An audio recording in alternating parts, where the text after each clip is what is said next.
Everybody, it's my pleasure to be here this morning to give you this welcome address. I'll start by recognizing our distinguished guests here. All of you are distinguished. My Lord Honorable Daniel Usiago of the Federal High Court, who is ably representing Honorable Justice Toby of the Court of Appeal. Other judges here present, past presidents of the Business Recovery and Insolvency Practitioners Association of Nigeria. I see here past President Chief Dr. Anthony Idigbe SAN. I recognize also our distinguished council members here present. Permit me to single out Dr. Adebola Ulubanjo, our doyen of insolvency practice. He will be standing in gap for all of you.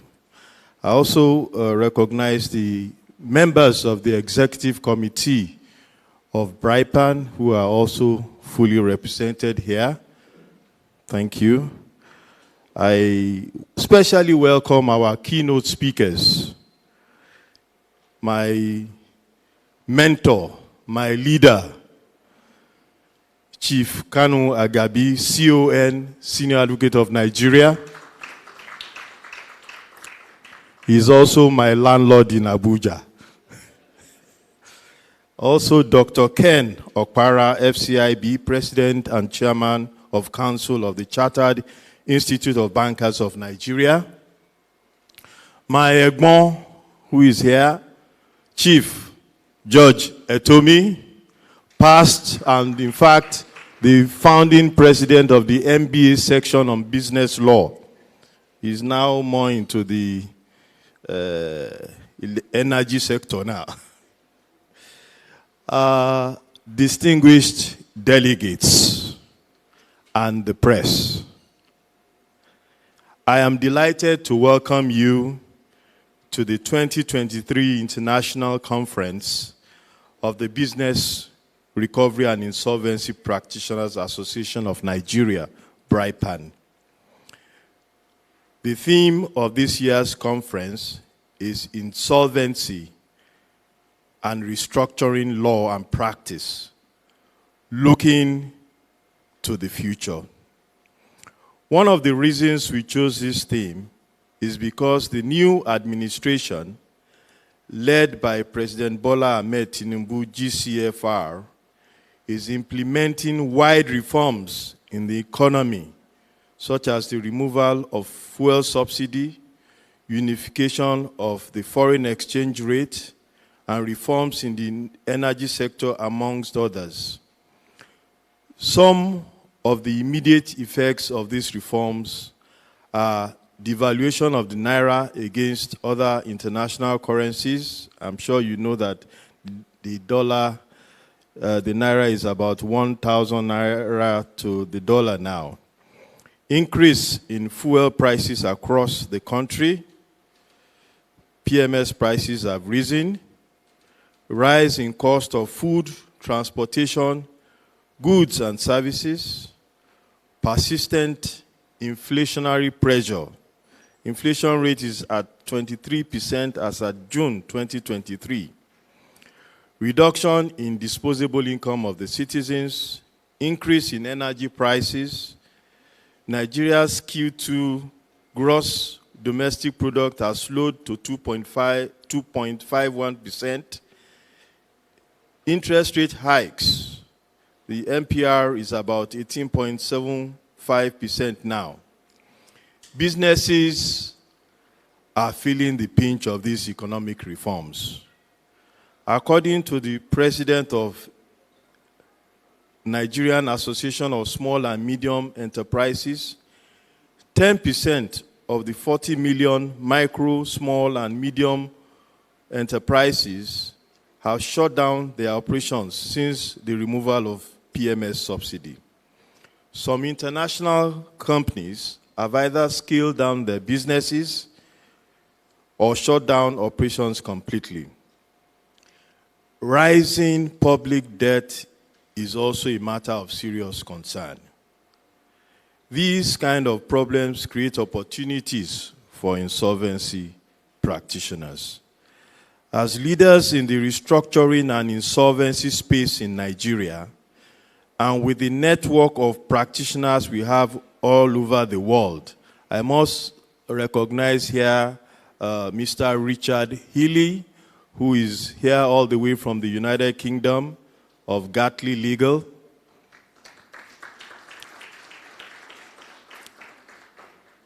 So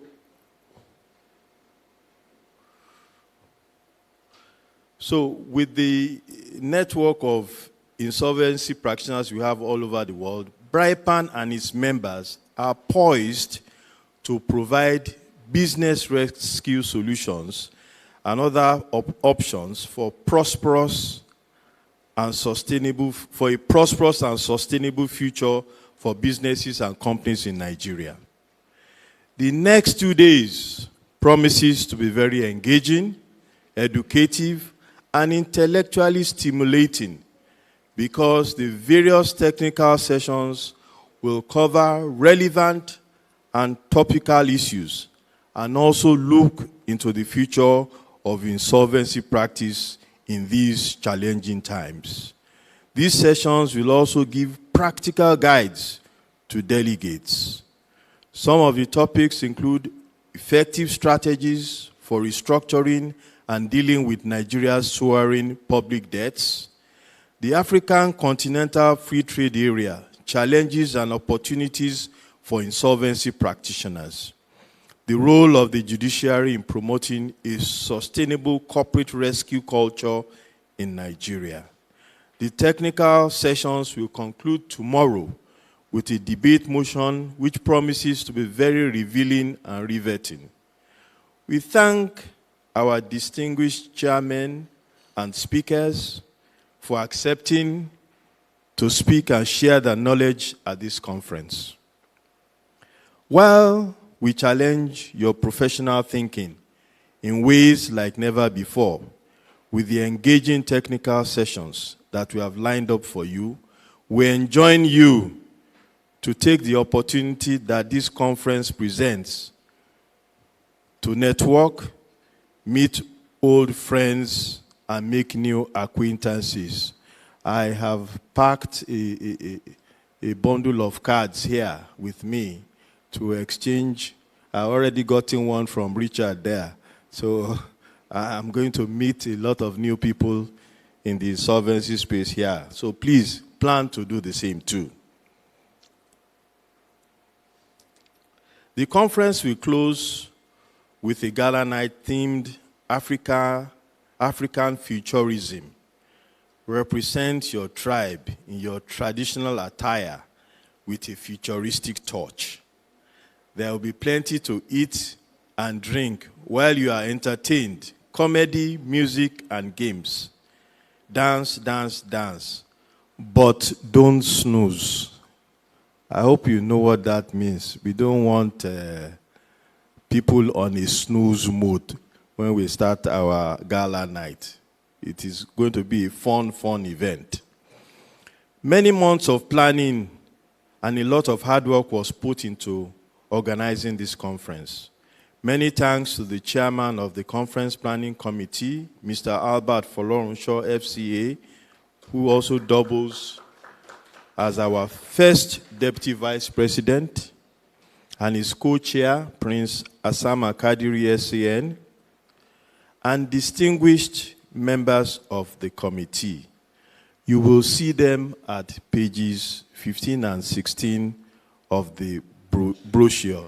I can attest that these distinguished ladies and gentlemen have put a lot of hard work to putting this conference together. We are immensely grateful to you for your sacrifice and the excellent work you did or you have done to put this world-class conference together. I thank all our sponsors who, through their financial support, have made this conference possible.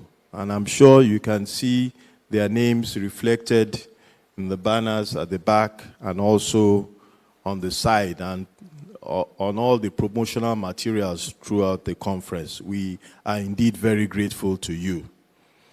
A big thank you too to the council members, executive council members, and the basic support group of this great association for their selfless and consistent service to make BRIPAN a thriving association. To our delegates, your attendance is a testament of your thirst for knowledge, and we are delighted to have you attend this conference. Thank you for coming. Once again, I welcome you to the 2023 International Conference of BRIPAN. I wish you a great conference and look forward to meeting old friends and making new ones. Thank you very much. Ladies and gentlemen, please put your hands together for Mr. Richard Ayodele.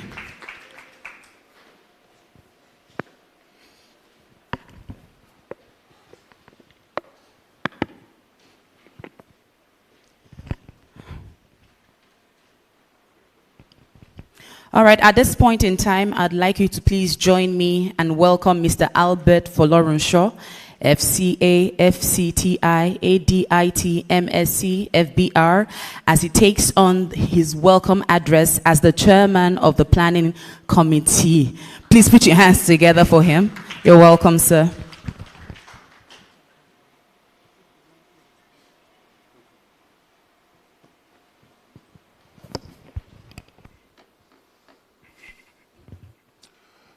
Good morning, ladies and gentlemen. I want to stand on the protocol already established by the President, particularly welcoming the justices and senior advocates and FCA as they are well represented here, so that I don't commit. I will yield, as the President always say, I want to yield to the President's protocol that he has established. And on behalf of the Conference Planning Committee of BRIPAN, I respectfully welcome you to this 2023 BRIPAN International Conference. The President already outlined mentioned the topic, or the theme of the conference, which is Insolvency and Restructuring, Law and Practice Looking to the Future. We have taken cognizance the significant reforms in the insolvency and restructuring space in recent times. In the past 3 years, Nigeria 30-year-old Companies and Allied Matters 2021-year-old Banks and Other Financial Institutions Act and 14-year-old Nigerian Deposit Insurance Corporation have been repealed and reenacted. And of course, we are also aware that the current provisions in CAMA 2020 are already being reviewed or have even been reviewed in some other climes like UK. And so we may already start thinking about the future as far as even the approaches to insolvency are concerned. So that is why we have very diverse topics that we are going to be discussing in the following 2 days. So against this backdrop of the above reforms, this conference will seek to examine, forecast, and chart a future course for insolvency and restructuring law and practice in Nigeria. To achieve these objectives, we have carefully selected leading experts to provide insight to diverse but interrelated topical issues in Nigeria, insolvency and restructuring law and practice. Some of the topics which experts will examine in this conference include the strategies for restructuring and managing our soaring public debt, effective ways of optimizing our insolvency and restructuring law for economic growth, maximizing opportunities flowing from the African Continental Free Trade Area, reforming and refining our receivership practice, sustainable ways of promoting our corporate rescue culture, curbing the incessant failure of our microfinance banks, efficient ways of dealing with tax issues in insolvency. And of course, we are all very familiar with the fact that the President has already set up the Fiscal Policy and Tax Reform Committee, to which I'm a party. And a lot of these provisions are being looked at, and I'm sure in the coming days we'll be hearing from the committee. A unique feature of this conference is that for the first time we have two distinguished keynote speakers, namely Mr. Kanu Agabi, CON, former Attorney General of the Federation and Minister of Justice, and a foremost legal practitioner in Nigeria. And of course, Dr. Ken Okpara, FCIB, the President and Chairman in Council of the Chartered Institute of Bankers of Nigeria. I'm also a member of that institute. We are indeed exceedingly honored and privileged to have these two distinguished personalities share their thoughts and insight at our conference. This conference will be rounded off tomorrow with a gala night theme, African Futurism. It will provide ample opportunity for conferees to relax and be entertained, wine and dine, reconnect with old friends, network and meet new friends, and of course, acquaintances in a convivial atmosphere. I also understand that tomorrow as you come in, ensure before you sit down, you ask for your raffle ticket. I've been told that the winner, a winner-take-all prize is available. And for you to, as a winner, you must have an extra car. So please struggle for your ticket tomorrow morning. I thank our general sponsors and supporters, keynote speakers, chairs of sessions, and speakers for making this conference a reality. I thank the executive and council members of BRIPAN, especially the president, for their immense support. I also thank the members of the CPC for their immeasurable contribution towards making the conference a success. I also want to thank once again our BSG members. Their names are in the brochure, except for Dr. Olubanjo, who paid 2 years in advance. And so the Secretariat inadvertently omitted their name. We want to thank you very much, sir, for that. I wish you all a most rewarding time at this year's conference. Thank you very much for listening. Thank you, sir. Ladies and gentlemen, it is my singular pleasure to introduce our distinguished keynote speaker for this conference. Please join me welcome the former Attorney General of the Federation and Minister of Justice, Principal Partner Kanu G. Agabi and Associate, in the person of Mr. Kanu G. Agabi, CONSAN. You are welcome, sir.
cannot cope.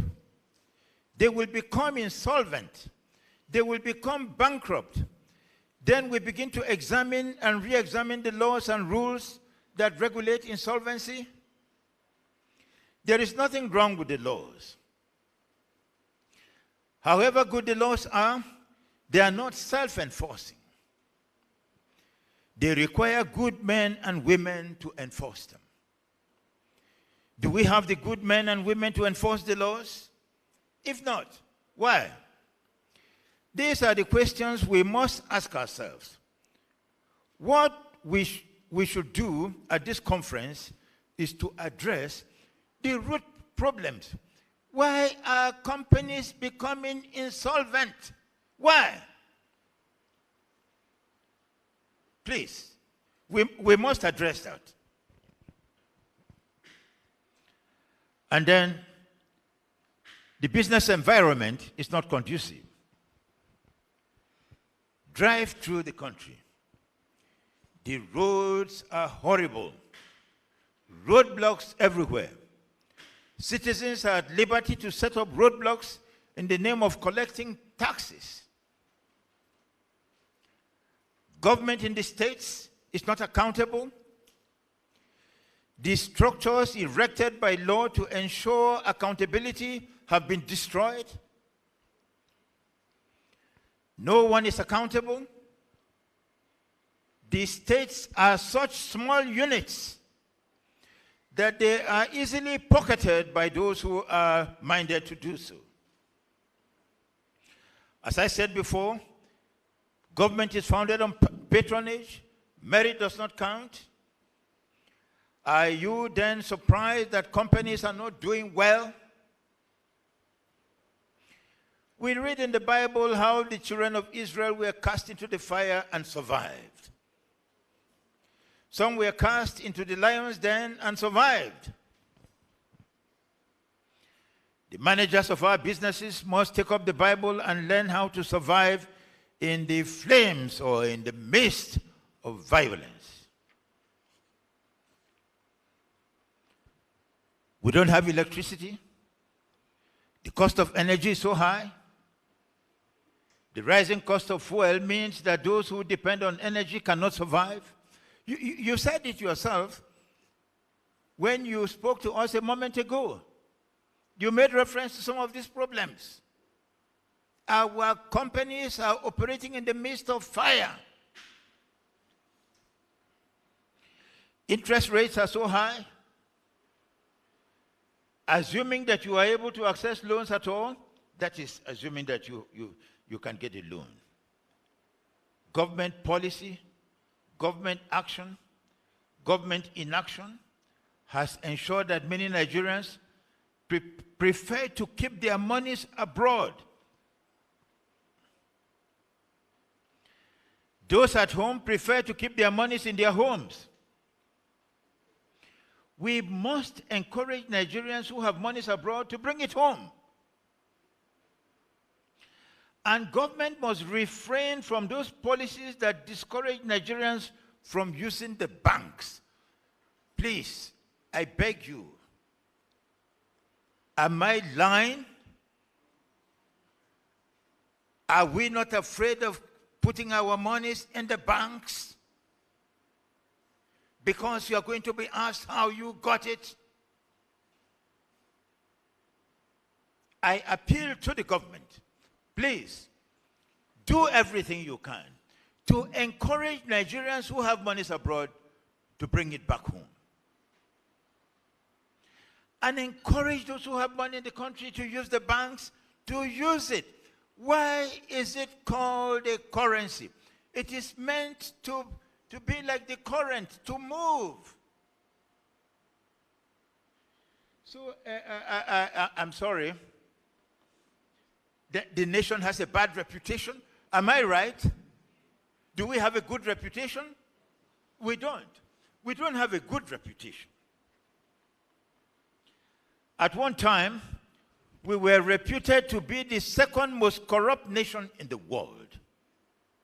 Since then, the situation has worsened.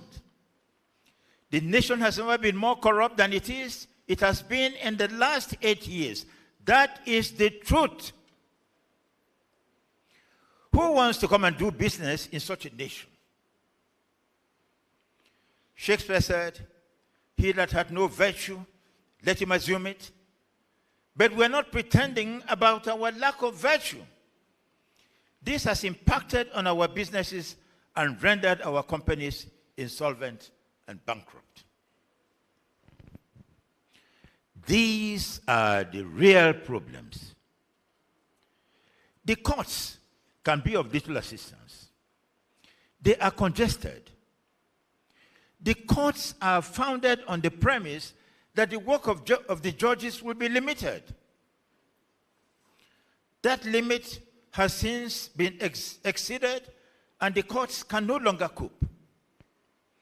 This has led to delay.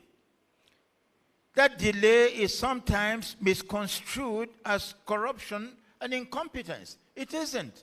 The courts are congested. They can't cope. You go to a court, there are 30 or 40 cases on the list. The judges don't rest. Lawyers don't rest. I'm a lawyer. I can tell you that. Please. However much you strive, you can't cope. And what we must do as a nation is correct ourselves and not hope that the judiciary will correct us. We must correct ourselves. Let us heed the words of the prodigal son. He said, "I will arise and return to my father." And I urge those words upon the nation today. Nigeria, arise and return to your father.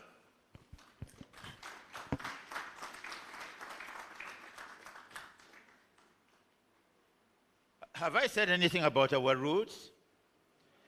Have I said anything about terror on our highways? It used to be said that it is not always that the robber succeeds to kill the traveler. Nowadays, the robber succeeds to kill the traveler every time. Today, the traveler is taking no chances at all. And you know why. People are not adventuring. It's too dangerous. Mr. President, haven't I exhausted my time? All right. I would have been happy to stop. Compared with the developed economies of the world, we are still emerging from a rural economy. We are, in essence, a rural people. Money of the type employed in big business is not a part of our consciousness. Most businesses are small, they are menial, consisting in petty trading. Once it expands, problems begin to arise because people who venture into business have little or no experience. That's true. We have no experience. We don't have a culture of big money. I'm a lawyer, but I can tell you I don't have that culture. Give me big money and I can't handle it. The nation needs to educate its people so that they can really handle these things. Up to 1967, when the nation went from 4 regions to 12 states, and ultimately 36 states, and 774 local governments and area councils, the nation was predominantly rural. With the creation of states, people left their farms and villages and took up offices in the cities as civil servants without proper qualifications or the requisite experience. That was the beginning of the incompetence and inefficiency which culminated in the corruption that the nation is still suffering from today. Companies were set up like that. We set up companies without knowing how to run them. Because the states patronized only their own indigents, businesses were set up without requisite experience, the banks would not lend to these businesses, and so government went out of its way to grant loans to them. Part of my practice when I came into law practice in 1972 had to do with people who had defaulted in repaying loans granted by governments to individuals and little companies that had absolutely no experience in the use of money. Then the government started prosecuting them. I was a defense lawyer defending these people who had borrowed monies. And we said to the various commissions that were investigating these matters, these are not business people. The only reason why the government gave them money was in order to cultivate in them a culture of money, a consciousness of money. They didn't have it originally. They were rural people. They were farmers. You are trying to make businessmen out of them, and you end up with them in court. Let them go. Well, let me conclude by saying that the situation in which we find ourselves today means that government must go out of its way to help businesses. You remember that the government itself decided to embark upon business. They did. Why did we embark upon privatization in 1999? It is because government businesses failed.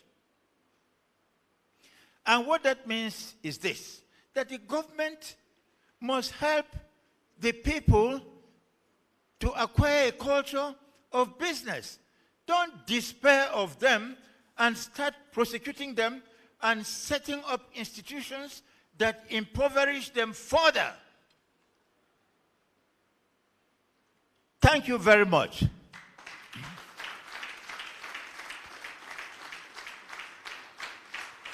Thank you.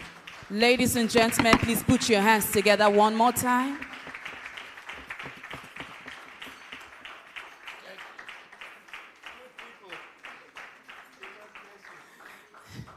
Thank you, sir.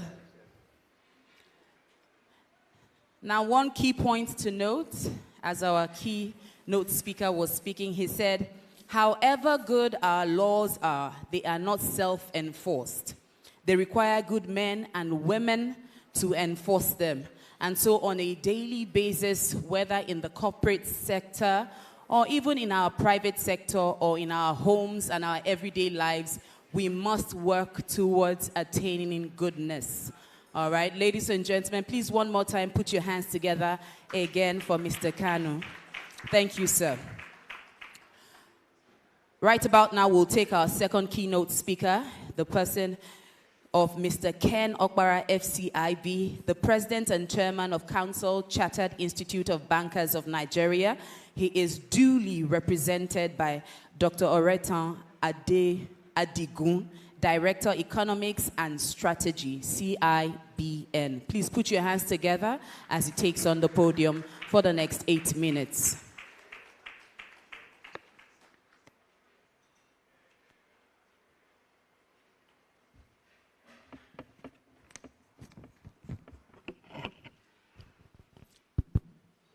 Good morning, ladies and gentlemen. My name is Dr. Oretan Adigun. I'm here to stand in for the President and Chairman of Council, the Chartered Institute of Bankers of Nigeria.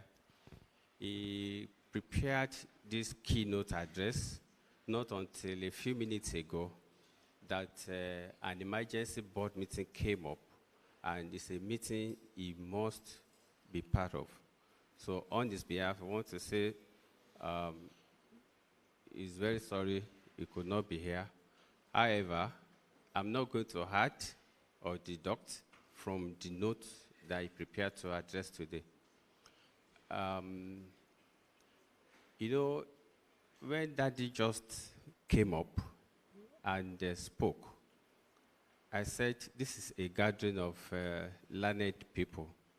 So I don't know what a banker will come and say when a senior advocate had spoken. Nevertheless, I also want to stand on the well-established protocol so as not to commit because we are in the midst of legal people. So all protocols duly observed. So when I say I'm talking of Dr. Ken Opara because I'm reading his speech. I am deeply honored to have been invited to deliver the keynote address at this international conference. I would like to express my gratitude to the organizers of the conference and particularly the leadership of BRIPAN, ably led by Mr. Ayodele Akintunde, Senior Advocate of Nigeria, for putting such a significant event.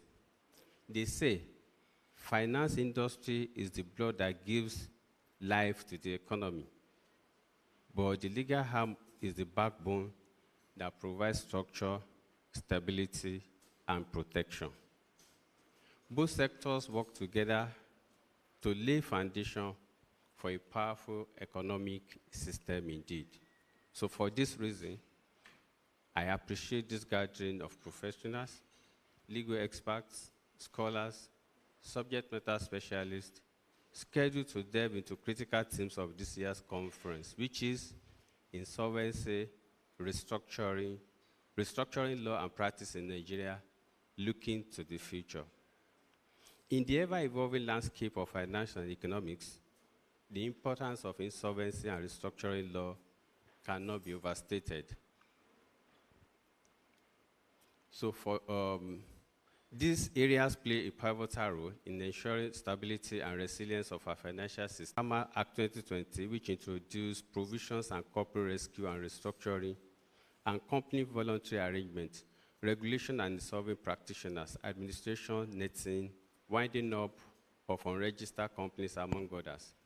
Due to the need for good insolvency and restructuring process, Chapter 17 to 28, that is Section 434 to 721 of PAMA 2020, concentrated on insolvency to discourage lenders from issuing high-risk loans and managers and shareholders from taking imprudent loans and making other careless financial decisions to the detriment of Nigerian economy and the general public.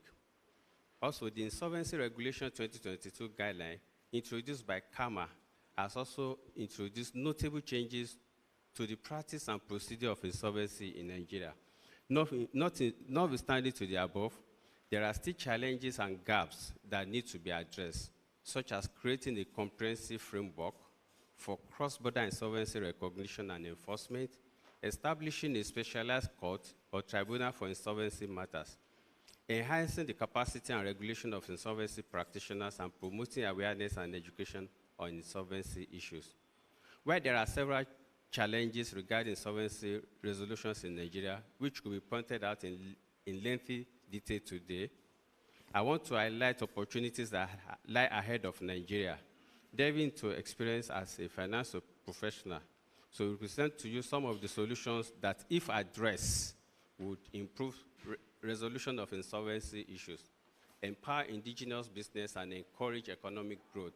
These are the thoughts of Dr. Ken Opara. Number one, to enact a comprehensive and unified legislations that cover all aspects of insolvency and restructuring, including cross-border insolvency, corporate rescue, insolvency practitioner regulations, and creditors' rights. The current legal framework is fragmented, stagnant, and inadequate to deal with the constant challenges of a modern business environment. There's a need to adopt United Nations UNICTRA model law on cross-border insolvency, which provides a framework for cooperation and coordination among courts and authorities in different jurisdictions, recognizing and enforcing foreign insolvency proceedings and protection of creditors and debtors' interests in cross-border cases.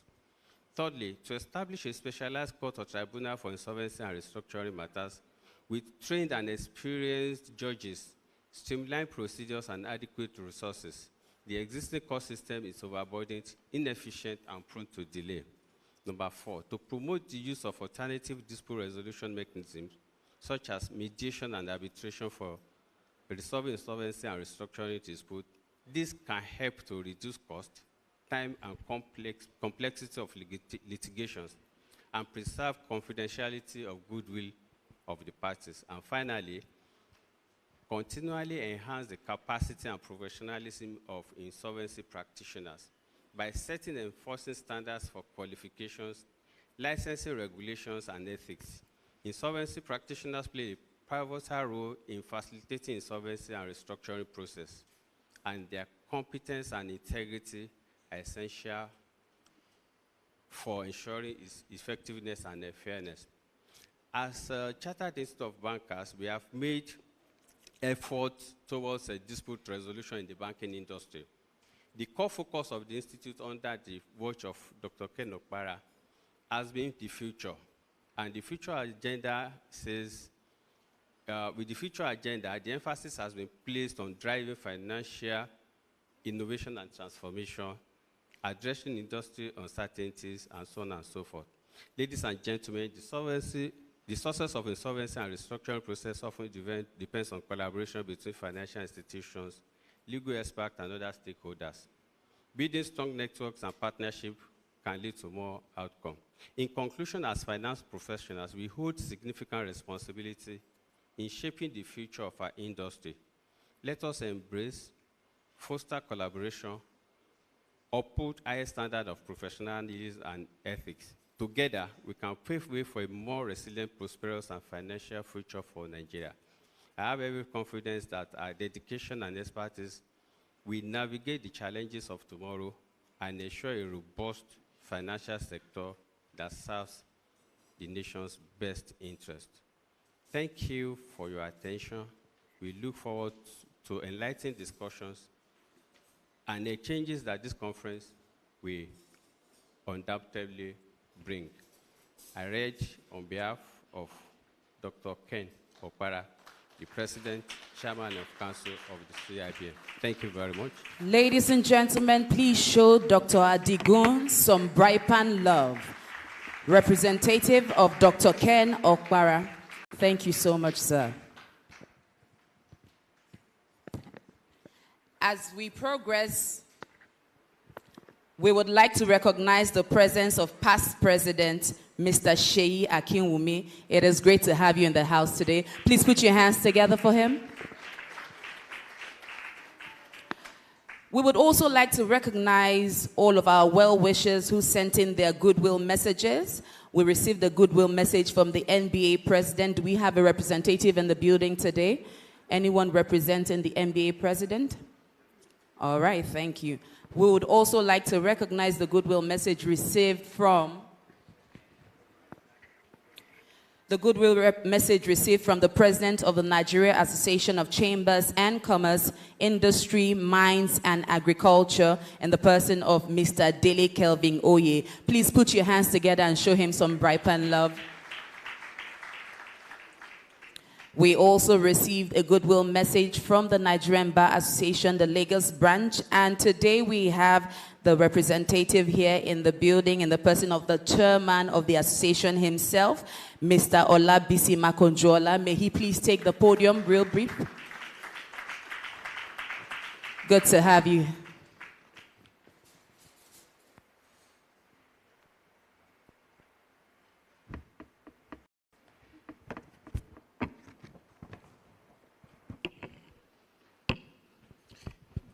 The BRIPAN president, my big brother, Mr. Ayodele Richard Akintide, Senior Advocate of Nigeria, the chairman of the 2023 BRIPAN Planning Conference, Mr. Albert Folorunsho. I bring good tidings from the over 12,000 members of the Nigerian Bar Association Lagos branch. Indeed, insolvency and restructuring are critical aspects of any thriving economy. They provide a framework for businesses to navigate through financial distress, ensuring that they can recover and contribute to the growth of our nation. As Nigeria continues to evolve as a global economic player, it is imperative that we have a robust legal framework in place to address insolvency and restructuring challenges effectively. Historically, Nigeria's insolvency laws have been fragmented and outdated, no doubt about that, failing to keep pace with the dynamic nature of our economy. However, with the enactment of the CAMA 2020, this has marked a significant milestone in our journey towards a more comprehensive and modern insolvency regime. CAMA introduced provisions that align with international best practices, such as the introduction of the corporate insolvency and restructuring rules. These rules provide a clear framework for the administration of insolvency proceedings, ensuring transparency, fairness, efficiency. They also establish mechanisms for the rescue and rehabilitation of financially distressed companies, promoting economic stability and preserving jobs. Furthermore, the establishment of the Nigerian Insolvency Practitioners Registry has been a game changer. The NIPR serves as a central repository of information on insolvency practitioners, enhancing professionalism and accountability within the industry. It also facilitates the sharing of knowledge and expertise, fostering collaboration amongst practitioners and stakeholders. With these developments, which are commendable, we must not rest on our oars. Looking to the future, there are several areas that require attention and collective efforts. And we are sure that a conference such as this will help to tease out such required collective efforts. On behalf of the Nigerian Bar Association, we'd like to wish the members of BRIPAN and guests here present a successful 2023 BRIPAN conference. Thank you very much.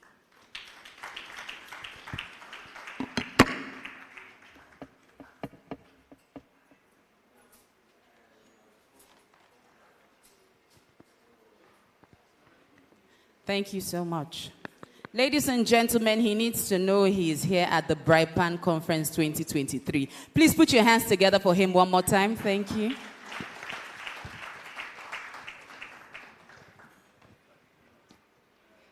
And finally, we'll take a goodwill message from His Royal Majesty Oba Babatunde Ajayi, FBR Insol Fellow, past president. Do we have the video ready? If we'll please focus our attention to the screens, we will be receiving a goodwill message from His Royal Majesty.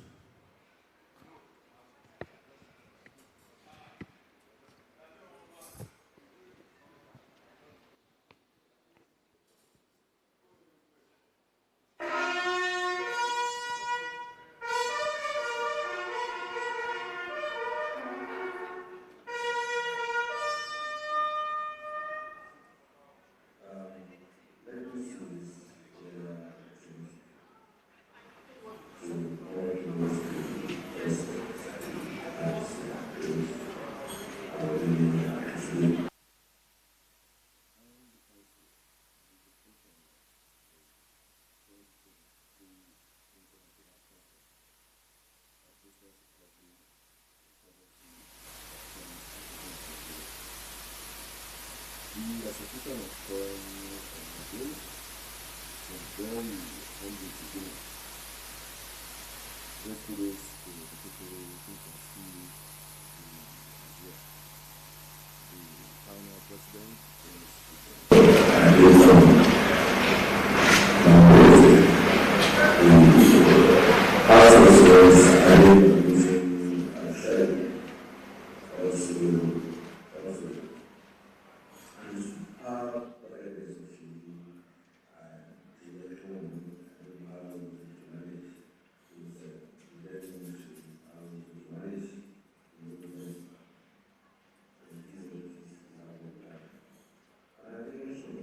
made of our past presidents, quite a number of them, Otumba Shembore, Tony Digbe, Lionel, an advocate of Nigeria. I'm sure I've missed out a couple of names, but all of them. I'm sure they all have contributed to what we have today, to this great association that is now envy of all.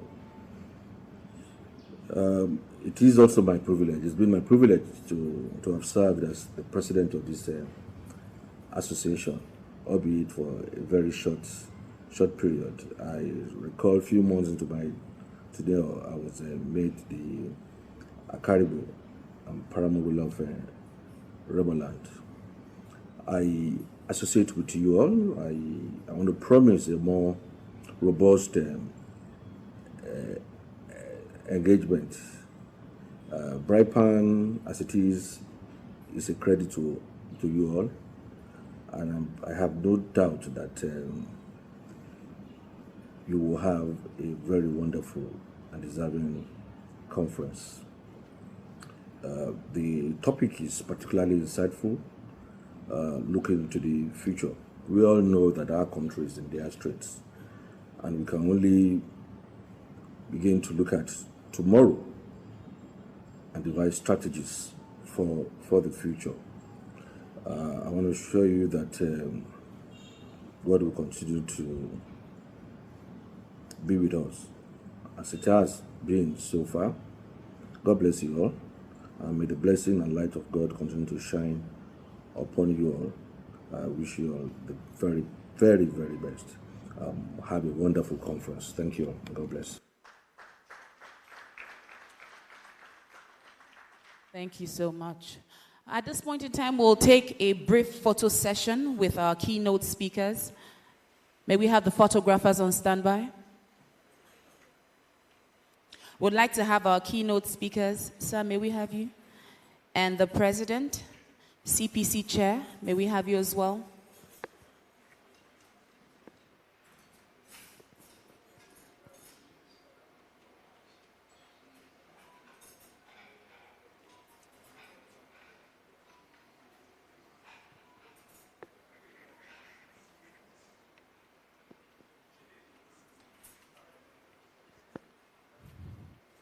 Do I have the photographers on standby? All right, thank you. May I also have the co-chair and the vice president?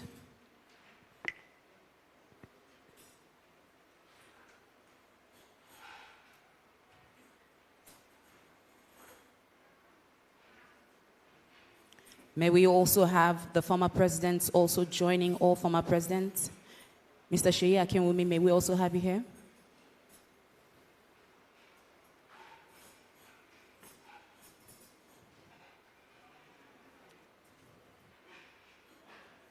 Do we have Honorable Justice Osiago here?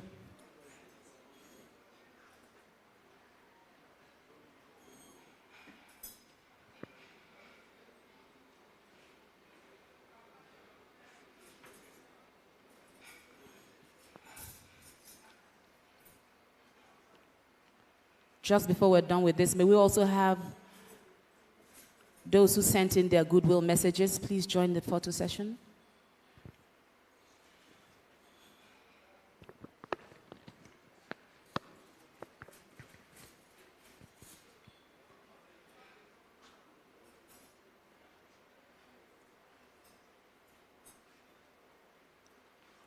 At this point, may I ask that we have the secretary please join the treasurer as well? Thank you.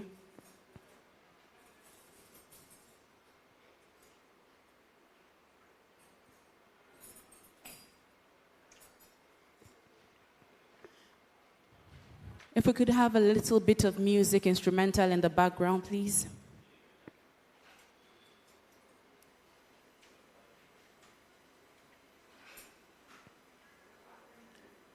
Do I have any smile in this picture at all? Please smile. Thank you, sirs. Aha.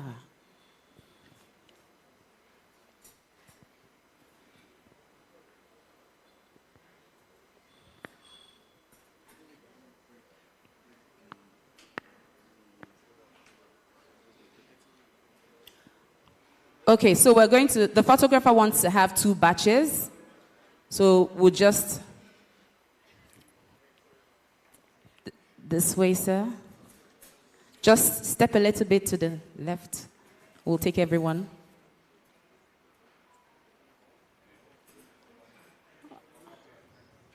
You'll put everything together later. Yes. All right.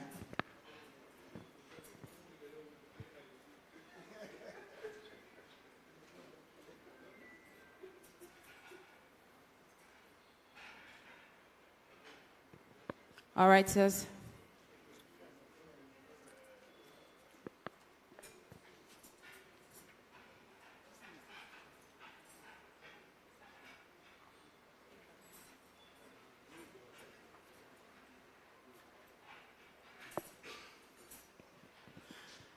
All right, ladies and gentlemen, right after this, we're moving straight into our first session for the conference, the opening session for the conference.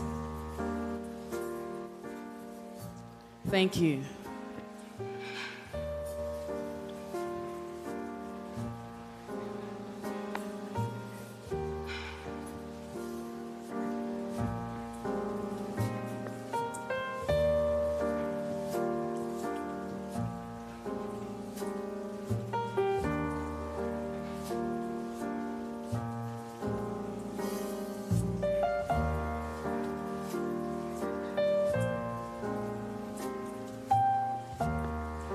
Thank you so much, sirs.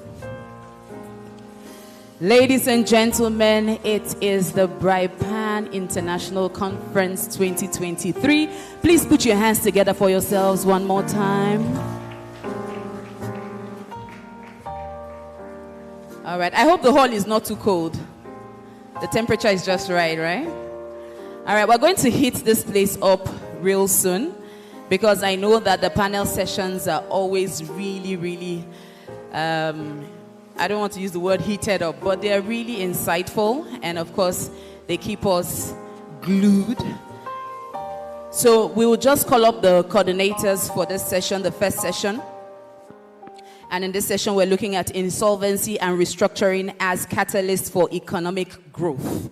The coordinators for this session, we have Efosa Ewere. Please put your hands together for the beautiful Efosa Ewere as she takes on the stage. We also have Ms. Farida Danjuma. Please put your hands together for Ms. Farida Danjuma as she takes her place on the stage.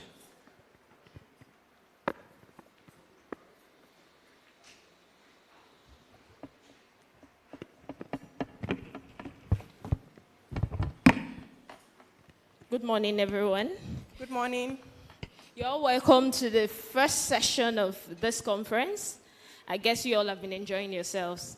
The sub-theme for this session is insolvency and restructuring as catalysts for economic growth. And this session has been divided into 4 topics. The session is going to be chaired by Chief Dr. Anthony Digbe, SAN Insol Fellow. He is the senior partner, Punuka Attorneys and Solicitors. Please, a round of applause for him as he joins up.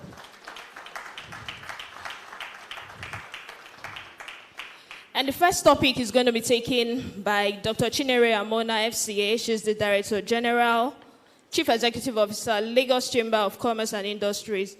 She's going to be handling the topic, Effective Strategies for Restructuring Nigeria's Soaring Public Debt.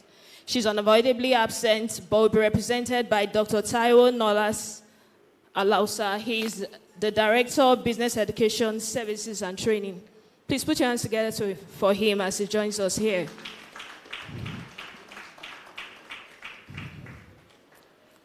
The second topic is going to be taken by Dr. Olusegun Omisakin. The topic is Salient Issues in Sovereign Debt, Management and Restructuring, Focus on Nigeria. Please put your hands together for him.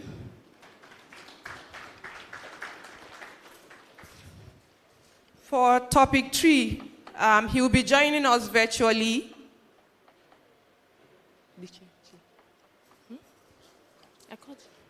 Oh, please, Dr. Anthony Digbe, and we introduced you earlier. Please join us. Thank you.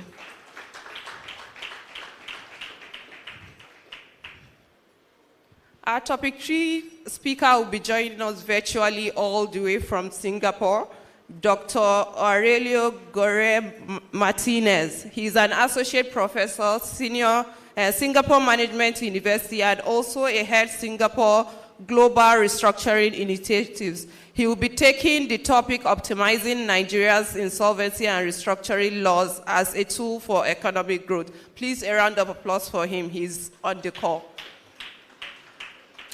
For our fourth topic, we have African Continental Free Trade Area, Challenges and Opportunities for Insolvency Practitioners. The speaker for this session will be Mr. George Etomi, FNIAL NPOM. Please welcome him. He is the principal partner, George Etomi and Partners. Welcome, sir. Thank you. We now hand over this session to the chairman of the session. Thank you. Thank you, everyone.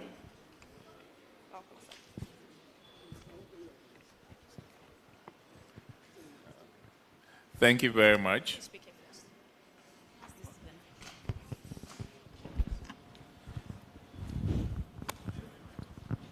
Thank you. It gives me great pleasure and indeed a privilege to chair this session of the BRIPAN 2023 conference. The theme of this session is Insolvency and Restructuring as a tool or catalyst for economic development. In terms of private debt and insolvency, some people assume that because insolvency can be disruptive and challenging for companies and individuals, it could hinder rather than promote economic growth. I think we got that perspective from the presentation of one of our keynote speakers today. Others argue that when effectively managed and leveraged, it could drive economic growth and improve efficiency of businesses. We saw some of that perspective also from the keynote address, which ended with a call and a sharing of experience of our keynote speaker, who actually is an insolvency practitioner, even though he said he wasn't, having been one of the earlier insolvency practitioners who was defending those who had taken public loans. And he ended up saying that efforts should be made to ensure that we don't kill the debtor, rather that we should allow them to survive. In terms of public debt, according to the IMF, the average debt ratio in sub-Saharan Africa has almost doubled in just about a decade. From 30% of GDP at the end of 2013 to almost 60% of GDP by the end of 2022. Repaying private and public debt has become much costlier. The region's ratio of interest servicing capacity, payments to revenue, a key metrics to assess debt servicing capacity and predict the risk of default and financial crisis, has more than doubled since 2010 and is now close to 4 times the ratio in advanced economies. As of 2022, more than half of the low-income countries in sub-Saharan Africa were assessed by the IMF to be high risk or already in debt distress.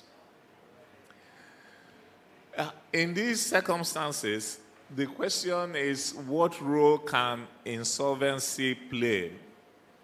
So whilst on the one hand, it is said that insolvency is a bad thing, on the other hand, in some ways, insolvency and restructuring can contribute to economic growth. And some of the ways would include, for instance, market reallocation. What happens is that If the insolvency system takes away inefficient companies, then those resources will be now allocated to more efficient players. Innovation and entrepreneurship. You know, when things are bad, that is when those who come up with innovative solutions succeed. And you can see it, let's say, with the privatization exercise of the government, the structural reform that brought, killed Nitel, and then now we have MTN and all the other Glo and the rest.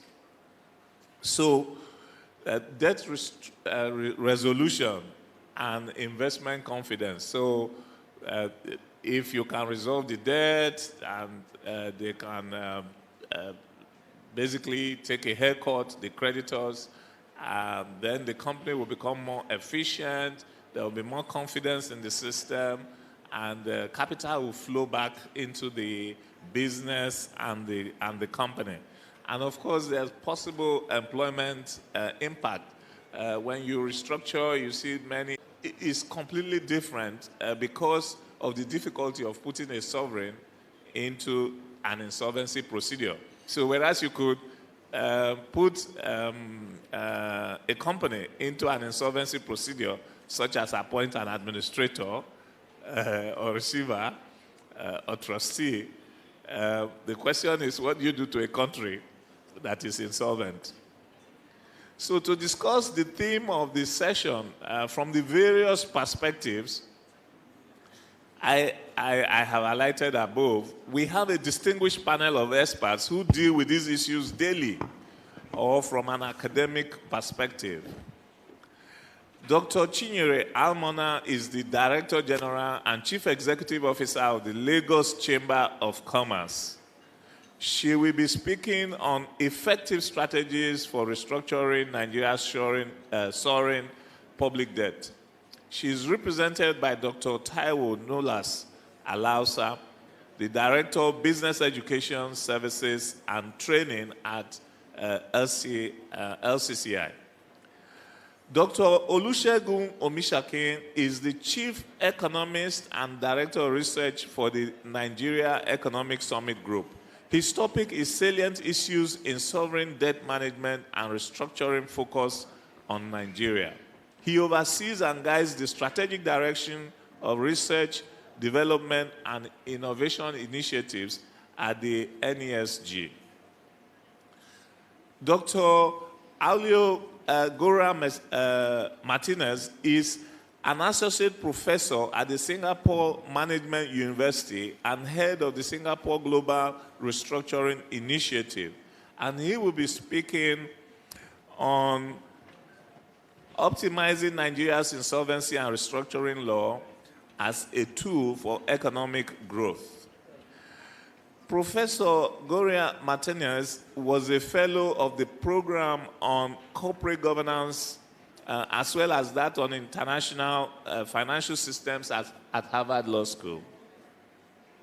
Last but not the least is our respected Mr. George Etomi, the principal partner of George Etomi and Partners, and also the chairman of ECO Electricity Distribution Company Limited, who will be speaking on the African Continental Free Trade Area, challenges and opportunities for insolvency practitioners. Mr. Etomi is an alumnus of the London School of Economics. We have about 2 hours or so for this session, and I have already taken some time in my introduction.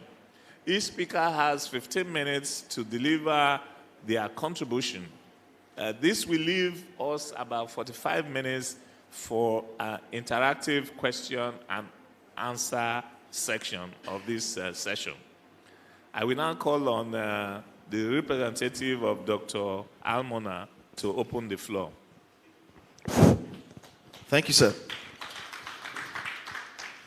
Good morning once again. Now all protocols observed. I want to stand on the existing protocols. So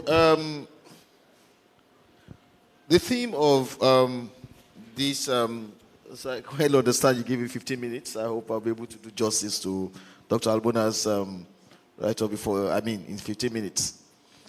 So insolvency and restructuring law and practice in Nigeria, looking to the future.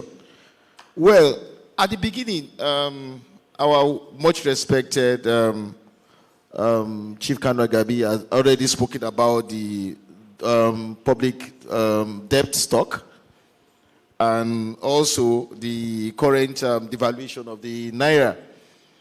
Well, as at the end of the second quarter of 2023, our public debt stock has increased from 49.85 trillion, which was in the first quarter, to 87.38 trillion in the second quarter. And this is a growth of 75.27% in Q2 of 2023. Currently, the external debt stood at 33.25 trillion in Q2, while domestic debt was 54.13 trillion. And this is also still attributed to the devaluation. Because when you make pronouncements, you make policies, you need to be aware of what will happen.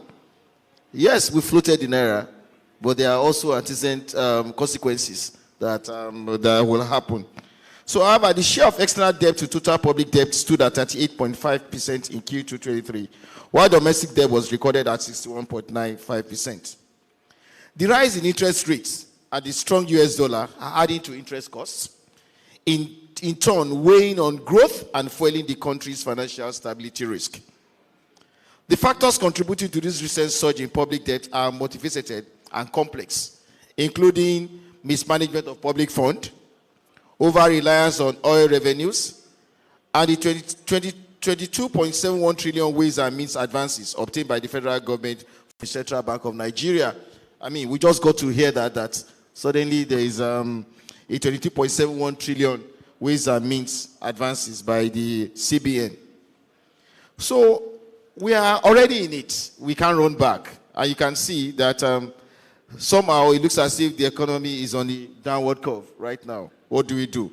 So how can we effectively restructure our soaring public debt? One, breaking the chains of debt. That we can break the chains of debt. How can we do so? The first, I watched closely the interview of the new CBN governor last week, and this week rather. And one of the things he was also emphasizing on is transparency. We must ensure transparency and accountability in management of public debt. It's very, very important, because at a point we didn't know what is exactly the public debt of Nigeria. The government must provide regular and detailed reports on the debt situation, including its sources, terms, and utilization. Citizens have the right to know how their money is being borrowed and spent. Secondly, diversifying revenue sources by promoting other sectors like agriculture, manufacturing, and attract FDI inflow into real estate, power and steel sector to enable us fund production sector. Just yesterday, I think there was a pronouncement by the new CBN governor about suspending all CBN interventions. Well, my fear is that at times too, in order to be to be transparent, we must also be careful and wary of some of the things we do, because there are some of those interventions that are actually yielding fruits that we need to be careful, not a blanket suspension. And for how long will this suspension be?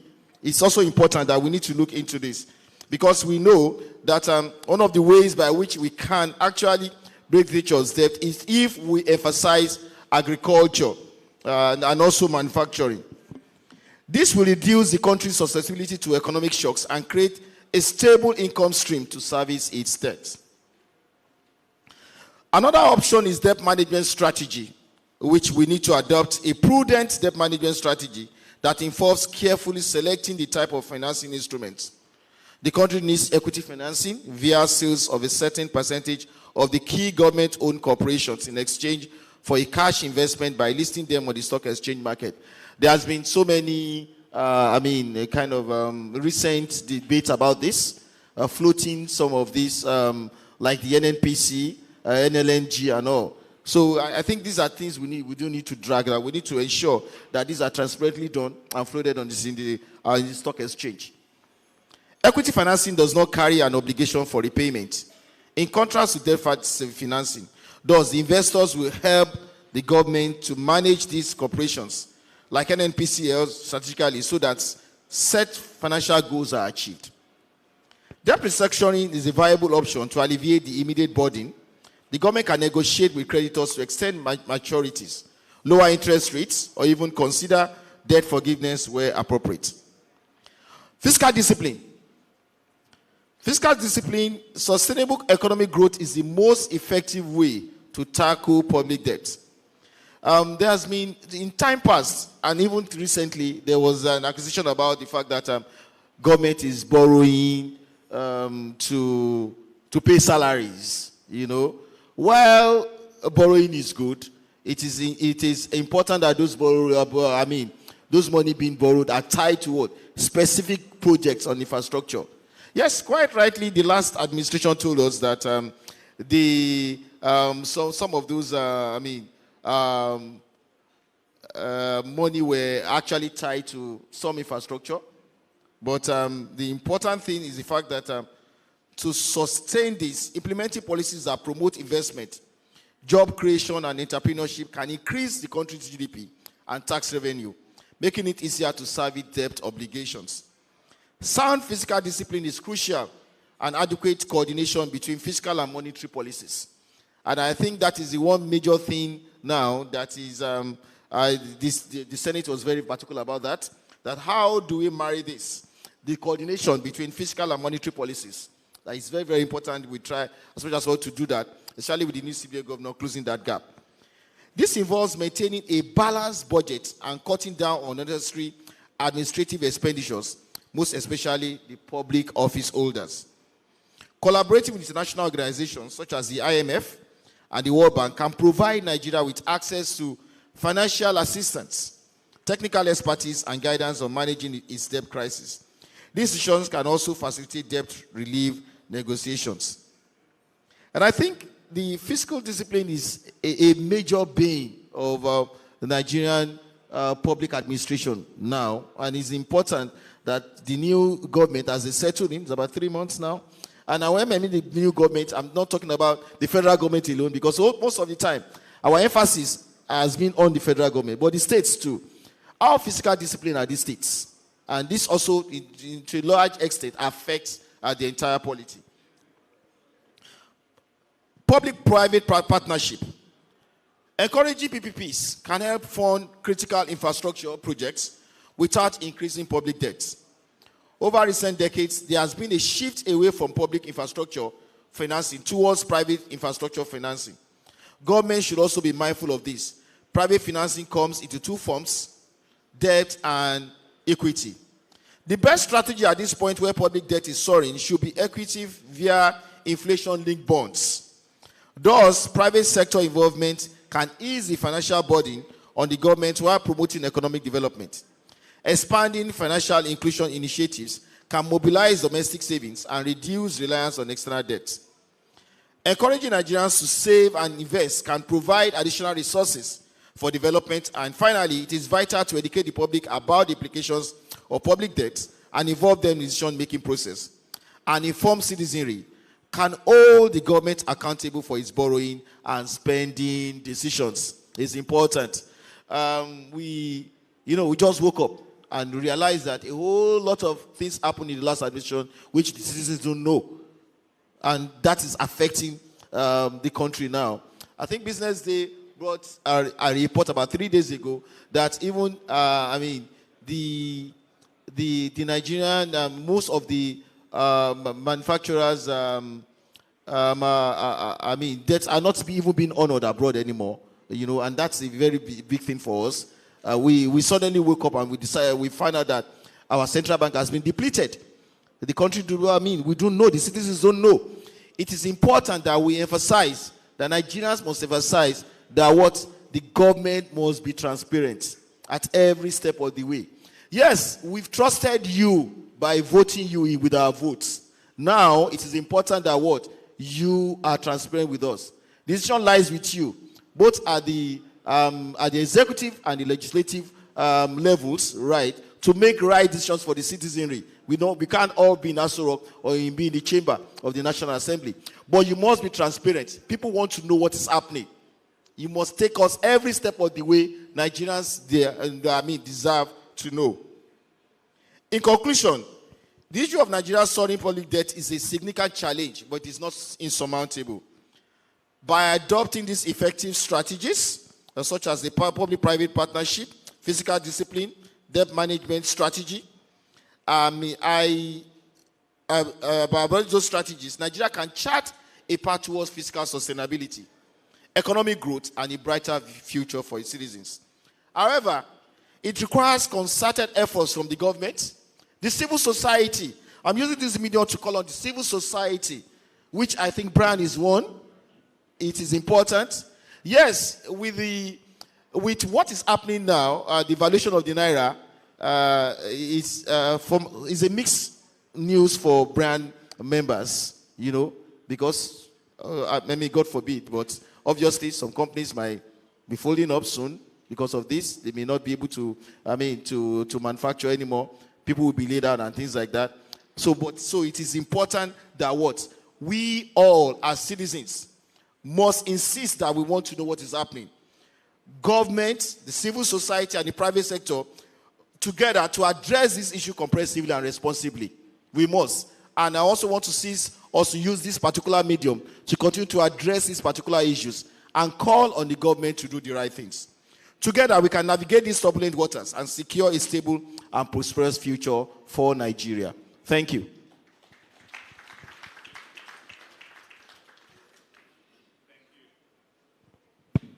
Thank you so much, Dr. Nolas Alausa, for ably representing Dr. Amona. I would now invite Dr. Omishaki to take his paper. Yeah, thank you very much. Good morning again, everyone. The matter of debt, especially as it concerns the national government, it's so important that its implication could vary from both the policy, the macro stability, and that will also impact on the private sector and other players of the economy. So I'm going to be very quick with my presentation because I know also that we have enough time to debate together. So I'm going to start by kind of providing some data, first of all, so that can help us to create some context. What happens to sovereign debt challenges globally? We all know that there is a big challenge. A country must borrow, in quote, to grow, to fund your development, to move ahead with your project. You need to get some money to do that. At the same time, if care is not taken, or if you don't manage that well, that might also lead into some challenges that we have also talked about today. So if you look at the global space and we look at what we have globally in terms of the global debt crisis, currently the world is doing around $92 trillion when you calculate what every country is owing globally. The challenge is not just the fact that this is huge, but again, the growth rate of global debt surpasses the growth rate of global GDP, and that's a big challenge. Another challenge that we can see from this is also the fact that the size of this global debt as contributed by the developing country is becoming, increasing at a very high rate. Currently, the developing countries are having more than 132% growth in their external debts. Where we had the COVID crisis, we had some other global challenges that could, foster that. But the most important thing is that in the global space of debt, the developing countries are playing it very, very rough, and they are the losing side. When you look at the cost of accessing debt globally, on the average, Africa is doing around 11.6%. If you compare that with what you have with Germany and the US, you have 3.1, 1.5. And that gives you the implication that global debt is not just about the amount of debt people are accumulating as a country, but it has implication on how far or how soon they will be able to pay it back. Next slide, please. Now, if you also consider Nigeria, currently we are doing around 11 point, that's the bond yield on the cost of accessing debt or credit, rather. Nigeria is doing 11.5, and so obviously, when you compute the size of the Nigerian debt with that of the global debt, so small, but the burden on the nation is so huge that it's easy for the US or Germany or some other developed countries to quickly access credit. Why that's not possible for Nigeria? Of course, we have so many risk factors that could determine the rate here. Next, please. And if you also look at the impact of credit or global debt, or in the case of the developing countries, you also notice that it's not just the fact that we are accumulating debt, but we are now distracting government spending from the core developmental projects like education, like health and schooling, into servicing this debt. And so you could see that we are spending a huge amount of our debt into servicing, huge amount of the resources we are getting from debt into servicing the debt back. So we couldn't provide good education, no good health facilities, And so that's the key points that we may also need to look into. Next, please. Now, if you then consider some case studies of countries that have already entered into what we are considering today, there are many of them, and most of them are in Africa. You have Greece, where outside of African space, you have Argentina, you have Venezuela, you have Lebanon and Zimbabwe. These countries are currently battling with sovereign debt. And the challenge isn't just because they have too much of debt, but because they don't know how to manage this debt. And you could know that the moment you are not able to know how to manage the debt, you are likely going to be experiencing some of these signs, which is your debt ratio, debt to GDP, debt service to revenue. What picture are we seeing there? Your payment delays. Are you paying as at when due? The credit rating might downgrade you, and you will then have reduced access to debt, and then because of that, you are not able to pay back again, and then the problem falls on the macro system, stability, and everybody will then suffer. So this is just like a cycle that is so difficult for developing countries to break. So it goes beyond just accumulating or saying, don't let's accumulate again. It goes beyond that. And I think that's why this platform is so important for us to know how can the government manage this. Let me take you through a brief a project that we conducted with respect to ECOWAS countries. We noticed about a year ago that most of the ECOWAS countries are battling with debt crisis. And so we wanted to know one thing: how deep is the crisis of debt in these countries? We already know that most of the countries are increasing their fiscal deficit. So, and how, another question is then, what could happen to ECOWAS if the crisis in Nigeria, say Nigeria, the debt crisis in Nigeria will not be contained? And then you can see from this screen that about 11 countries, most of them, about 5 of them, will be impacted if Nigeria go down, on the debt crisis. That could be done because of our financial correlation or connection with them, our trade. We dominate ECOWAS, GDP size, trade size, finance size. So if anything happens to the stability of Nigeria with respect to debt, these countries will also suffer. So let's go straight to the salient issues in debt or sovereign debt in Nigeria. What are the key issues that we need to look into? The number one is that we are moving to that realm where our debt accumulation is becoming unsustainable. It doesn't matter how we view it. Whether you look at the debt to GDP ratio, don't even talk about the debt service to revenue. That is embarrassing. It's not sustainable. And that's the most important message. There is no way we can justify the need for us to accumulate debt when we don't have the strategies to make it sustainable. The next one, next slide, please.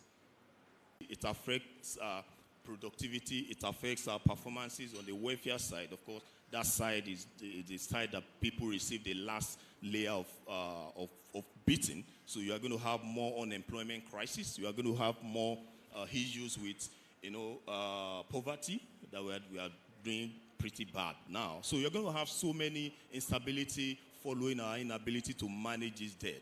The next one is to then ask ourselves this question. What do we do? Where do we go from here? I know this is where things get very, very, very interesting because there are so many people who have different theories to say, now we are here as a nation, what do we do? The central question is that, do we have a debt or a potential debt crisis in Nigeria? The answer is yes. We all know that. Then the question then is, what do we do? Do we classify ourselves as to we need sudden and urgent help when it comes to management and restructuring? The answer is yes. But how do we go about that?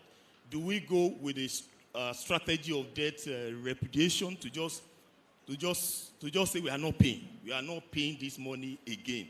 That's possible, but not practical. We are not isolated. Suddenly, if you refuse to pay your debt, you'll be isolated. The second option for us is to say, do we restructure or reschedule our debt? That's also something we can look into. But we have gone through this route several years. About 4 times we've been restructuring. The third option for us is debt relief. People think, okay, because we are facing this huge debt, let's just beg our creditor. Let's just beg them to forgive our debt. But why God can forgive our debts, our sins, men will not so easily, And again, unfortunately, the bulk of the debt that we are owing the private, commercial people, is just about 20% of it's about 80% of our debt. So there is no way you can negotiate with the commercial debt to say, forgive me. That's against business. That's not done. You can do that with multilateral, IMF and the rest and paint the picture of the economy and then they forgive you. So we don't have option in that part too. So the last option that I think we do have is the one that relates to revenue mobilization and generation. We just have to face it. We cannot continue to earn so little and we think we can come out of debt. When you look at the size of our debt in the real sense of it, it's not huge. It's not. But because our capacity to generate revenue is so low, then it becomes a big problem. So I think the final thing we need to do is to look into that revenue mobilization. So what is the way out?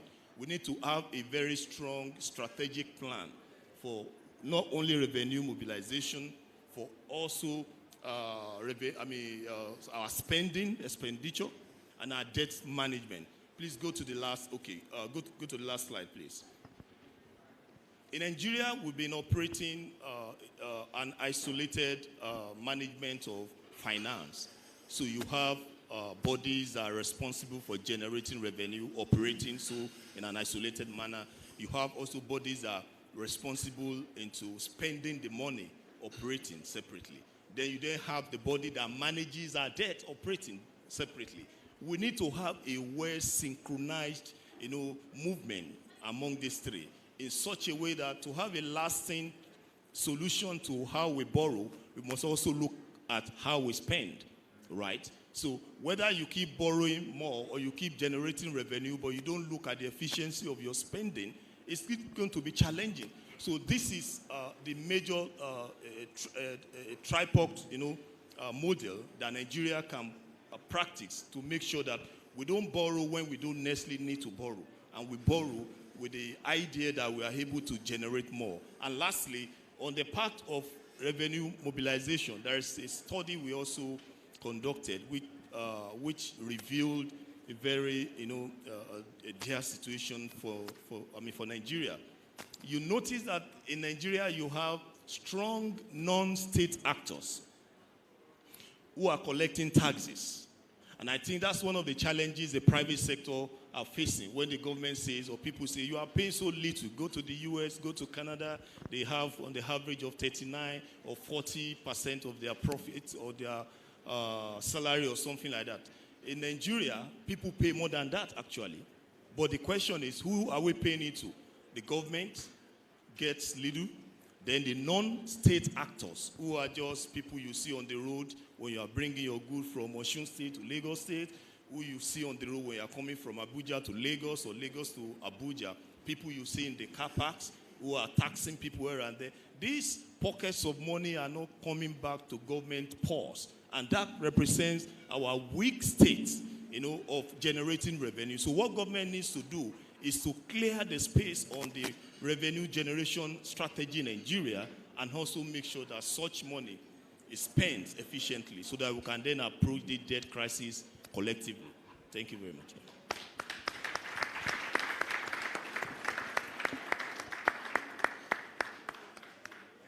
Thank you so much, Dr. Mishakim, for that very detailed analysis.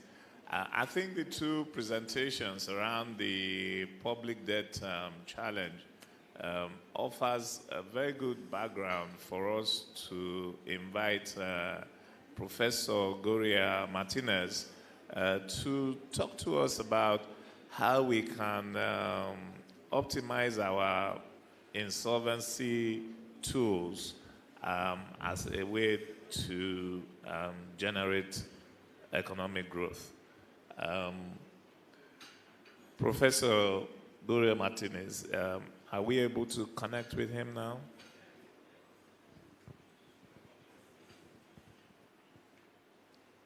The tech?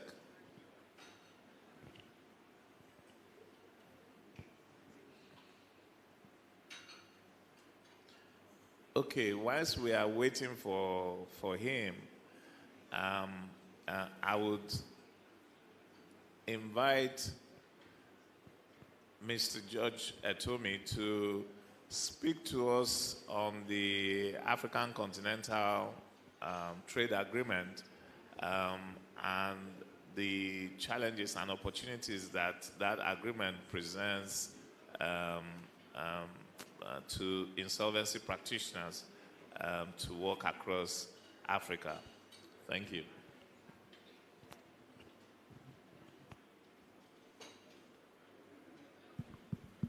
Thank you, Mr. Chairman.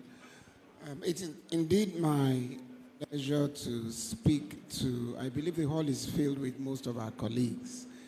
And for those of you who know me, I have been talking about how legal practice can expand through specialization. And this I did when I was chairman of the section on business law. I'm glad Sheyi Akiwumi is here. He used to be one of our foot soldiers. And of course, the chairman is Atomi Idigbe. Now, we find that the frontiers are expanding all the time. And when Nigeria signed up to the World Trade Organization treaty, which requested for the opening up of our legal borders, we knew that the era of globalization and cross-border legal services had started. Now, we're no longer talking of just the WTO. We're now talking about the African Continental Free Trade Area. And hot on the heels of that are so many other bilateral deals going on. For example, the UK, after Brexit, is actually fashioning a trade agreement with us in Nigeria.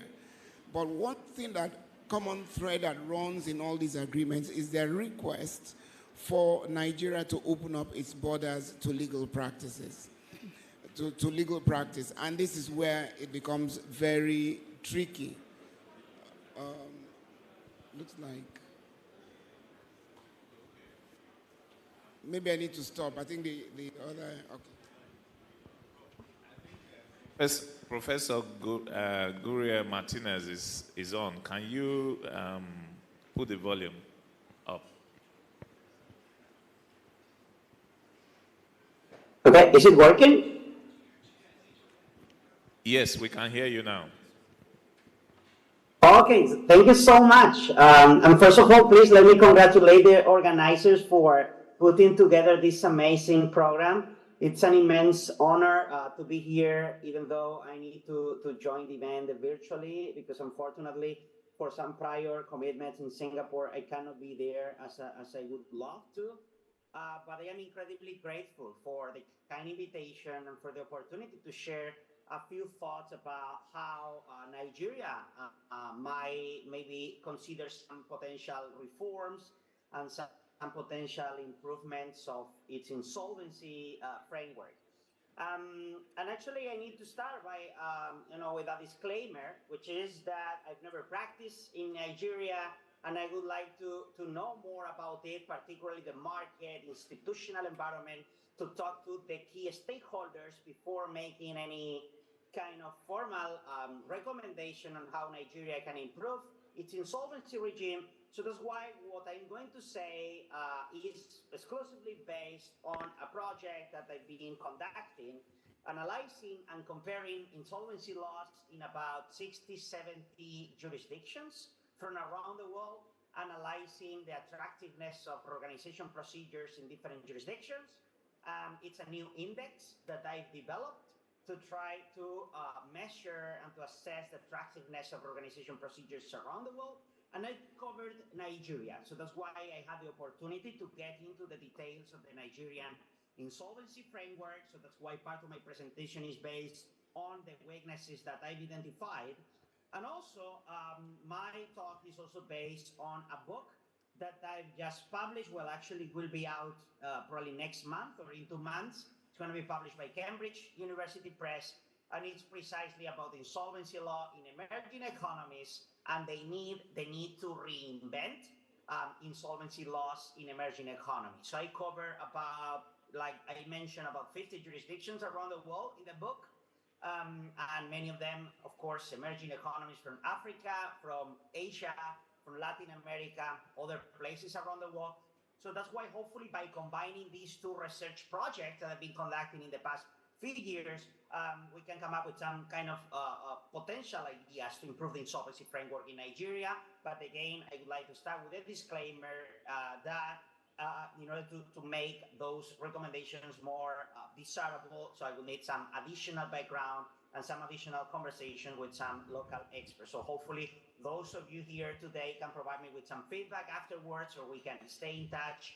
My email is available in the slides, and I would love to keep the conversation going and to keep learning about the insolvency regime, the challenges and future of insolvency law in Nigeria. But I would like to start by emphasizing what is actually the theme of this panel, which is insolvency law as a catalyst for growth, which is actually also the title of my first chapter of the book. Because in the book, I try to emphasize why insolvency law is incredibly important to promote growth, because my perception is that when people think about the insolvency law, we are only thinking about financially distressed firms, about insolvent companies. And in those situations, yes, insolvency law is important to reorganize viable firms, to efficiently liquidate non-viable firms, to reallocate assets toward more productive activities in the economy. But insolvency law is far more than that. Insolvency law, I always tell my students that insolvency law is more relevant for solvent companies than for insolvent firms. And why is that? Well, because based on how we draft the insolvency legislation, that will incentivize people to start a business, to take risks, or to borrow money or not. So that's why the design of the insolvency legislation will affect solvent companies, will affect the whole real economy. If you know, for example, that you might end up in jail by just starting a business and becoming insolvent, which is a scenario that was not that uncommon, particularly in certain countries in the Middle East, for example, then of course you don't have incentives to start a business. Or if you know, as a director, that you might be facing liability, you might be disqualified even if you didn't act negligently. So of course you're going to be skeptical about becoming a board member or about taking risks. So that's why insolvency law will affect entrepreneurship, and it will affect the level of risk-taking and therefore innovation and competitiveness in a country.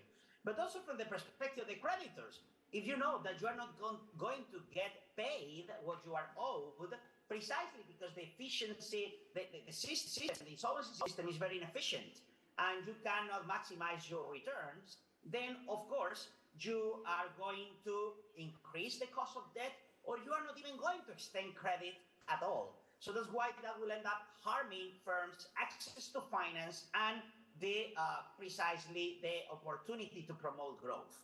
But of course, once a company becomes insolvent, then insolvency law will be very helpful to save jobs, to organize viable firms, to reallocate the assets of non-viable firms toward more productive activities, to maximize the returns to creditors. If those creditors are banks, then by maximizing the returns to creditors, we can also promote financial stability, because then the banks, the financial creditors, will be able to maximize their recoveries. That will reduce the levels of non-performing loans in the banking sector, and that's why ultimately insolvency law can be a way to preserve financial stability as well.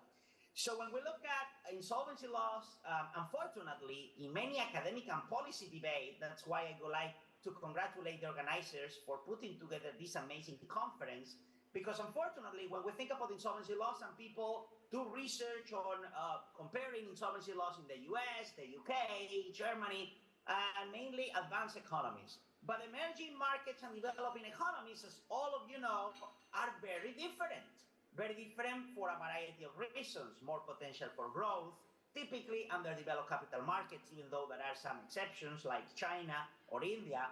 Problems of financial exclusion. Not everyone has access to financial services, or it's very costly to have access to, for example, credit. Also, most companies most businesses are micro and small enterprises. And also most companies have controlling shareholders, typically a family, typically the state, but that is typically a controlling shareholder. And then one of the most important factors for the design of insolvency law in emerging economies, which is the institutional weaknesses typically existing in emerging economies. Actually, if I'm not wrong, the keynote speaker of the conference emphasized that Nigeria some years ago used to have very high levels of corruption. Still, the indexes nowadays analyzing corruption around the world shows that that Nigeria still has high levels of corruption.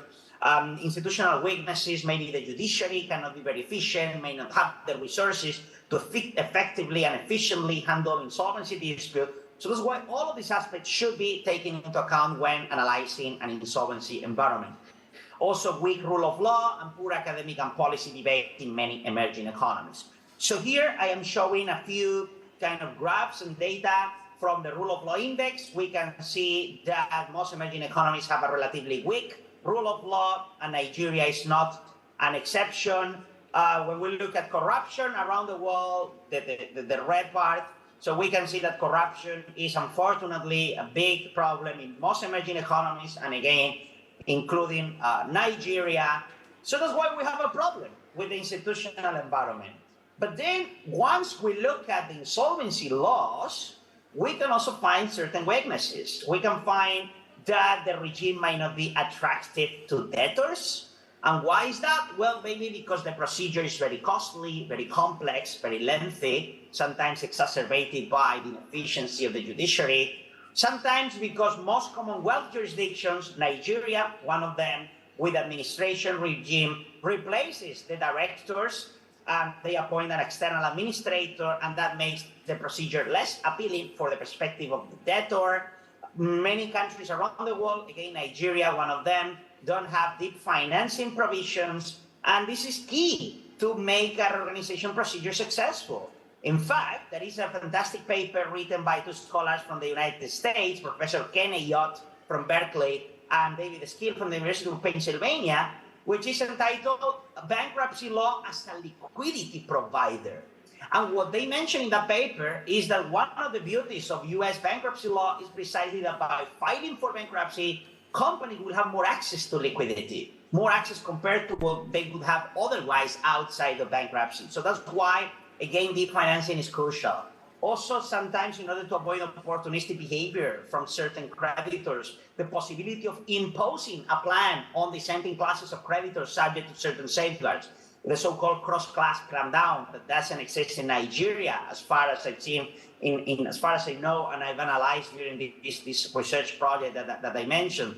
Very tough liability regime for wrongful trading, for example, that doesn't exist in other jurisdictions. And also, so that's why the procedure is not really attractive to debtors. But when we look at the situation for creditors, in places like Nigeria, so the regime is relatively attractive to secure creditors, but not really for unsecured creditors, for example. So sometimes there aren't enough safeguards for unsecured creditors because they cannot create, for example, a committee of unsecured creditors that might approve certain transactions, or they might even force the liquidation of the company. The creditors collectively decide that the company is not viable. They need to wait until their organization plan is proposed typically, or for example, they might not be entitled to get in reorganization at least what they would get in liquidation, which is the so-called best interest of creditors test. So that's why sometimes the regime is not attractive to creditors either. And then we put together this unattractiveness of insolvency laws exacerbated by the unattractiveness of the institutional environment and the unattractiveness of the market environment because it doesn't provide enough liquidity, for example, for the sale of assets for distressed firms, then we have a problem, which is that the insolvency system doesn't work. The insolvency system fails. And if the insolvency system fails, then we have a problem because insolvency law is not going to be contributing to promote economic growth. So that's why it's not surprising that in many emerging economies there aren't insolvency proceedings. Or maybe, for example, I was reviewing some statistics recently. Countries like Ecuador in Latin America has on average one single reorganization procedure per year. Countries like Thailand or Mexico, huge economies, they only have 40 insolvency proceedings per year. I haven't been able to find statistics in Nigeria, but my perception is, and again, I would like to know more from the experts here, is that there are probably many procedures. Sometimes people blame the stigma of insolvency. Well, but the stigma is everywhere. Even in the US, people don't wake up in the US and they say, oh, I feel like filing for bankruptcy. I very much enjoy filing for bankruptcy. No, that's not the case. But the bankruptcy system is helpful. It's helpful for debtors, it's helpful for creditors, and then, of course, it's accompanied by strong market and institutional environment. So that's why I think that there are some aspects in the legislation, not only in the environment, that can be improved in Nigeria. But also, what I emphasize in my book is that if we look at many emerging economies, Nigeria is a good example. So Nigeria replicates in many aspects the UK regime. And I think that's a terrible mistake because the UK has a totally different market and institutional environment.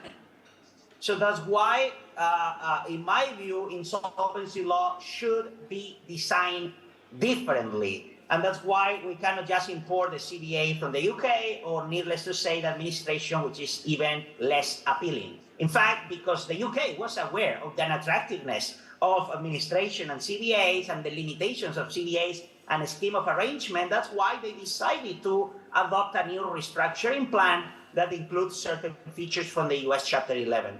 So that's why I think that maybe Nigeria should reconsider that strategy. And when reconsidering the insolvency framework, I think that the insolvency law should be designed differently. And because I am aware that I'm running out of time, I have like 4 minutes or so left.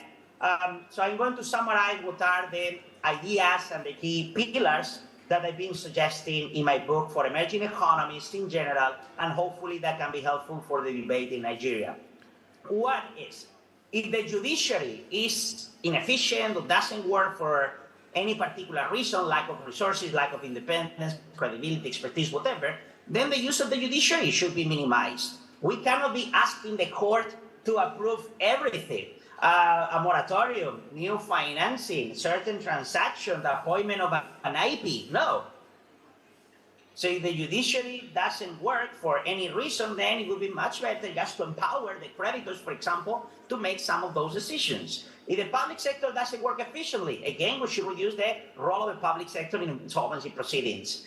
If IPs, for example, are not always sophisticated, of course, there are many competent, sophisticated IPs in many emerging economies. But if we don't have a large body of sophisticated IPs, maybe we should consider the possibility of not appointing an IP in every single case. Maybe we can appoint an IP only if, let's say, 25% of the creditors request the appointment of an IP because they might not trust the debtor.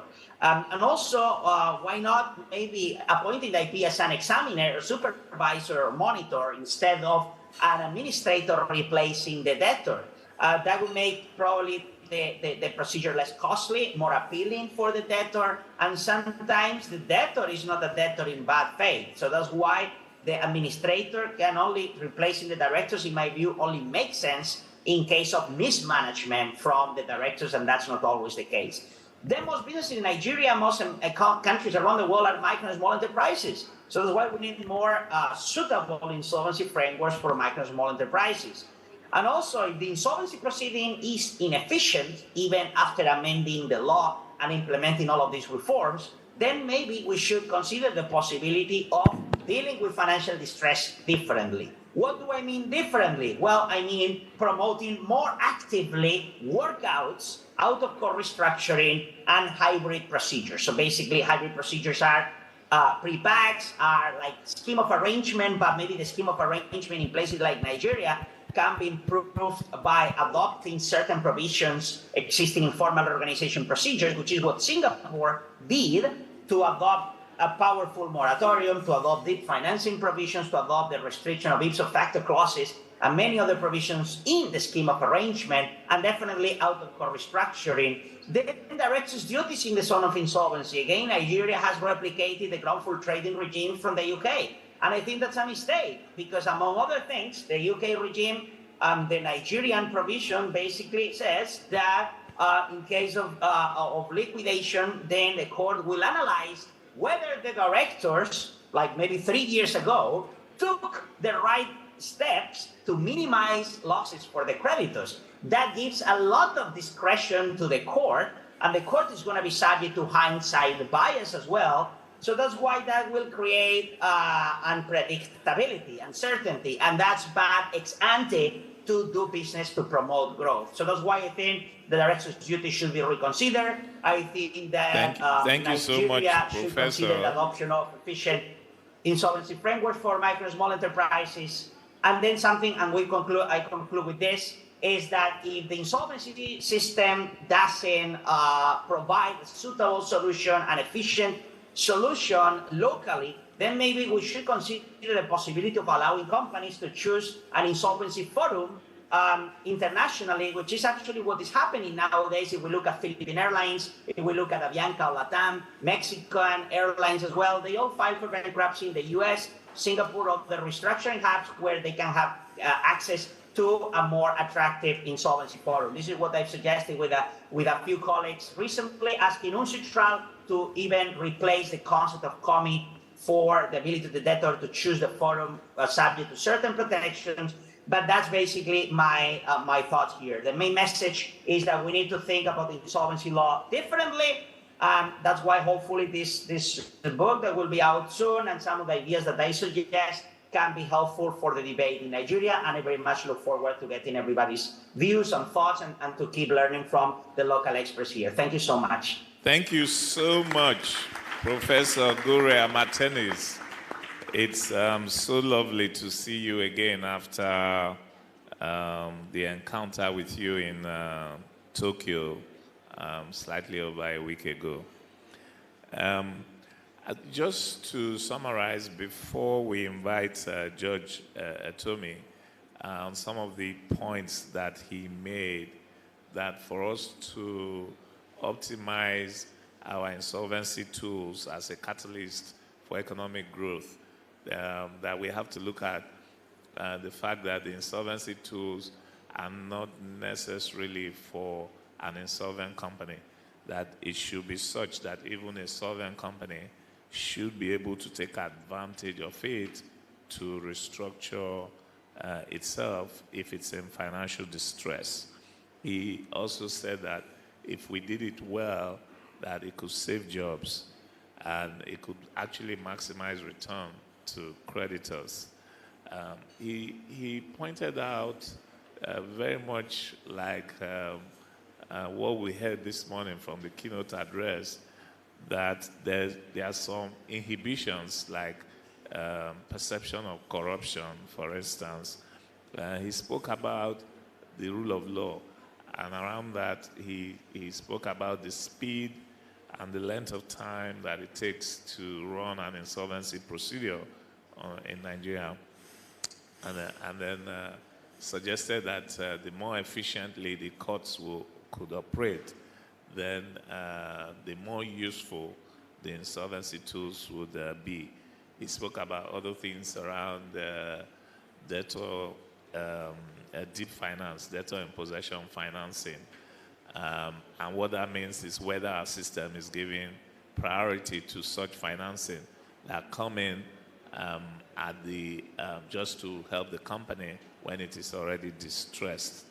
He spoke about how to deal with stigma, why, whether people want to use the procedure anyway, and how do we do it so that people would not mind going through bankruptcy, and whether the system will give them a discharge, and whether their reputation would still be protected. He spoke around about whether the system replaces the directors, and he suggested that you should only replace the directors, the owners of the company, where there is a clear case of mismanagement, and that in other cases that you should allow the debtor to be in possession and then you restructure. So he spoke about so many things and did comparisons with different countries, and he has a book which will soon be out. So I encourage all of us to try and get a copy of the book from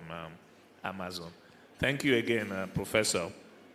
I would like to now invite Mr. George Etomi to now speak to us on the challenges and the opportunities that come with the African Continental Free Trade Agreement. Clearly, we are not an island. We've been told from the other presentations that in West Africa, if Nigeria should collapse, the whole of West Africa will collapse.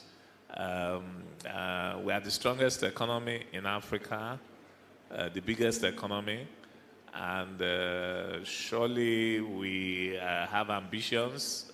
You have the Dangotes, the UBAs, the EcoBank, and even everybody, almost every Nigerian business is going abroad in Africa today. I think the only ones that haven't gone are we, the insolvency practitioners and the lawyers. So if everybody is setting up businesses everywhere, I think it would be very interesting to hear from Mr. Etomi what the challenges are and what the opportunities are for us as insolvency practitioners. Thank you. Thank you again, Chairman.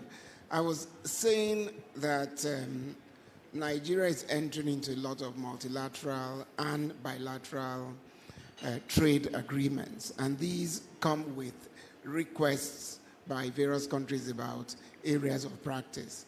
One such area has been the request for Nigeria to open up its legal services space. Now, even though we're going to be talking about AFTA today, it is good to keep in mind that Nigeria is also talking to the UK, for example, on bilateral trade agreements. Since UK Brexited, they're trying to rack up a lot of bilateral trade agreements. Nigeria is top on their priority. For example, they do only £3 billion worth of trade with Nigeria, so abysmally low. They're hoping to ramp that one significantly up. And the way we are now in Nigeria, these trade negotiations are becoming of great interest to us because the Ministry of Trade, which is the arrowhead for these negotiations, actually sees a pathway for Nigeria to expand its economy. But what then should we legal practitioners do when they request for us to open up the legal space? Now, clearly, we've been having this conversation. If you remember from 2006, when we had the first discussion about the globalization of legal services, the threats and opportunities, the fear at the time was whether we would be swamped by lawyers from more advanced economies. Because initially, under the World Trade Organization, there were no preconditions for these exchanges. Once you sign on, they request for you to open your borders. And those were the things we resisted. Secondly, the trade negotiator in Nigeria is obliged to consult with the sector that is affected in any particular area that is requested for being opened up. So to that extent, the Trade Ministry is engaging the NBA on the issue of what lawyers want for themselves in these trade agreements. Incidentally, I'm working with a number of lawyers on those committees. I'm on the AFTA committee. I'm also on the UK, the legal subgroup of the UK-Nigeria trade negotiations. We've done quite a lot of sensitization to lawyers, and I think the message out there is that it's no longer a question of if it will happen. It's a question of when it will happen and how prepared we should be. Now, I must always say something to everyone. I'm an incurable optimist. The truth is that if we do not begin to broaden our focus, we may be like big fishes in a small pond, whereas there are so much opportunities. For example, what are the statistics? The paper should be up for AFTA. Now, the World Bank predicts that the 1.3 billion people that comprise the African Continental Free Trade will be able to generate as much as $450 billion worth of income gains by year 2035. They expect a further increase and over 81% growth in intercontinental trade activities, 19% in exports. FDI will be boosted by over 100%, and so the benefits are humongous. There's absolutely no reason. So what do we then do? How do we then fit in? Well, we have recommended that we legal practitioners should actually lead the way, because even though we keep talking about trade, if you break it down to the various subsectors, whether it's agriculture, mining, whatever, underpinning everything is the law. So we legal practitioners just need to step up and see the opportunities and advance. So how do we then do that with regard to the African Continental Free Trade Zone as it affects insolvency practitioners? First, we're recommending that there should be partnerships and collaborations. We must begin to see how we can reach across the aisle, because there are so many insolvency practices outside of here, and most of those come with their nuances. For example, there are mostly the Muslim countries who do not do insolvency practice the way we do it, because they generally don't lend. They actually partner with you in your business. They take a stake. So you don't have the regular, you borrow, you default, and then they bring in insolvent practitioners. Because they are taking a joint risk with you, you'll be doing more of restructuring when you want to deal with debts that come out of these businesses. That's why I'm happy that part of the theme today talks about restructuring. And from what the prof said, it is as good for businesses that are failing as it is good for businesses that are still in business, but looking forward to things that would happen. For example, I have been heavily involved in the power sector, and I'm sure you all know what's going on. Most of the power investors actually borrowed their money in single-digit dollar-denominated loans, and at that time it looked so great. but most of them are groaning today because of the combined effect of the exchange rate instability and inflation. Many of them will just go under by virtue of those loans alone. Let's not even begin to talk about how well the businesses are doing. So the lesson here for us is that there's so much we can do as practitioners. And guess what?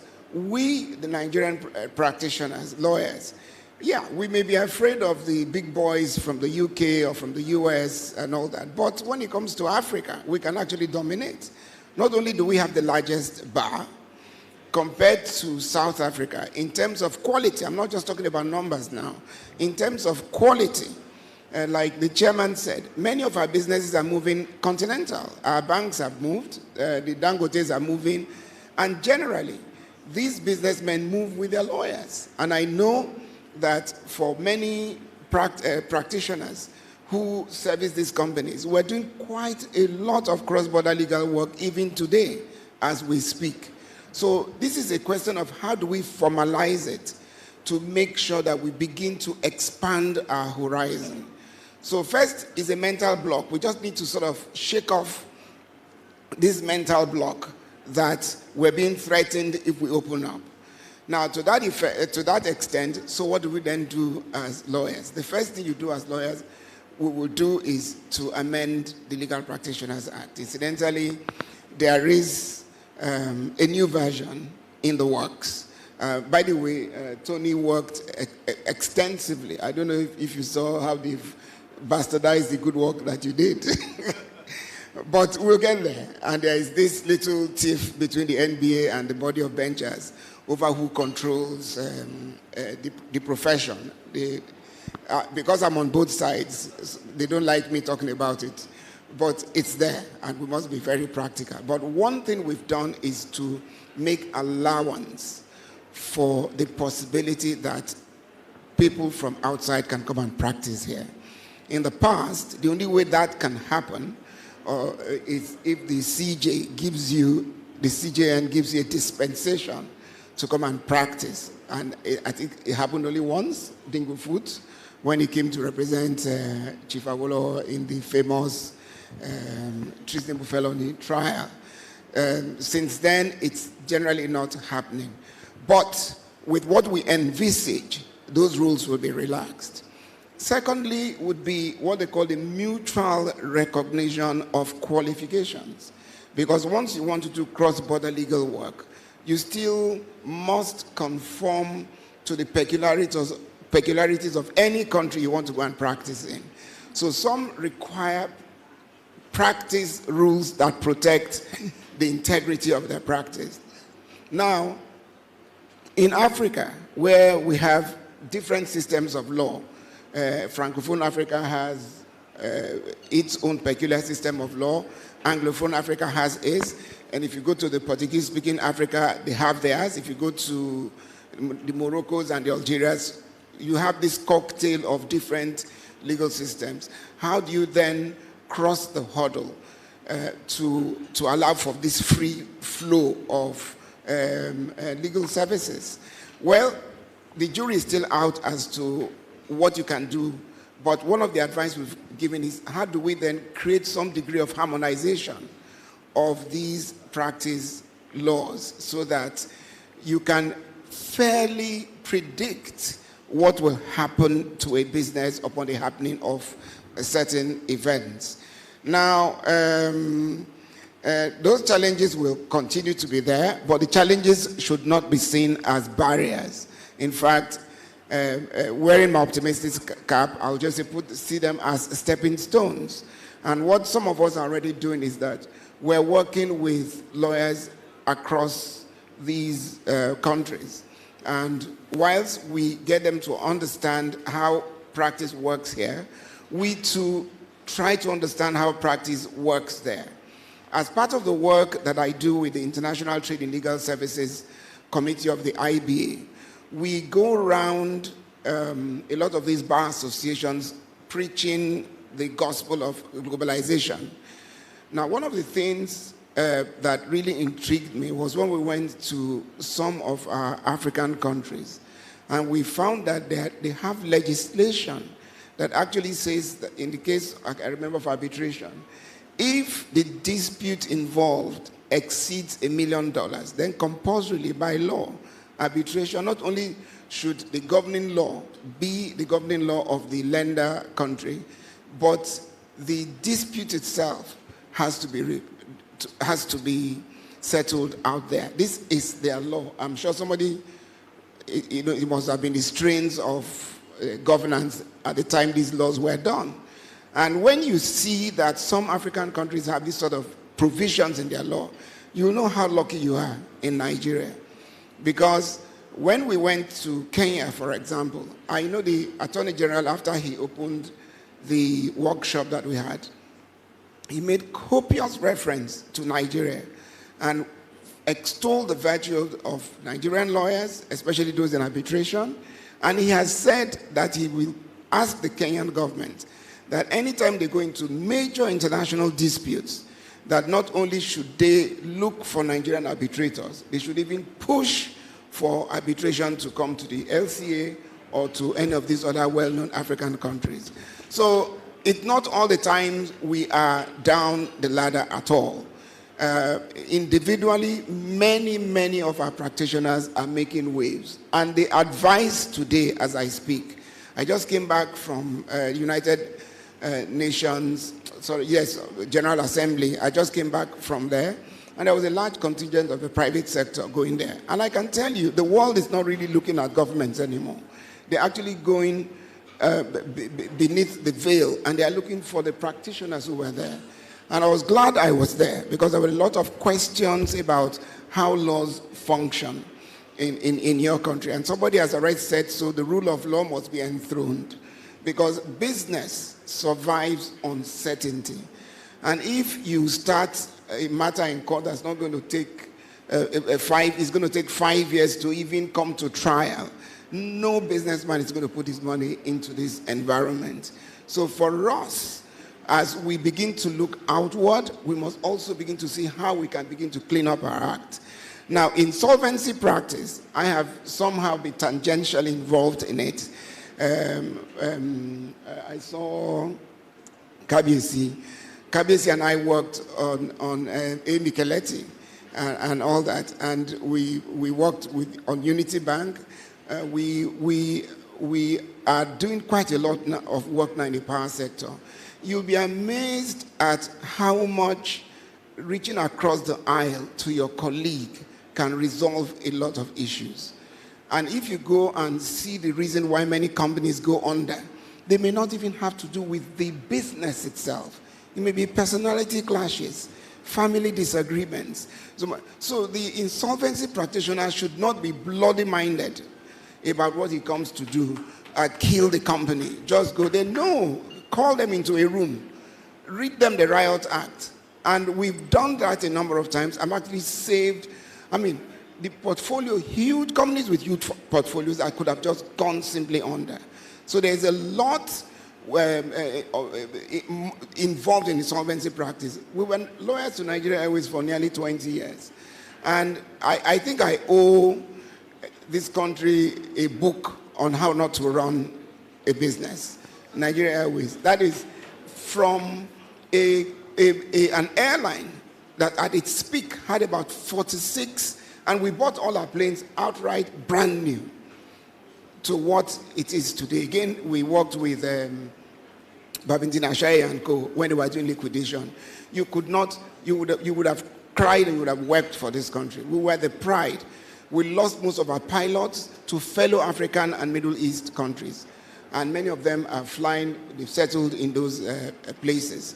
So there's so much by way of opportunity. The laws will be reviewed to accommodate that.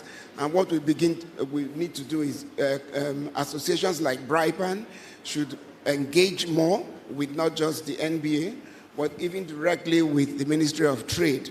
And we're happy to see how we can explore this opportunity that's unfolding. It could be a pathway to expanding this economy that's shrinking before our very eyes. Thank you, Mr. Chairman. Thank you so much.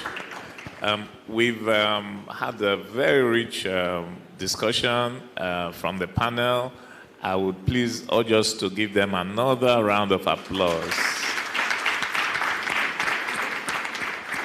Thank you so much. We'll be taking questions now.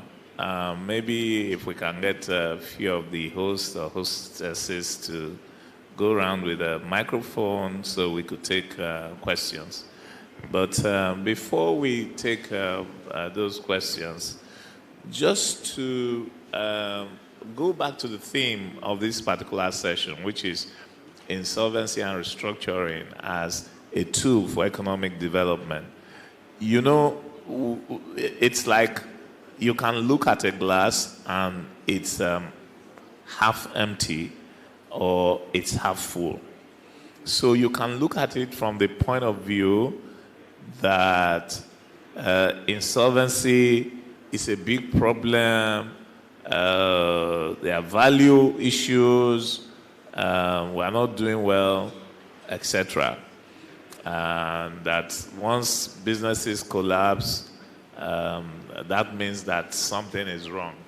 And you can tie it to moral issues, reputation issues, etc.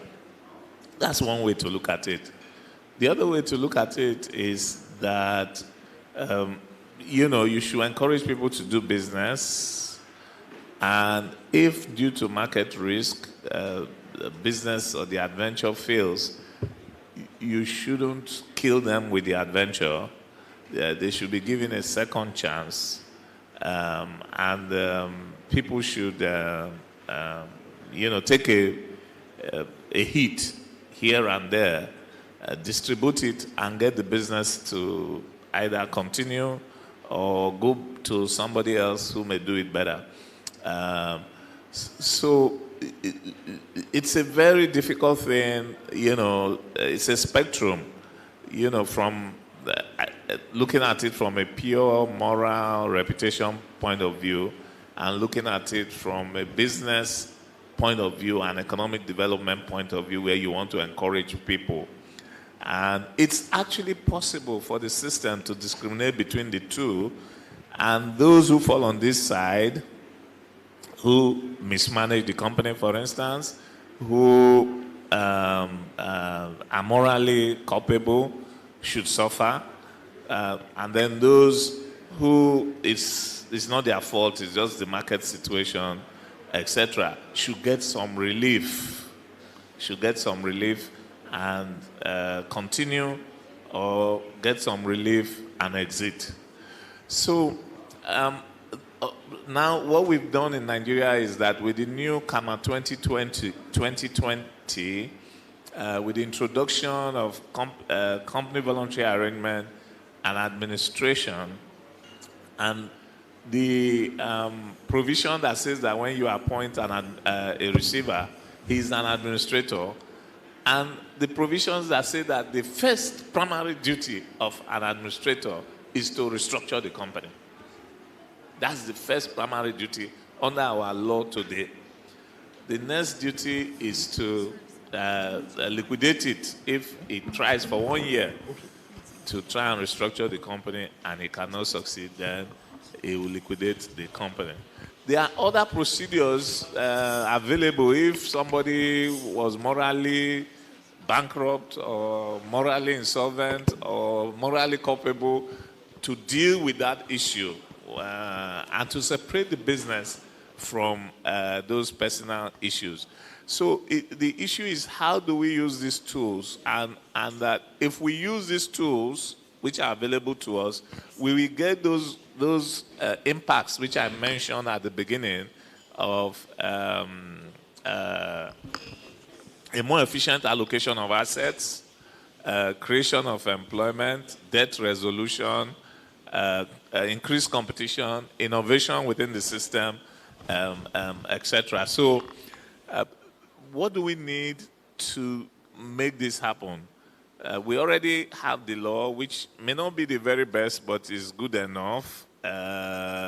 in terms of the analysis that was done by Professor Guria Martinez, I wouldn't say the law is the best when you look at it globally, but it's a major step forward. So we have the law. The next thing is we need practitioners who have expertise, and then we need a court that understands the issues and is efficient to make sure that it's implemented. And of course, we need regulation of the practitioners, which is now with the Corporate Affairs Commission. So I think it's how we can get all this to work together that will ensure that insolvency and restructuring will contribute to economic growth in Nigeria. So with that, I would invite questions and comments. Please keep it short. So we have only 5 minutes left.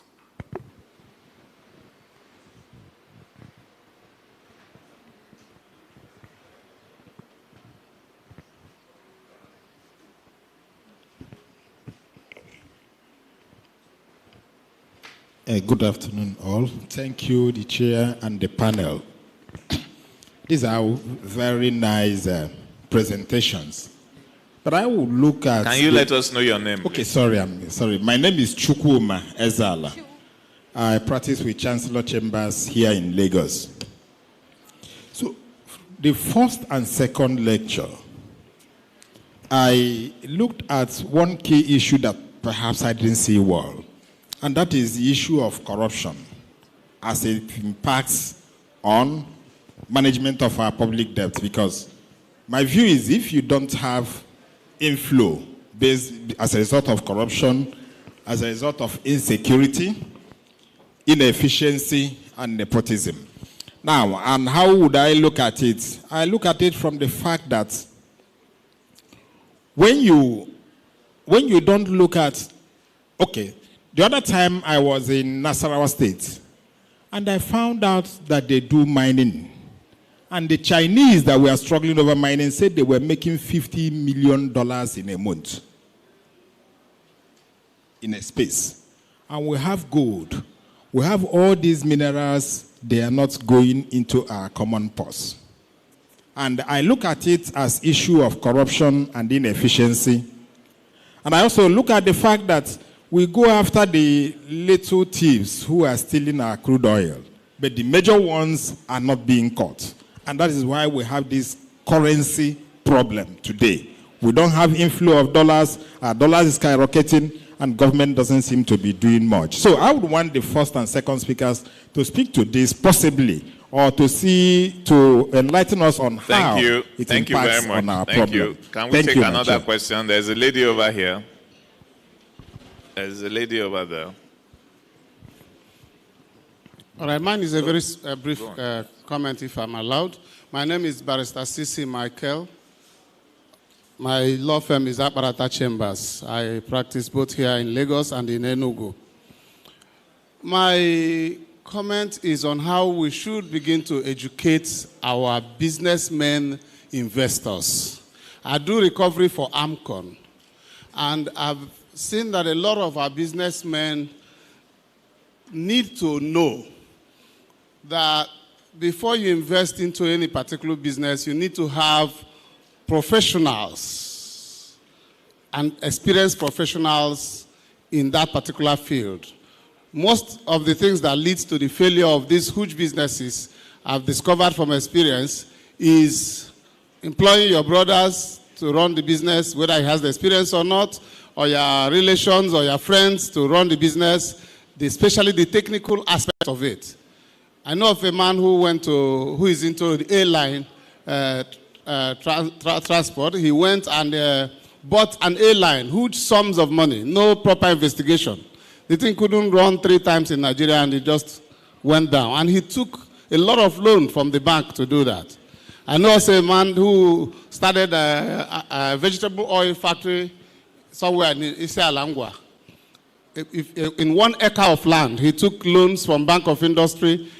They put some people in the board that had no proficiency in that area of business. So we need to educate our investors on how to do this. The question is noted. The question is noted. Yes? Thank you so much for that. Yes, please. Thank you.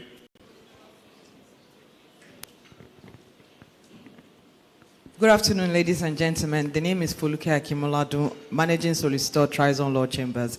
My question, sir, is there really a case for restructuring in Nigeria, considering the costs? When you look at it, especially as a bank lending to a company, the costs involved with having to keep that company running as against just liquidating it in the light of inflation and interest rates and the skyrocketing rates that they are. Why don't they just cut their losses? And then our company law rules then have requirements that before you can register so company, you should have this type of qualification or this type of credential. So we actually go back to the drawing board, because you can't ask the companies or the banks, the lenders, to keep holding on to something that might be a failed story. Thank you. I will invite the panel to address these questions as we are running out of time. Okay. Do you want to? Let me just. My name is. Let me just speak to the first question. I think the first question speaks probably just about resource control. See, I'm not a prophet of doom, but you see, until we address resource management by our state, resource control, the Nigerian economy is going nowhere. Growth should be from bottom up, not top down. Our states, especially our state governors and state governments, are lazy.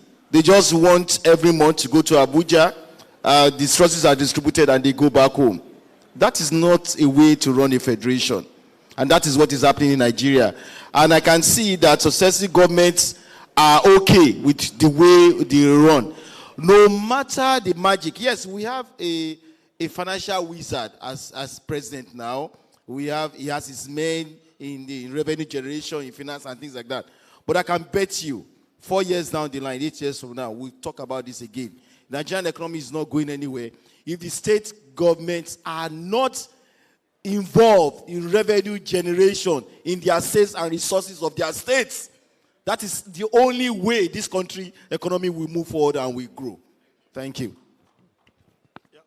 I think that's a very, very good point. I will quickly speak on the corruption side. I think most times we talk about corruption, Nigerians, we are corrupt, this and that. For me, I think corruption is not the problem. And please hear me out. Corruption is not the problem. Corruption feeds on institutional incentives. It's a natural phenomenon. When you create incentives for people to be corrupt, they will be. In countries where you don't have much of the corrupt cases being spoken of, it's because there is no incentive for you to be corrupt. So instead of chasing corruptions or corrupt people, why not strengthen our institutions in such a way that it's naturally difficult for corrupt people or corrupt practices, to grow? So I think we need to strengthen institutions, not going against corruption, as it were. That's my opinion, anyway. Thank you. Well, I work in the Policy Advisory Council of the President, and one of the things we found out talking about mining is that 90% of mining activities are actually going on illegally. So that's a huge, huge gap in terms of our ability to generate revenue. On the question of corruption, I agree with what Chegun has said. If you want to frontally face corruption, you fall flat out. If you strengthen the institutions and you punish as a deterrent, it could be a game changer. Thank you so much. And let me just chip in a little bit. I think the question around the mining issue and the responses given suggests that, maybe at times we don't have our priorities right. Government should leave off taxation. So personally, I don't see anything wrong in people mining anywhere, so long as they pay their taxes as prescribed by the law. And once the environment is created, and then the state government and the federal government collect the taxes, and then it's distributed, however, for infrastructural projects, then that is fine. So the only problem is whether the correct taxes are being collected and who is getting those taxes, not whether somebody should mine or not mine in which place or the other place. So otherwise, if you look at it, it actually addresses the issue of resource control, because once we get used to that, then we can begin to relax on the petroleum one, that, you can do your petroleum at the back of your house, and you just make sure you pay the tax, right? So that's the resource control issue that is there.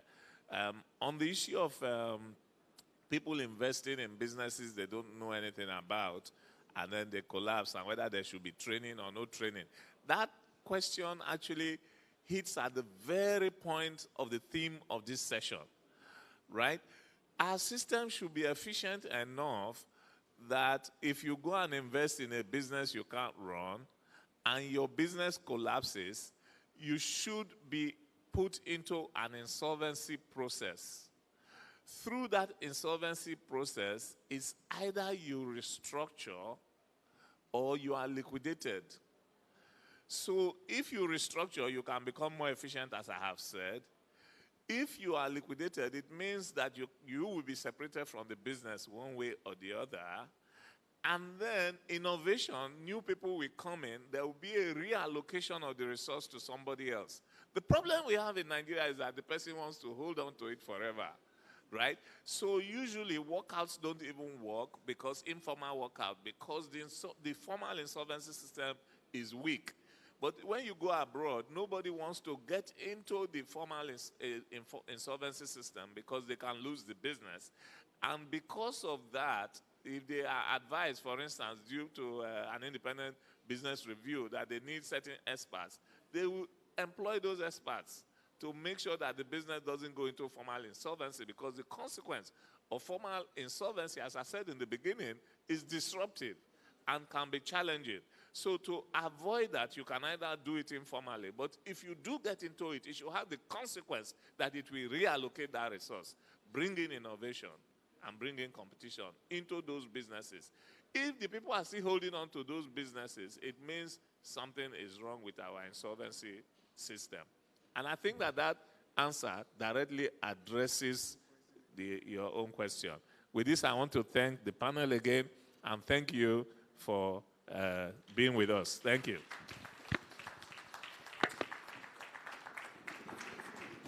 Ladies and gentlemen, please put your hands together for our panelists. Put your hands together for them.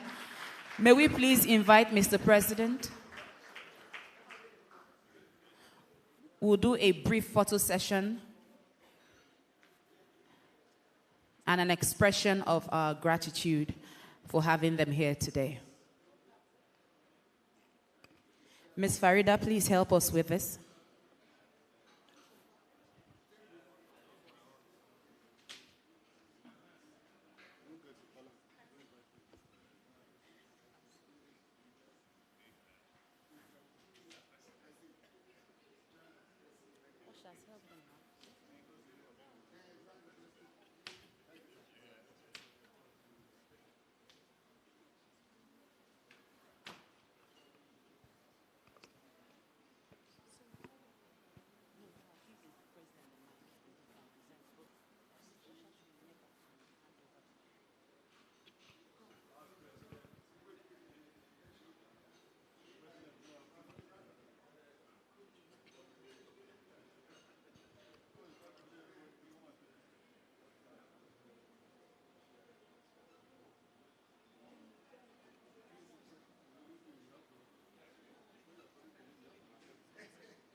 Thank you very much for speaking at our conference and shedding a lot of light on the topic.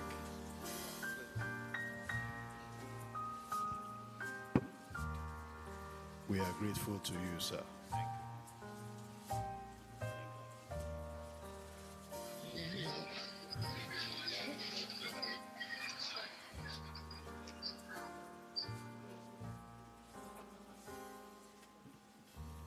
Our past president, Chief Anthony Idigwe, SAN, always very supportive of BRIPAN activities. Thank you once again, sir.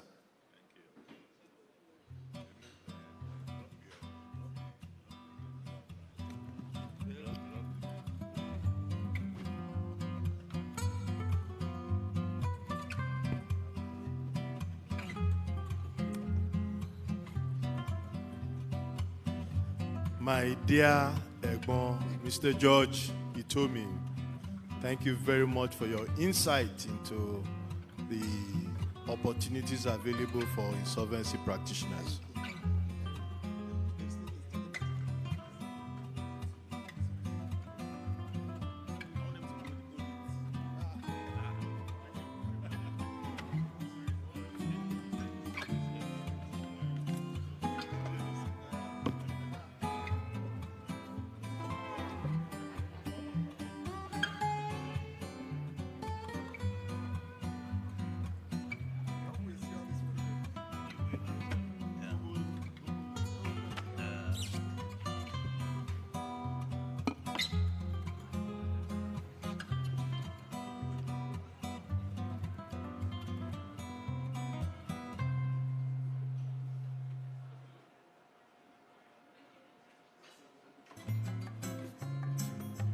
Please, may we put our hands together one more time for our speakers.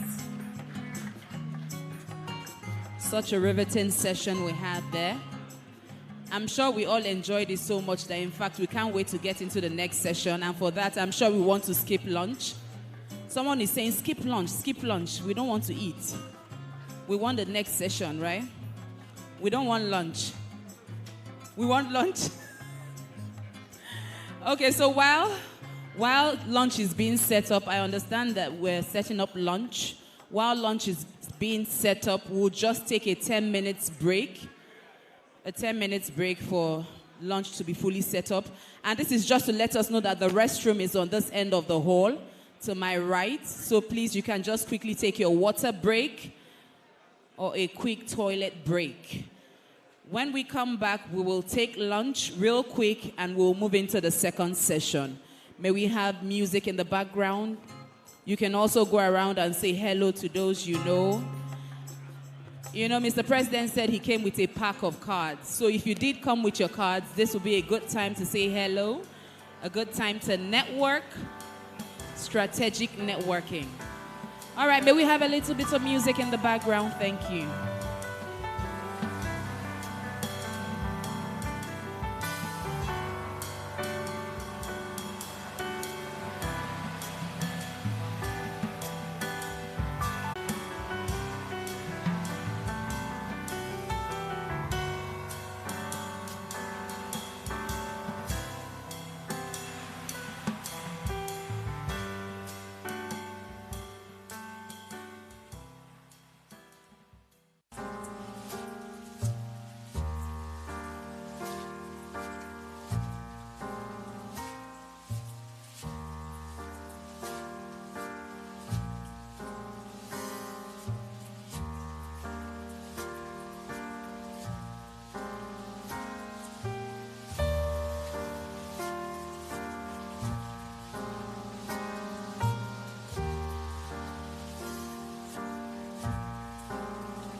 We would like to seize this opportunity to thank our sponsors, Peterbo, Gately Legal, the T Group, Stern and Glan,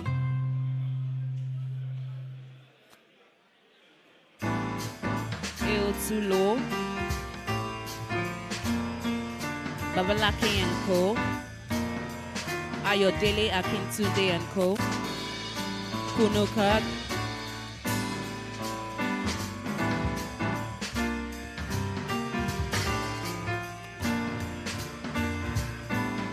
special recognition and thank you to our sponsors.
right, distinguished ladies and gentlemen, please may we just settle in.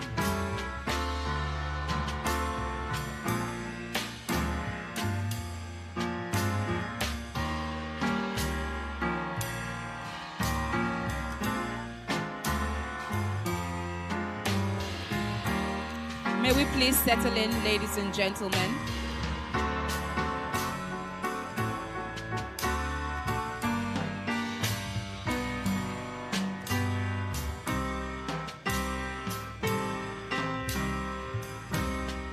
All right, DJ, please bring the sound down.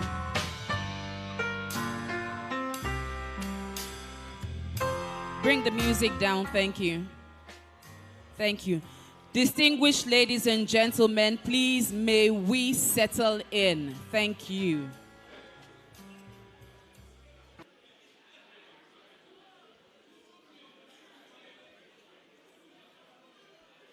Thank you.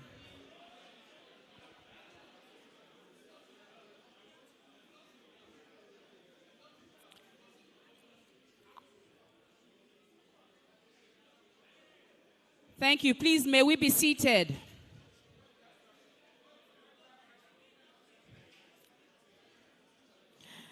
May we be seated, please? We'll still have more time to network and interact. May we be seated. Thank you.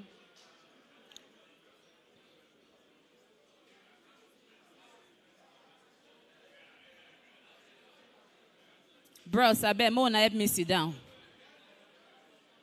Mona, no verse. Mona, help me sit down. Thank you.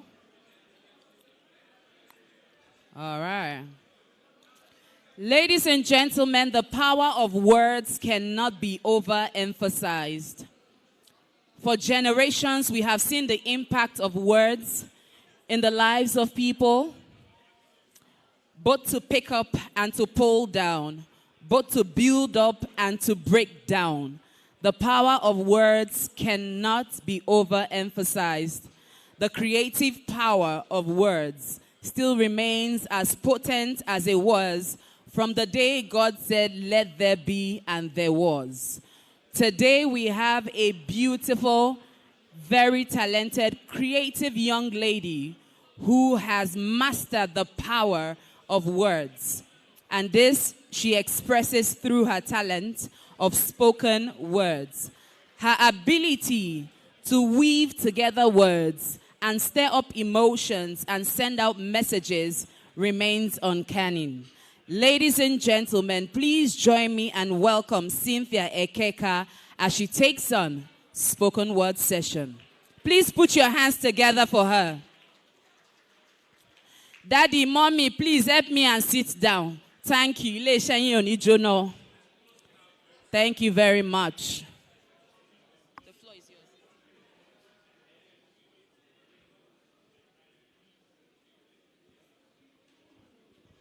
Good afternoon, ladies and gentlemen. All protocols duly observed. So I don't know how many of you are fans of spoken words here, but I'll be doing something for insolvency practice.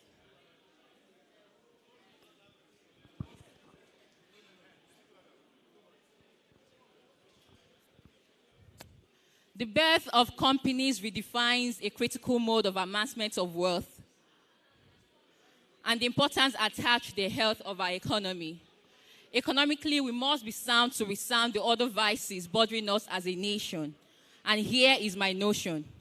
A man who sits and reasons ways to break the chains of poverty and thinks on how to conjoin others to experience this light is a noble man.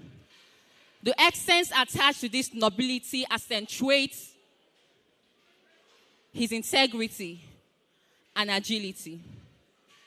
Now, how far does this go? Will it continue being virtuous or turn vicious? Companies are birthed, companies die, some deaths tragic, some natural, some reckless. Death embedded in undesired characteristics, pride, vanity, and exaggerated tendency to speculate. Yes, we know. Lending and borrowing are important vitals that bloom businesses. Yes, we know. The history of credit is probably as long as the history of humanity. But is it human? to be human?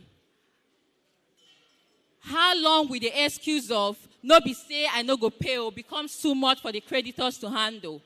And when does the dragging of the debtor be tagged social stigmatization, humiliation that should be settled other routes if parties are taking it in one piece? Well, all thanks to corporate insolvency practice. The decency brought to the corporate world, Kama has been a good boy.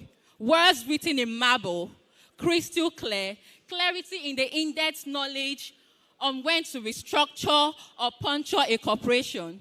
Collaboration that works being restored among the shareholders, stakeholders, insolvency office holders, corporate insolvency practice. Working hand in legs in harmonizing the system, minimizing the downing of the economy, from management to restructuring to asset tracing to redistribution, winding up the last option. We are yet reminded that karma is the karma that hits right on time. Most importantly, is a recognition of the body that brings to friction its spirit and its intention. BRIPAN, the body of well-able men and women whose founding directors dreamt dreams and brought to reality the vision since 1994. Please take your flowers. Please take your flower because the towers of Babylon not all reach the pace that you have set. The towers of Babylon not all reach the pace you have set. BRIPAN, you've got some fans. You are notable in keeping the insolvency office holders in check, commendable for your futuristic outlook, keeping the practice, the theory, and the vision alive. You're not too quick to crucify the companies in financial distress brought to your doorstep, but you're more concerned to rehabilitate them and keep them ongoing concerned, yet never failing to wipe out those whose foundations are silhouetted against the backdrop of illegality. This on its own is intentionality. See, these legacies are not genesis. These legacies are just for the genesis. Because as we pray and hope that more revelations are made, as there are still more to be done to make this country better, to make our economy boom. But until then, we stand and celebrate all of you that have brought us this far. We need not look far to fathom the mandate on which you've stood, you've acted on, the past, the present, the future. Creating conducive environment for both the domestic and foreign investors. See, complexity may arise, but your ingenuity is not in doubt to have these mechanisms reviewed from time to time to ensure efficiency. Well done to the leaders, the past presidents and other ESCOs, the incumbent leaders, well done, and most especially to the captain that paddles this ship, Mr. Ayodele Akintunde, Senior Advocate of Nigeria. You've been there, done that. See, your stripes are explanatory that the gods have not left you with too big a shoe, with no Cinderella feet to fit in. So carry on. You and your teams have done tremendously well. So we pray that if there be a hall of fame for corporate insolvency practice world, that Nigeria will someday make it at the forefront of the global map. Thank you.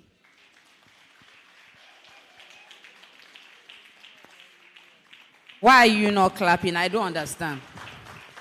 If you are not clapping, you come and do it too. Let me look for those who are not clapping. You think it's easy. She said, yes, we know. She inspired me. Auntie, you were not clapping. Please do your own. I was clapping. Who else? Sir, the way you are so serious. No. Talk your own. That was excellent presentation. Oh, please put your hands together for him. I was totally inspired. In fact, yes, we know that food was created for the stomach and the stomach for food.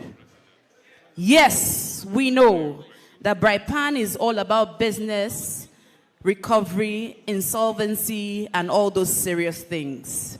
But yes, we know that man shall not live by business alone, but also by the smoky jollof rice, amala togbono, RSVP, rice and stew, very plenty. And so, yes, we know that the summary of all I am saying is that lunch is served. Ladies and gentlemen, if you are not clapping, you are beefing.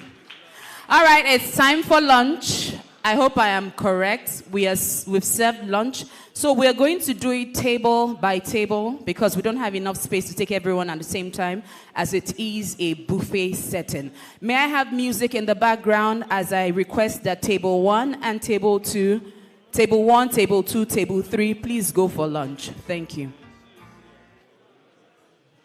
Ushers, please assist me. Table 1, table 2, table 3, please go for lunch. Please note that we have just 30 minutes for lunch, so let's make it as quick as possible. Thank you.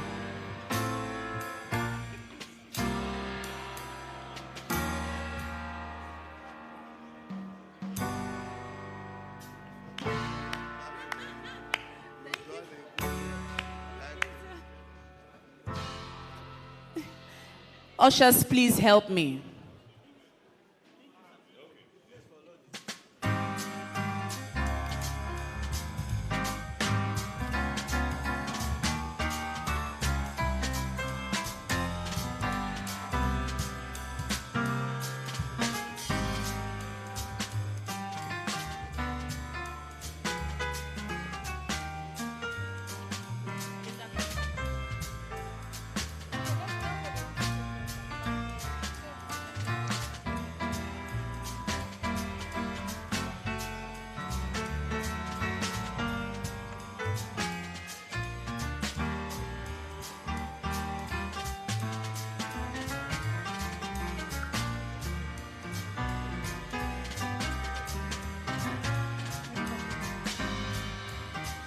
Would like to seize this opportunity to thank all our sponsors, partners, supporters. Thank you so much for believing in the vision, believing enough to bank with us and to put your name with the brand.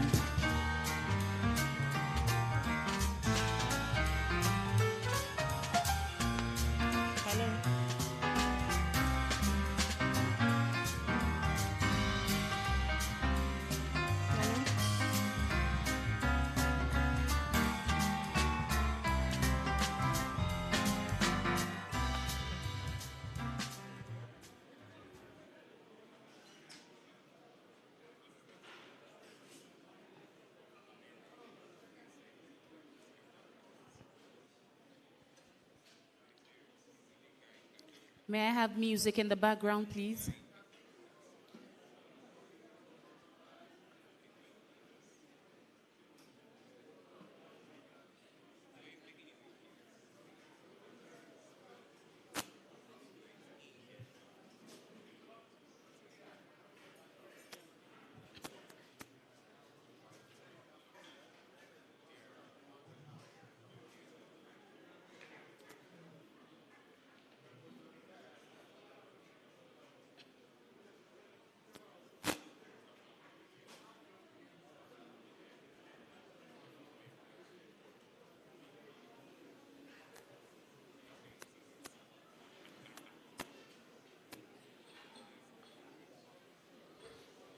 May we have table 4 join in, please?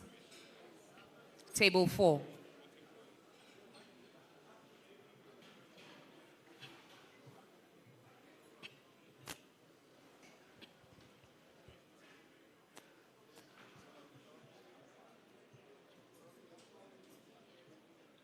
Delivering solutions. T Group is a multifaceted solution provider encompassing a diverse array of services including tax management, logistics, corporate communication and branding, process automation, data protection and security, human resources, recruitment, construction, and education. Navigating complexities, delivering solutions, and shaping a brighter future for businesses and individuals alike. 21 Search Limited. Transforming businesses with top-notch recruitment, training, process and compliance solutions. Bridging talent and success. CCB. the communications arm of the T Group. CCB elevates your corporate May we have identity table with 5, strategic please join in. communication and branding services. Table 5. Tailored to amplify your brand's message. Crafting Table the ultimate 6. brand experience. Table 6, T real Group, quick. navigating complexities, delivering solutions. T Group is a multifaceted solution provider encompassing a diverse array of services including tax management, logistics, corporate communication and branding, process automation, data protection and security, human resources, recruitment, construction, and education. Navigating complexities, delivering solutions, and shaping a brighter future for businesses and individuals alike. 21 Search Limited. Transforming businesses with top-notch recruitment, training, process and compliance solutions. Bridging talent and success. CCB. The communications arm of the T Group. CCB elevates your corporate identity with strategic communication and branding services, tailored to amplify your brand's message, crafting the ultimate brand experience.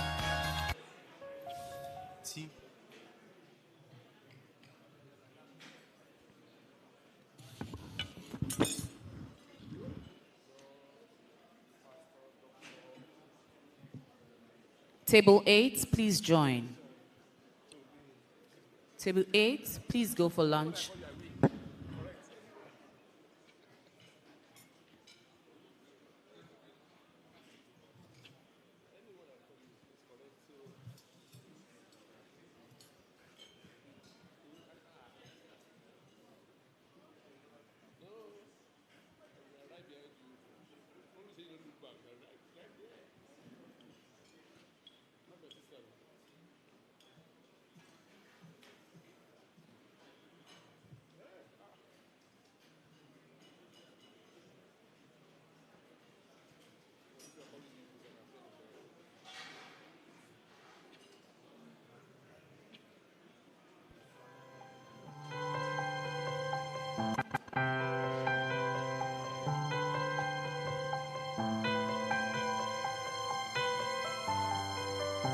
May we have table 9?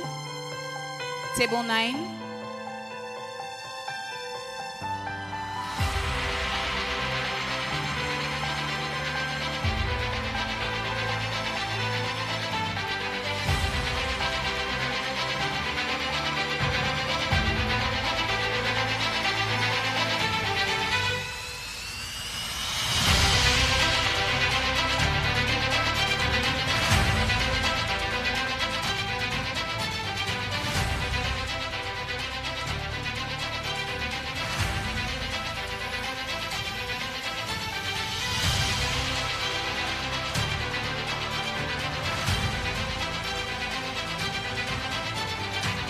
Please, let's have table 10.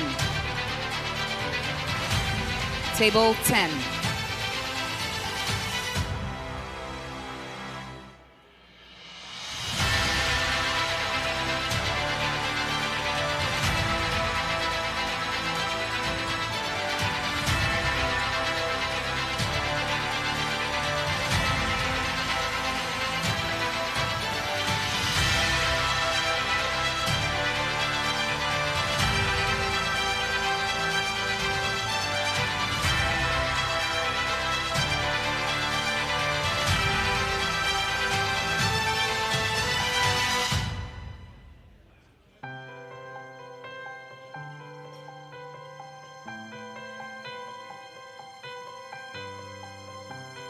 May we have table 11 and 12. Table 11 and 12. Catering service, please let me know when you're done with that setup.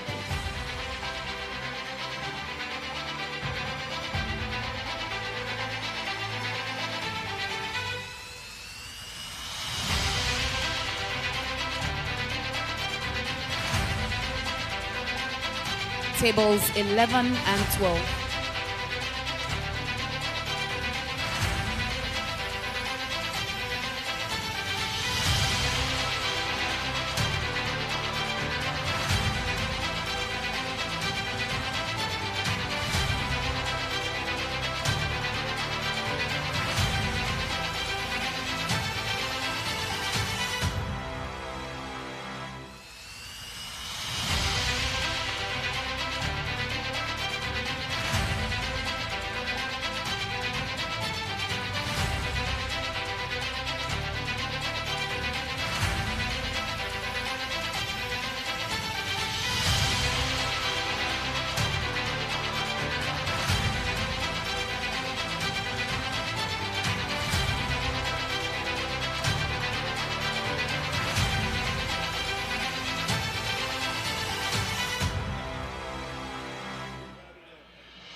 Table 13.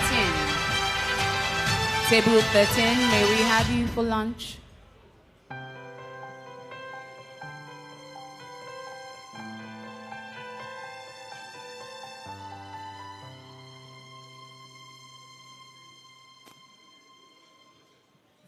Our diversity at AO2 Law is our uniqueness. Bringing together partners of diverse backgrounds creates for us that multidisciplinary practice that you hardly find in Africa today.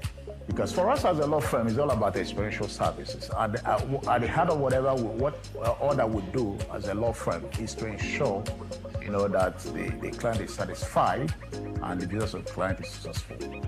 We have a very healthy work culture. The employees are very cordial with each other. I believe that the partners also have a very healthy relationship with the employees, with the associates, and even the support staff. We have a culture where Table 14, lunch is served. Table 14. Encourage our associates and our team members in general to speak up against their challenges. We continue to build the business from various perspectives. We find ourselves, because it's a firm of multiple partners, you have multiple views, so we can leverage on the skill and strength of each other from time to time.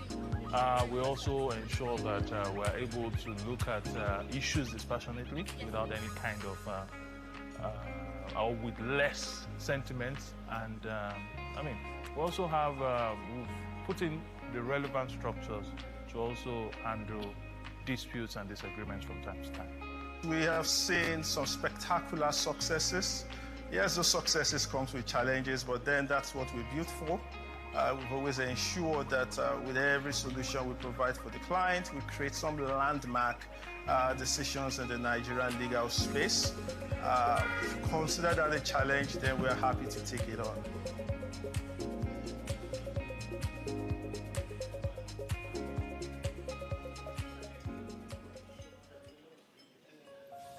T Group, navigating complexities, delivering solutions. T Group is a multifaceted solution provider encompassing a diverse array of services including tax management, logistics, corporate communication and branding, process automation, data protection and security, human resources, recruitment, construction, and education. Navigating complexities, delivering solutions, and shaping a brighter future for businesses and individuals alike. 21 Search Limited. Transforming businesses with top-notch recruitment, training, process and compliance solutions. Bridging talent and success. CCB. The communications arm of the T Group. CCB elevates your corporate identity with strategic communication and branding services, tailored to amplify your brand's Can I have that message. setup at the back done real quick? Thank you. Experience. All right, may I have table 16 over at the back? Did I skip table 15? Table 15? All right, table 15, let's have table 15 and table 16. Please go to the setup within the hall at the back.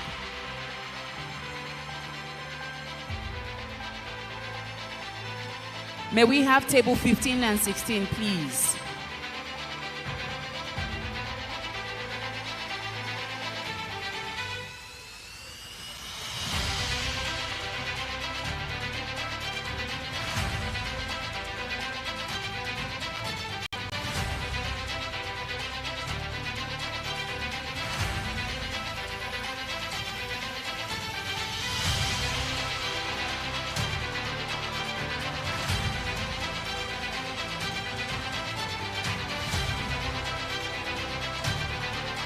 Please, may I have another usher? May I have another usher? Thank you.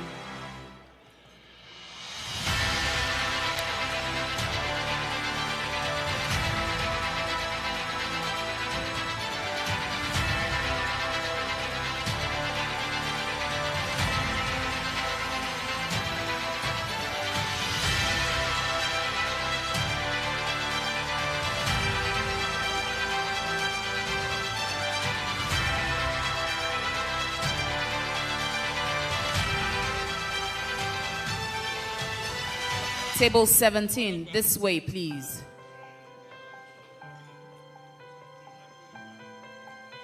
To my right, back end, this way.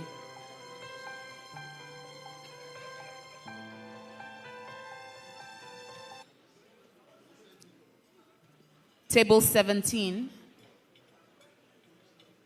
Table 17. Table 18. Table 19. Table 19, lunch is served.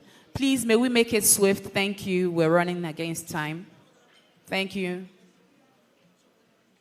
Table 20, please go to that other 7 points. Thank you.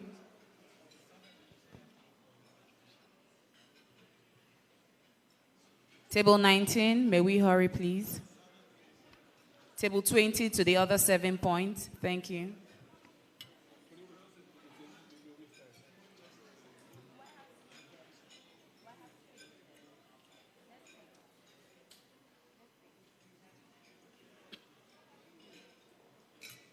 Where is Debbie? Where is Debbie? Go and meet Debbie. Debbie will sort it out. If you want the ticket, go and meet Debbie. She's there. She's there. Straight ahead.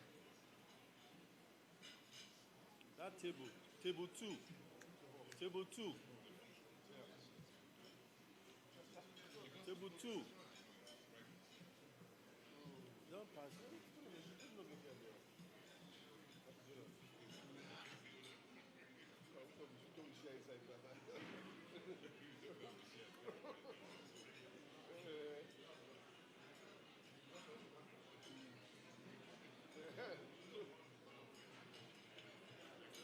Sumi.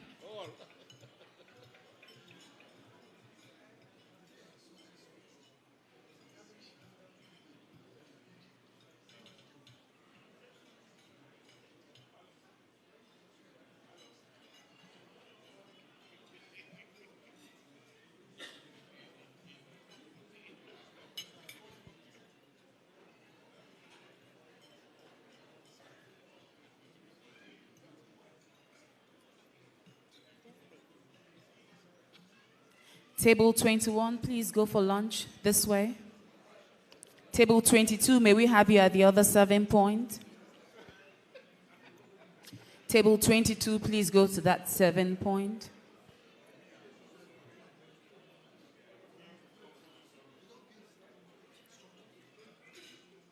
Please go along with your meal ticket.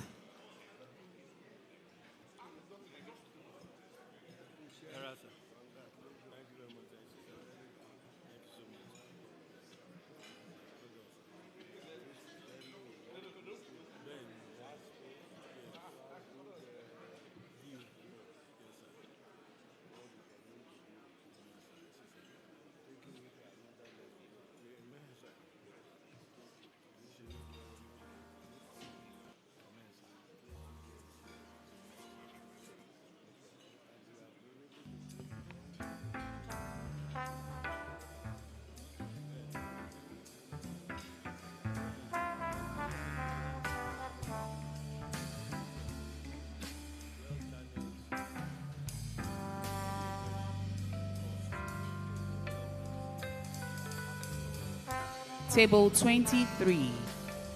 Please, may we have you at that 7 point? Thank you.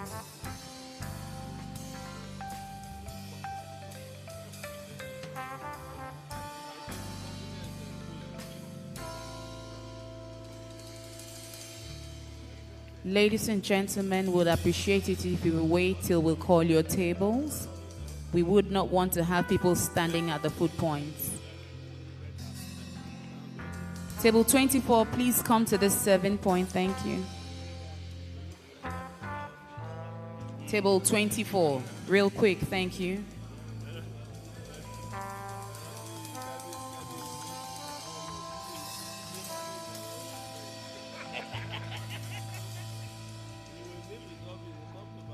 Table 25, please this way. Thank you.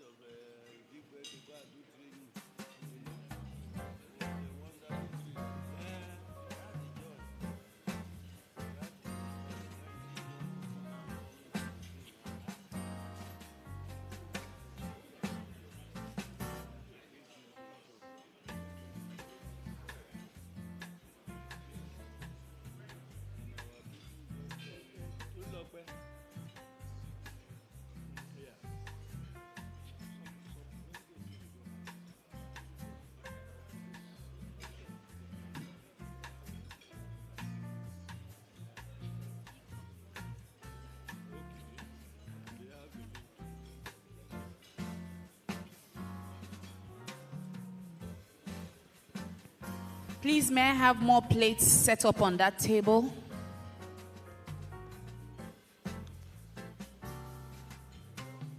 Thank you. Table 26, let's have you over at that 7 point. Table 26, over at that set. That's 7 points. Table 27, this way, please. Table 27.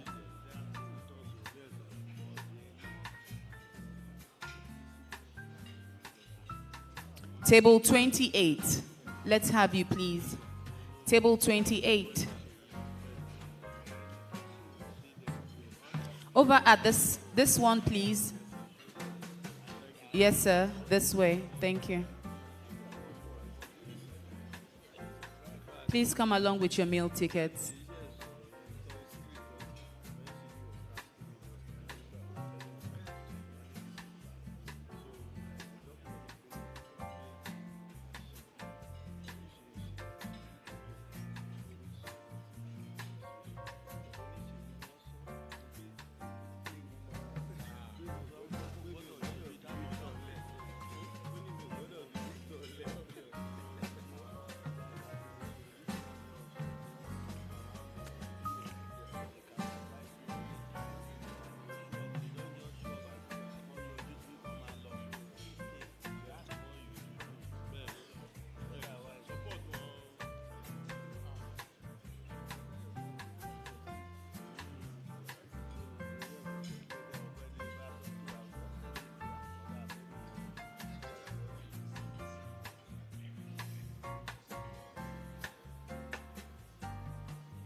Table 29.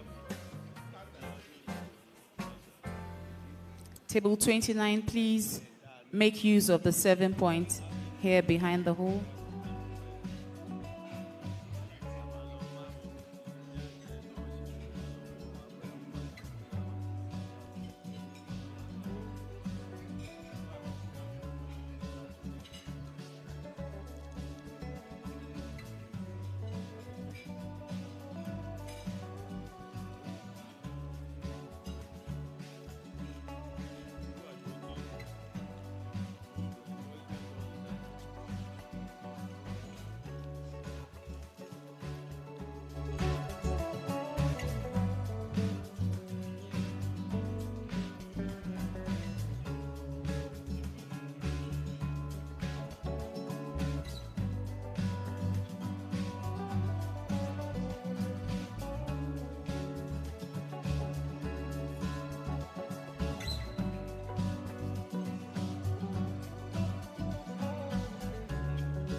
Please, may we have table 30?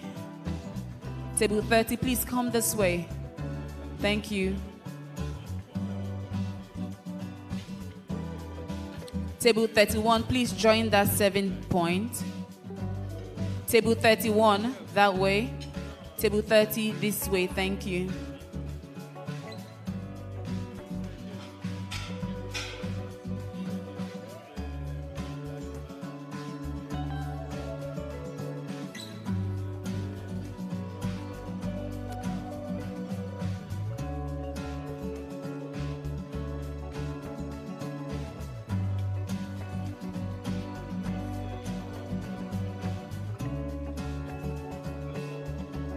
Please come along with your meal tickets. Thank you.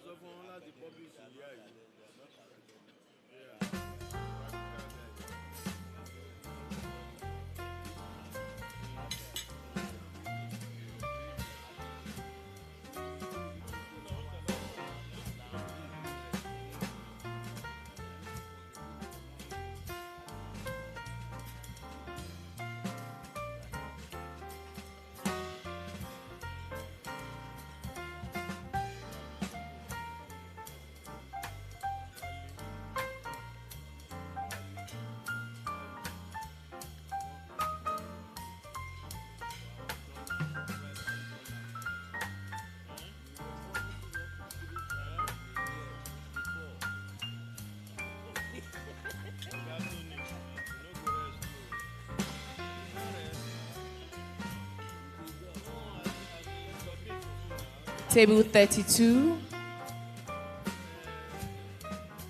Please go to that 7 point. Thank you.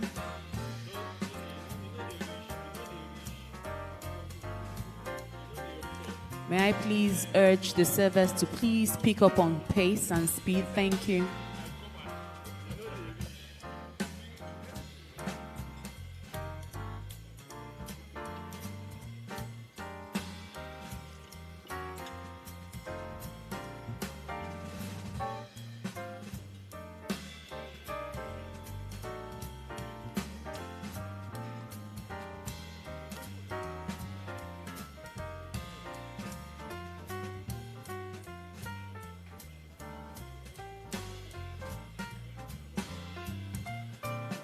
Table 32. Okay, I have table 33. 33. Do I have that table here? 33 this way, please. This way, please. Yes, sir.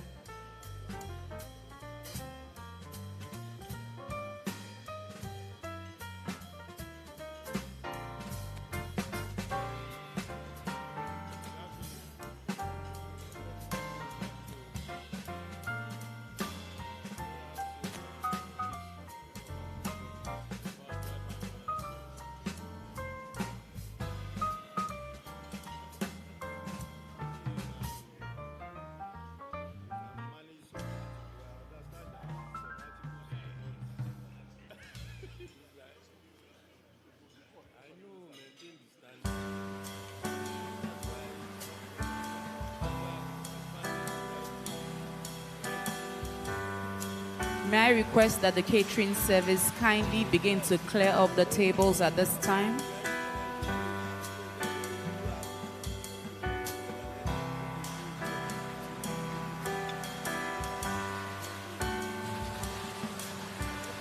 Table 34. May we have you this way, please?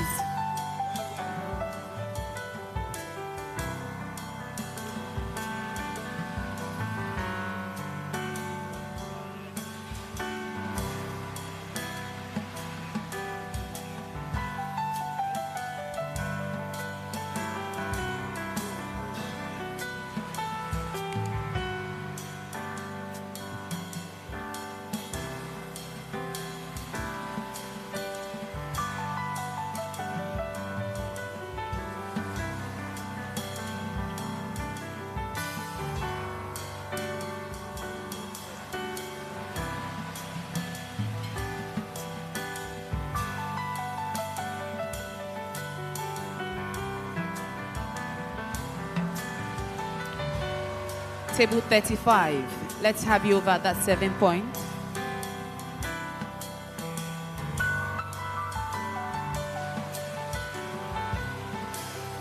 Table 35. Let's have you over there real quick. Thank you.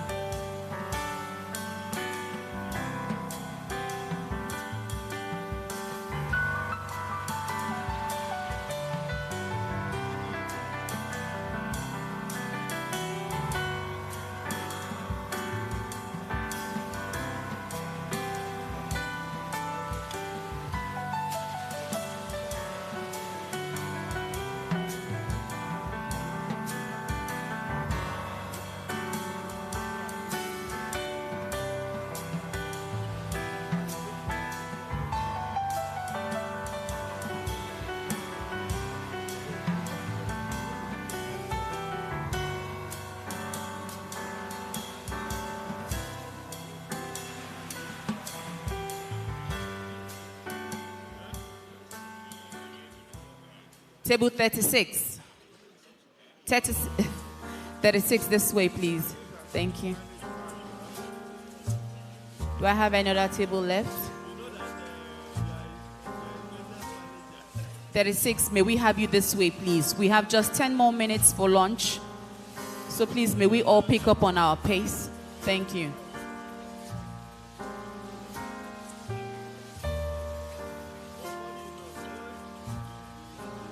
Do I have a table 37?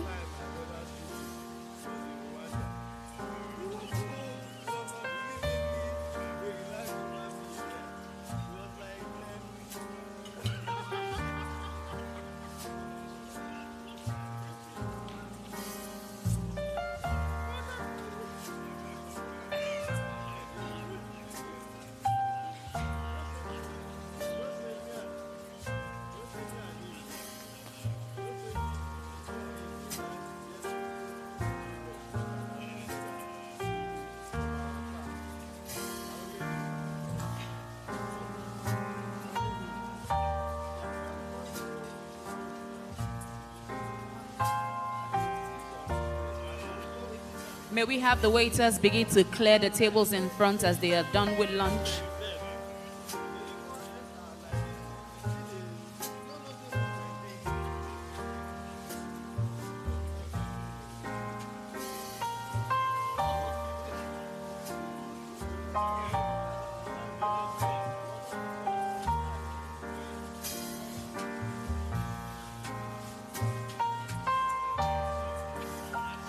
At this point in time, ladies and gentlemen, in case you're a coordinator, you're not on a table, or you're in this room, you're not on a table, but you have your meal tickets, please, we urge that you do go for lunch now, as we will be wrapping up on lunch in the next 10 minutes. Thank you.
Hello. Please, may I request that the waiters kindly help me clear the tables for those who are done with lunch. We'll be moving into the next session very shortly.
All right.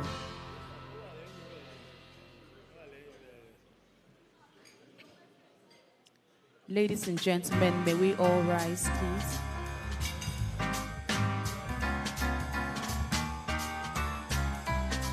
May we all rise, please?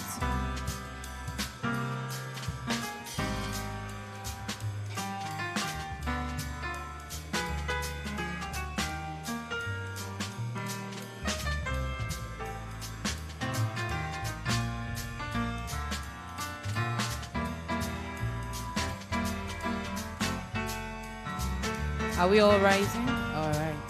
You may be seated. I just needed to be sure you're not sleeping. After this pounded yam and egusi soup, I saw some people loading. You might just, it's just a modern way of saying stand up, sit down, stand up, sit down. I just say rise in a more, because the setting I'm in, I have a lot of milords and, corporate people here. So I'm just trying to be as polished as I can be. If not, the Raz Choma is going to just jump out right now. But just to make sure we're all awake and nobody is sleeping, because we're going to have an even more exciting session coming up right about now. And this session, the second session for the day, first day of the conference, we'll be looking at market insights. The coordinators for this session, we have Ms. Deborah Chukwedo, ABR, FCIARB, partner, Ascendo Law. And of course, we have Ms. Tolulokbe Kiladejo, LLM, ABR, ACIARB, Senior Associate Ayodele Akintunde and Company. Please, may we put our hands together for them as they take the microphone. Mona, clap now. Thank you. Good afternoon, everyone, my lords, ladies and gentlemen. You're welcome to the second session, everyone's favorite session, the session after lunch. I'll be coordinating this session with Tolulokwe. So the chair of our session, which will be looking at market insights, is Mr. Olawale Akoni, SAN. He's the managing partner of Babalaki & Co., one of Nigeria's leading full-service law firms.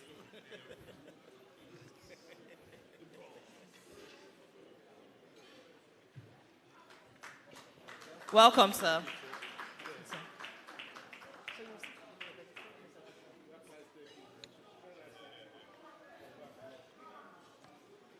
Now, the first topic for this session is the role of the judiciary in promoting a sustainable corporate rescue culture in Nigeria.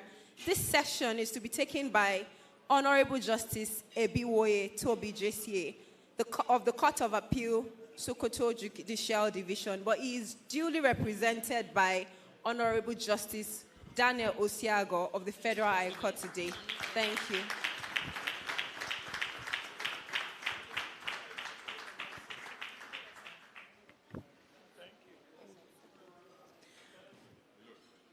The second topic will be focusing on hostility in receiverships, time for reforms.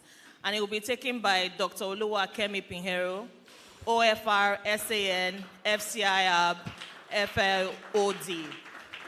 The Leonard Silk is the founding partner of Pinheiro LP and is an active insolvency practitioner.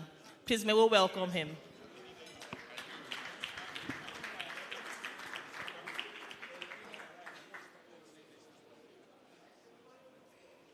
Ladies and gentlemen, our next speaker for this, also on this session, is Mr. Kofo Salam Alada. He's the Director of Legal Services of Central Bank of Nigeria, and he's also an alumnus of the Harvard Kennedy Business School. He's taking the topic, Failure of Microfinance Bank in Nigeria, Causes and Panacea. Let's make welcome Mr. Kofo Salam Alada.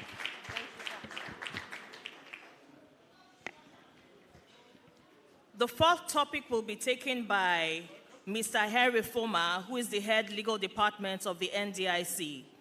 He was the chairman of the NDIC Amendment Act Review Committee that culminated in the NDIC 2023 Act, and he will be speaking on the NDIC Act 2023, implications for insolvency and resolution of banks and other financial institutions. Please may we welcome Mr. Henry Foma.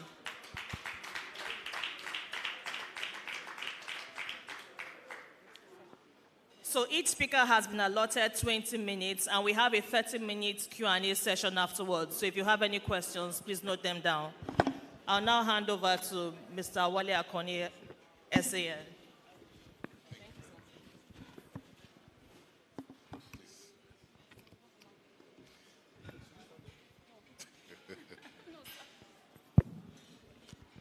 Good afternoon, distinguished ladies and gentlemen. I welcome you to this session. It's, I find myself I don't get intimidated often, but I find myself intimidated by the array of speakers that I have been asked to chair their session. And one thing is that I know that we will be highly enriched by the time we are through with this session.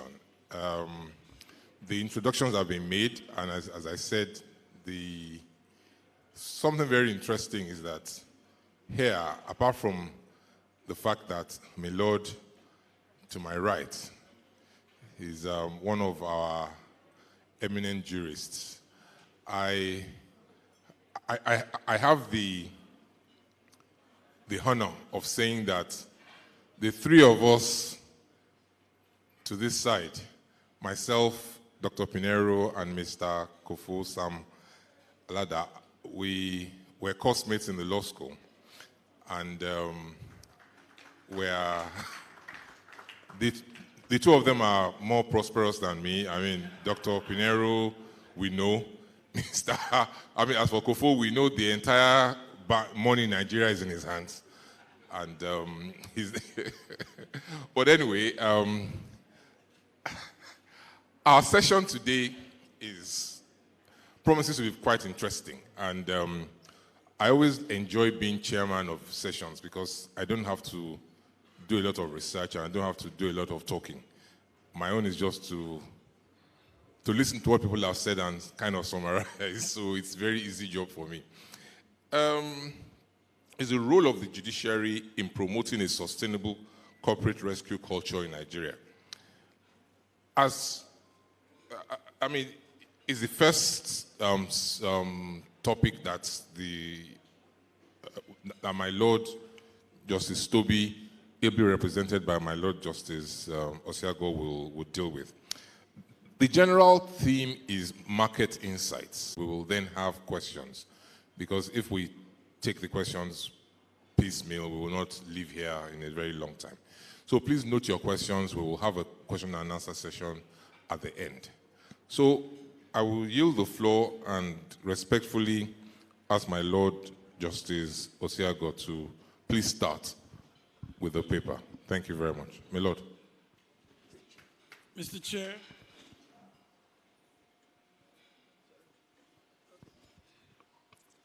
my topic is the role of the judiciary in promoting a sustainable corporate rescue culture in Nigeria.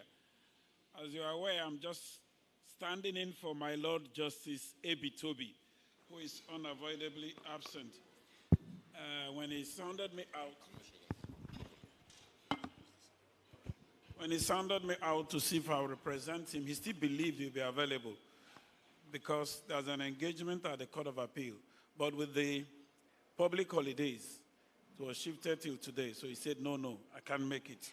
So he gave me his papers, about 39 pages, which I believe the organizers have a copy. But within the few minutes I was allocated, it started with an introduction. Clearly, like every nation, commercial activities drive the economy. And of course, we're all aware that the life wire of every sector of that nation is tied to the economy. It's like the blood. So when you run it well, it determines every other frontier of your existence. If you don't also run it well, it determines your status in the Committee of Nations. Not only that, he ruled out so many statistics from the Nigerian Bureau of Statistics. Is there in the paper, which I want to go in. Of course, the only thing I want to emphasize there is the challenging period in our financial sector. Of course, we know what happened in our banking sector. We all suffered it. The state of your economy now and your dollar, it's affecting everybody. Nobody will say it's comfortable with having, 1,000 naira chasing $1. So it also means everybody is a critical stakeholder in getting it right in our nation. Then beyond the introduction, being a jurist, my Lord Toby went on a historic lane to the personality of the company. Okay, the slides are not working. The insolvency. He went to the historic lane, reminding us of the history of company law with Solomon and Solomon, the corporate personalities of companies. And then that, for the purpose of the paper, the intervention of Karma in 2020 brought some innovations that the framework of paper will dwell upon that act. Which areas of the insolvency law? It clearly identified that the legal framework that deals with financial distress is the primary focus of the paper, with entities which are unable to meet their financial obligations and debts. Now, from my personal experience, while we are focusing on insolvency law, I've also come to realize that beyond just the narrow confines of the role of the judiciary, a personal experience has taught me to realize that we have a limited role as judges. Because ours, as you see later in the paper, is purely to interpret the law.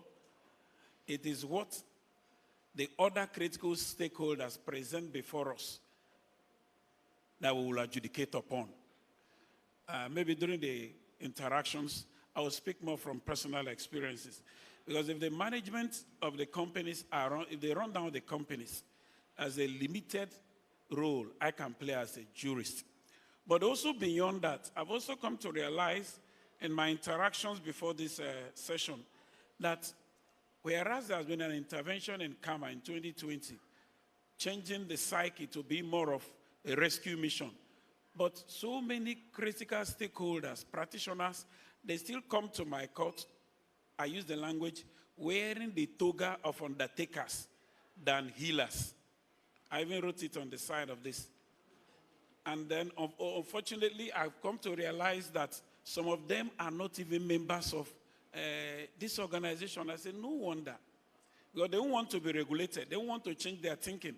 They prefer to be undertakers than see that the companies are rescued. Let me just illustrate on one critical factor that shocked me. Even if we get shocks every day as judges. Because one of them is, to a great extent, to trust any insolvency practitioner is difficult. Because I've come to realize, because these are senior advocates, I'm not talking of young lawyers. Most times, when they are even carrying out these liquidations, give account of what you're doing. They would rather write petition against the judge. I've had that experience in Umuahia. I've had that experience in Lagos.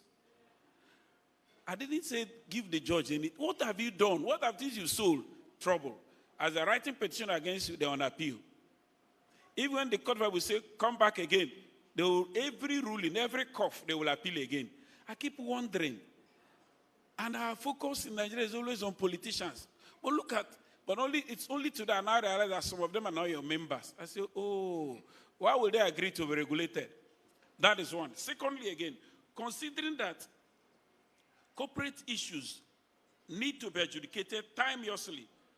You know, I was given 20 minutes, so I don't know how I can run this in 20 minutes. I need to be adjudicated timeously. Of course, that's our role as judges. Let me give a typical example. That's why I say it's everybody's factor. The management of the company, the lawyers, and then the judges.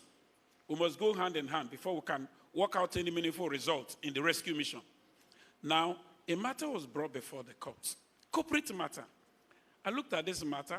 Due to a petition, it was transferred from another judge to my court. I said, why are people fighting? 5% shareholder versus 95% shareholder.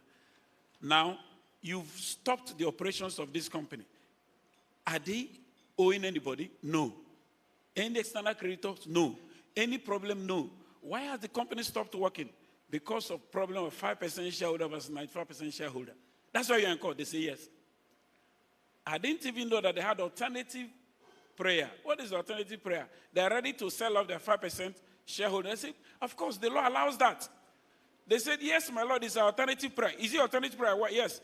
Defendants, why are you wasting time? Pay. He said, but we've agreed to pay, but we value what the 5%. He said, no, you don't value it. When I was growing up, you know some of you who grew up under surplus age, who grew up where sometimes you share the meat. I said, no, my elder brother, you will not share the meat and be the one to take. You cannot value the company and be the one to determine what you pay. So they agreed. Quickly, I entered judgment for the alternative remedy, thinking they should even be happy to thank me that in one day, case closed, petitions came. The 5% stakeholders prefer the company to die. It was then I now realized on subsequent proceedings that they've already set up an alternative company to do the same thing. Petitions, appeal. I say, Kai. And we're busy focusing on politicians. So the point I'm emphasizing with these stories is that the limited role of the judiciary. What will the judiciary do? Time is not on my side, but let me quickly see if I can still run through a few things before I conclude, so that we can do more of interaction. Of course, we know the insolvency laws, from debt resolution, protection of creditors, rehabilitation, liquidation, legal procedure, all that. You all know that. He also referred us to some definitions of the Supreme Court about liquidation. You are lawyers, you should know that, even if you're an accountant. Afro-technical services against May and Sons, where following the sale of good acts, the Supreme Court defined insolvency. Now, the two emphasis on the rescue culture, alternative legal routes for financial distress company and preservation of the corporate entity, he also emphasized them and the mechanisms through administration of companies and company voluntary arrangement. The sections are clearly defined. Now, as I said, another thing I can intervene, personal experience. When administrators, this is a new innovation. When administrators are also appointed, they need to brief the court regularly. They need to certify the court your plans. Because, and then again, stemming from the same problem I identified. Even the administrators, some still operate with the toga. Must this company, must all the critical assets be sold? When I even came to realize that a prior administrator came in, recovered their money, handed over the company, why will you now, if the principal job of this company is hotel, and you now want to sell the only hotel they have, is that the administrator you are, the point I'm making, if I'm to suggest, even within your BRIPAN members, please hone your skills. Go to the climate like UK where these things have operated for years, so that you don't come with the idea of an insolvent practitioner who is just a liquidator receiver and start working like an administrator. The uniform is an administrator, but what is inside him is a liquidator. So you still need to do so much. Sorry. Let me see. I'm sharing personal experiences. What will the judiciary do? Like I said, my learned senior colleague, Toby JCA, referred to Oliver Wendell-Holmes' famous quotation of the profits of recourse to do, in fact, are nothing more pretentious or what I mean by the law. Of course, one way to interpret the law, interpretation of the insolvency laws, the consistency and predictability. Of course, I have to concede, even if I'm just a trial court, the courts have not fared too perfect in this area, but then we're doing our best within the environment. Consistency and predictability of the law. Then balancing stakeholders' interests. Yes. The advantage of this rescue mission is that now both the creditor, both the interests of the employees, both the interests of the management, both the interests of the economy is taken into consideration, unlike before. That the liquidator comes, all is just interested in how to recover his money and move on. Sell off all the assets, balkanize the whole thing, sell everything, take off, tell him to even give accounts, trouble. But now with the rescue mission behind the mind, of course, if it is well implemented, the judiciary is available and ready to work so that we can all make, not only that timely adjudication, I've mentioned that. Some of us are willing, the judiciary is willing. If you're ready, we are ready. Not only that, education and training. Please extend also your training, not just to your members. Let the judges, particularly in the commercial nerve centers of the country, be involved. Lagos, Abuja, Port Harcourt, Onitsha, Kanu, those critical, Kaduna, Ibadan, where the industries are. Let the judges also be part of your... so these are the limited role. Then, before I conclude, he also mentioned the relevant status on insolvency, which is there. The company, the CAMA, the bankruptcy, the Nigerian Insurance, SEC, of course, all the regulatory authorities, AMCON, they are there for you to see. What are the role of government? I want to emphasize on corporate governance codes. In this paper, the learned JCA made reference to UK and USA. I really like that because I realized that the problem starts from the management of these companies. The corporate governance code in Nigeria is still very weak. I don't need to call names. People can fail in the private sector and yet get the best juicy employments in the public sector. They are there. It's not somebody, he ran this industry, killed it, ran this one, killed it, ran this one, killed it. At the end, you give him to regulate industries. Just because he's connected. No, I mean, it's common knowledge. I don't need to call names. What is your record of those you ran? Yet, he'll get the best. It's only in Nigeria that a man who never fought a war can be defense minister. He never seen battle, but he can be defense minister. But it's very, so the point I'm making is stakeholders, that there be corporate governance codes that if you failed, the code should ban you 10 years from being in the management sector of any corporate organization, except you don't want to go forward in this country. We must not reinforce failure. The little I know, you only reinforce success. As I begin to conclude, other role of governments are clearly identified. I only spoke to that ethical procurement. Then, of course, my Lord brought about international best practices. He identified them. There are 9 of them clearly. You can see it from that, so I will not need to read them. But before I go into his conclusion, there is something my Lord JCA identified, which I think beyond the role of adjudication, remember the judiciary also have administrative role to play. And then in my side talk with your vice president, I didn't even know people have started attempting it. I just mentioned it to him. Now, having a meeting with my boss, the Chief Judge of Federal High Court, so that our rules, regulations, with particular reference to corporate matters, that too can cut short the time and many other interventions. Yes. We have a CJ who has a listening ear. That I can tell you. Even he told me that they spent about 2 hours. I said, wow, I didn't even know people have started it. I was quite impressed. So with it, you can see, we can cut a lot of things. But as I conclude, therefore, in this conclusion, my Lord Chase in his conclusion drew up some things. In the same way, the role and responsibility, let me just read through those a few paragraphs. Build and sustain a culture of corporate rescue cannot be born independent by anyone. It is a complex and multifaceted task that requires the cooperation of all stakeholders, including business, government agencies, legal system, and civil society. If Nigeria is truly to become a truly prosperous nation, we must work together to build a culture of corporate rescue.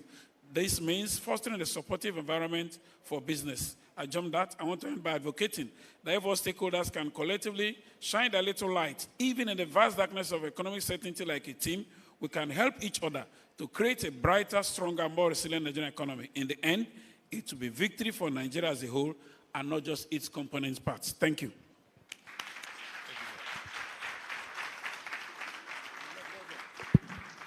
Thank you very much, my Lord. We are indeed grateful for your speaking to this paper. I mean, it's one would be wondering whether, in fact, you are not the one that wrote the paper, because, I mean, you are able to really speak to the paper and actually live it through. This presentation has set the tone and the stage for this, for the further papers that would come, because we've looked at the role of the judiciary, and that this role is sometimes limited to what is presented by the parties. So there's very little the court can do sometimes. And then we're talking about whether parties are interested in rescuing or they're actually interested in killing the enterprise. The role of government, and of course, international best practices. What do we need to do to improve the system to ensure that things go faster? This has set the stage for the next paper, and it's like the organizers couldn't have found a better person to present this aspect of it. This is the hostility in receiverships, time for reforms. Now, I say they couldn't have found a better speaker. All my colleagues here would know that Dr. Pinheiro, his forte is this. We were talking earlier on and saying that really receiverships and the litigation that surrounds it, I think Dr. Pinheiro is just one of the best people to present it. He knows why I say this, and my learned friends of the silk also know why I'm saying this. The brief background, as we say, is that, look, in receiverships, one begins to wonder whether it should be hostile or it should be peaceful. How does it really go? Who are the players, the practitioners, the companies, the owners, and the businesses? How does everybody view a receivership application, a receivership intervention, and a receivership implementation? How does it really go? And so, as I said, we can't get it better than from Dr. Pinheiro. Over to you, sir. Thank you, Mr. Chairman. Before I respond to the innuendo in your statement, let me first of all thank my Lord, Honorable Justice Osiago, for his brilliant paper. I also thank him because he takes uncanny joy in dismissing all my applications before him. So I thank you today, sir. Mr. Chairman forgot to mention something. My brother Silk, Wale Akoni, when we were in the law school together with Kofu, I used to take a ride in his car. So he was stupendously rich and is still stupendously rich till today. Thank you so much. When I saw the topic, hostility, I was a bit scared. Scared in the sense that I wonder why me? Then I looked at the names of the council members of BRIPAN. I saw very distinguished, eminent adversaries in court. Then I now know why I was chosen. I thank you for the opportunity. You know yourselves, from being my leader to being my worthy, distinguished adversaries. I will try and attempt to do justice to this topic. Let me start by drawing your attention to page 2 of my slide. Debt is like any other trap. Easy enough to get into, but hard enough to get out. In the words of Judge Prentice, some people use one half of ingenuity to get into a debt, and the other half to avoid paying it. That last quotation will circumscribe the basis of my presentation this morning, and for us to have a better understanding as to why the perception and the hostility to receiverships. I spent the first 2 to 9 slides as introduction. Essentially, I discussed how the legal framework for receivership. I spoke about the section 233 and section 552 and 553.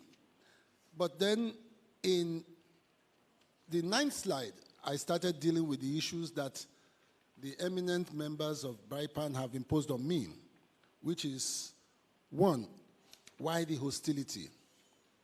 In doing so, I have tried in 3 other slides to discuss the nature of the hostilities. But I would like to speak beyond my paper. Hostility to receivership stems from one very critical fact. 99% of time, the perception is that a company receivership is about to die. The shareholder assumes he has lost his shareholding. The director assumes he has lost whatever benefits that may have accrued to him. He assumes he has lost his power. And generally, the perception is, regardless of the circumstances, we must resist it. This resistance and hostility comes in different forms. From experience gathered from at least 37 years of practice, the first resistance comes from the account officers of the banks, assuming the receivership is being engineered by the bank as a creditor. Oftentimes, the account officer who has been interfacing with the customer has such an intertwined relationship with the customer, he believes that the receivership will not augur well for that relationship. So the first thing he does is to leak out the secret and the decision of the creditor to pursue the receivership option. Recording in progress. And once that information gets to the customer, the next set of hostile reactions starts to cascade. And these hostile reactions can come in various forms. The first is they rush to court to get an injunction to stop the appointment of the receiver manager. I have a receivership that crystallized, and we've been 12 years now. We're presently in the Supreme Court. As receiver manager, I have not been able to step into the premises of the company, just because the directors got wind of the appointment and they were able to step into court before us, and they obtained injunctive reliefs to restrain the exercise of the powers of the receiver manager. In the meantime, the creditor continues to bleed. The company is not doing well because the company has been listed and the directors have been listed. They cannot access new credit. Where they do not have recourse to court, the next thing is they use the instrumentality of the police to frustrate the receivership. And this comes in different forms. You go to court as required by you to obtain protective orders. You then go and apply to the IG for the police assistance. If they have wind, if the directors have wind of your appointment, they meet you at the IG's office. You will find out that the IG will convoke a court. All of you, including the lawyers for the debtor and the creditors, will start arguing before the IG as to whether the police should assist or not. And oftentimes, and I dare to say this, the debtor is usually ahead of the creditors. Invariably, the IG may decide, in his wisdom, to abort even the order of the court and say they are not going to give you assistance. So your receivership has come to almost a terminal end. If you are lucky and you win at the IG's court, and I say that I hope there's no policeman around. If you win at the IG's court, by the time you get to the premises with the IG of the debtor company, you may end up seeing the NSDC trying to stop you, or you may even see the military trying to stop you. Or worse still, you will see over 100 hemp-smoking gentlemen waiting for you. Again, your receivership comes to an end. But if you are lucky and you overcome this, the perception of the staff of the companies is also a reality. They assume you have come to sack all of them. They assume you've come to destroy their livelihood. I was involved in a receivership, and I discovered that the transport manager alone was the supplier of diesel for all the trucks of the company. And 70% of the diesel purportedly being supplied to the company were never supplied. Coincidentally, the transport manager was the head of the union of the company, the labor union of the company. So you then see that what he was trying to do was to protect his own pecuniary interests and bleed the company dry. You find out that by the time all these hostilities rear their heads, the asset that has been secured is being bled. The creditor is suffering. Another instance, apart from when you have the staff who are resisting, you then find out that some unsecured creditors will then constitute themselves into a block. I have one that is going on in Abeokuta, that the unsecured creditors, my lord said 5% in the case my lord was referring to. These unsecured creditors were people who did not even have invoices or LPOs and claimed they supplied products to the company. And because of that, they tried to frustrate the appointment, the functions of the receiver manager. So all these hostilities is a combustion of varying degrees of interests that are sought to be protected as a result of the reality of the appointment of a receiver. The question then is, how do we overcome these hostilities? I have tried in the slide 12 to try to also highlight some of the problems that also are actualized as a result of these hostilities. Before I do that, let me also just, the perception that creates these hostilities is as a result, oftentimes, because the directors themselves think they are losing control of the company. In actual fact, we all know, by virtue of the law, it is only their powers in relation to the assets that are displaced. The board of directors still remain extant. Oftentimes, you also have this resistance, again, from the tenants, occupiers of properties of the debtor company. The major factor that I've had to encounter in all my years has also been the question of having to litigate endlessly. And when you have to litigate endlessly, and I'm hoping that in the course of my discussion of the reforms, my Lord will carry some of these suggestions, you find out that our environment oftentimes, and I'm saying this because my Lord is here, and I know they're trying very hard. I'm also married to the bench.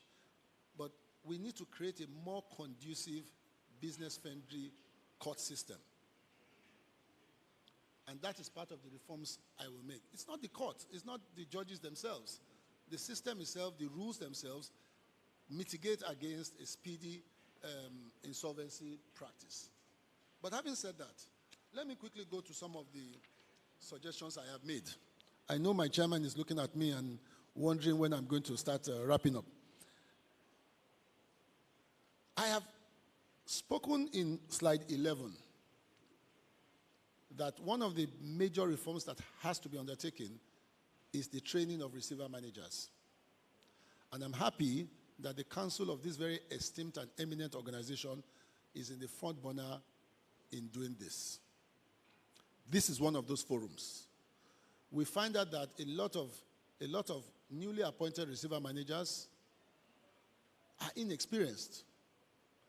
And this probably also accounts for a lot of the hiccups that comes with the receiverships.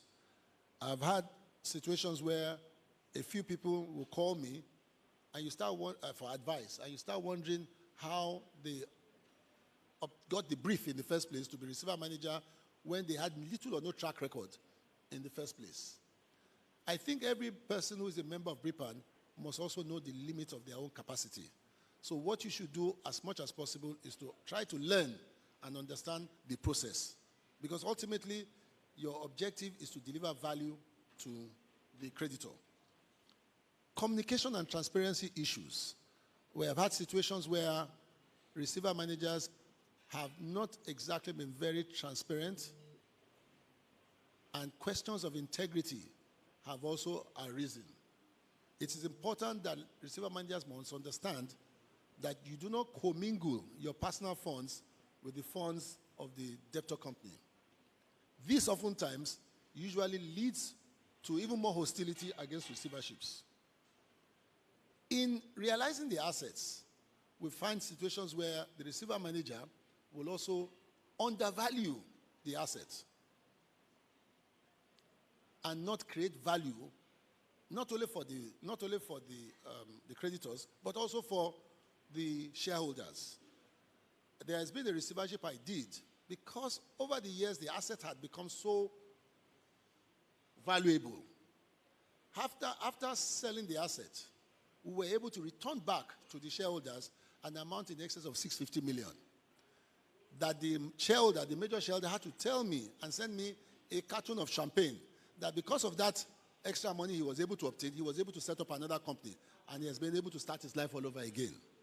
Your duty as a receiver manager is not necessarily to just kill the company, sell the asset, and move on. You have to have conscience. An asset that is very valuable, that is worth over 2 billion, why sell it for 500,000? Maximize the value, pay off your principal, the creditors, and return the value back to the shareholders. This set of actions will also reduce some of the hostilities that we experience as receiver managers. The reforms I spoke about in slide 13. I spoke about the enhanced training and expertise. I spoke about the need to clarify and limit receiver managers' powers or receiver powers, particularly not only from the debenture document, but also by virtue of the statute. I've also spoken about the need to review and update legal frameworks. It is very disheartening that the speed by which CAMA 2021 was passed, the same speed we've not experienced it with the insolvency bill. I'm informed, and I stand to be corrected, it is still somewhere in the National Assembly, yet to be passed, unless I'm wrong. But be that as it may, the legal framework for protection of receiver manager and for the work of a receiver manager still needs a lot of legal support. We need to standardize procedures and the guidelines. More importantly, we need to integrate technology for efficiency. Another aspect that I also recommended as part of the reforms is the need to adopt alternative dispute resolution mechanisms. A receiver need not be hostile. It need not be adversarial. In the UK, we've had the House of Fraser receivership that turned around to turn the company into even a bigger brand. We've had Leicester FC that went into receivership. At the end of the day, even though it was relegated before receivership, After receivership, it went on to win. We've had Kodak, the camera company, that came out from receivership and even became stronger. Receivership should not spell an end in the company. So if we can infuse alternative dispute resolution mechanisms into receiverships, it will also help. Public awareness and education. I urge BRIPAN to also have a robust campaign to try to mitigate the negativity and the perception that comes with receiverships as a whole. And then monitoring the activities of receivers regularly. I recommend that members who file returns, even if it's biannually, of their actions. I recommend that there should be a committee to also consider some of these returns and make appropriate recommendations and discipline for actions of members. In all, I want to take your attention back to the first quote, where I said here that some people use one half of ingenuity to get into debt and the other half to avoid paying it. That has been my experience in receivership, and I'm sure a lot of other eminent colleagues and seniors will have experienced the same thing. We need reforms, and we also need to puncture the negative perception of receivership as a whole. Thank you very much for giving me my time.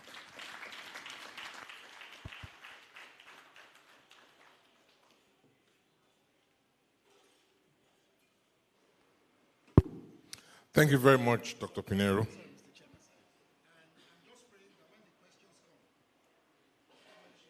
Specifics of some of the examples I've given. Yes, thank you very much, Dr. Pinheiro. I said earlier that we couldn't have got a better person to present this topic. Dr. Pinheiro and I have this unwritten arrangement where we share. And he did not disclose this carton of champagne to me. We will discuss that afterwards. You've all heard it from the horse's mouth, as it were. Hostilities, what it means, what brings it up, what leads to it, how to deal with it, and all that.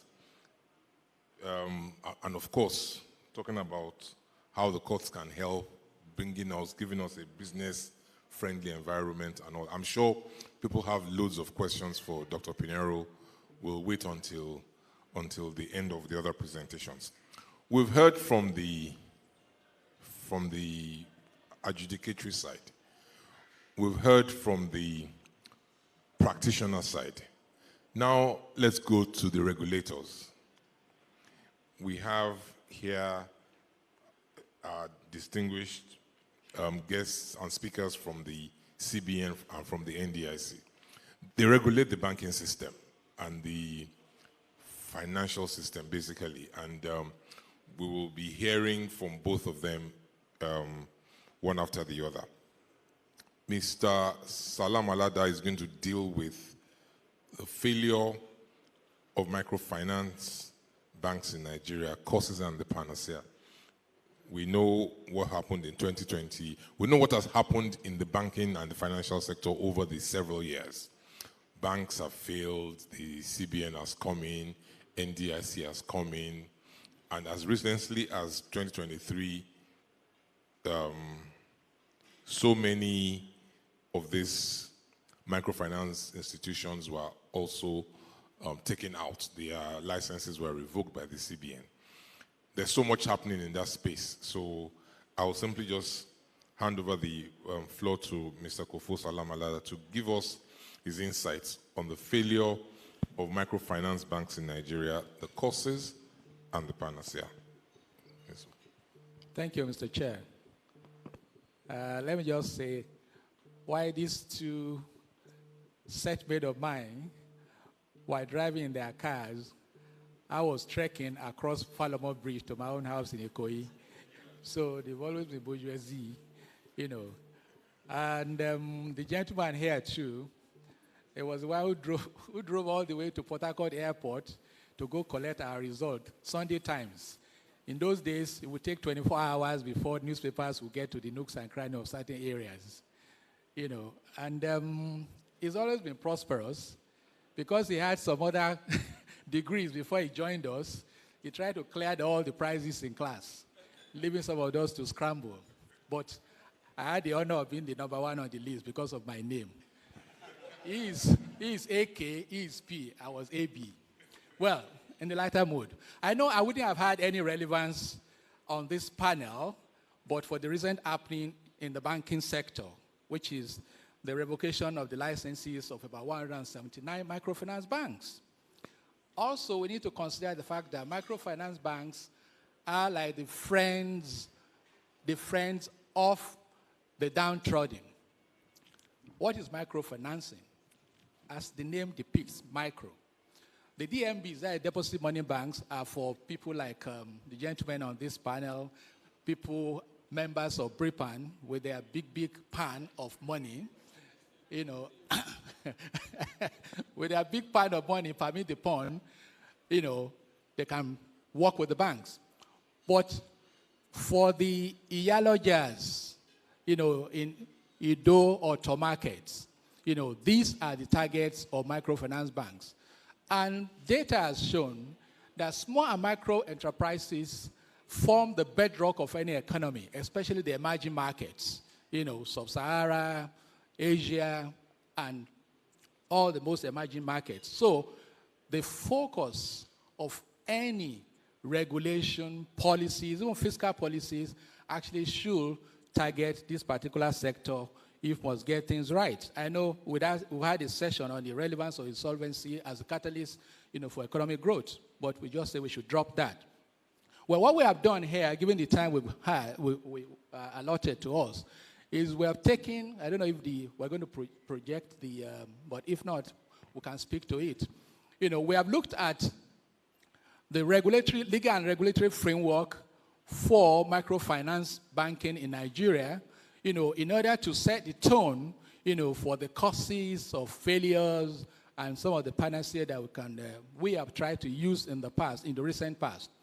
For microfinance bank came to prominence through the issuance of the the framework in 2005. That was the first formal intervention, by the regulator in that particular sector. As projected there, you have all the laws. We are familiar with it.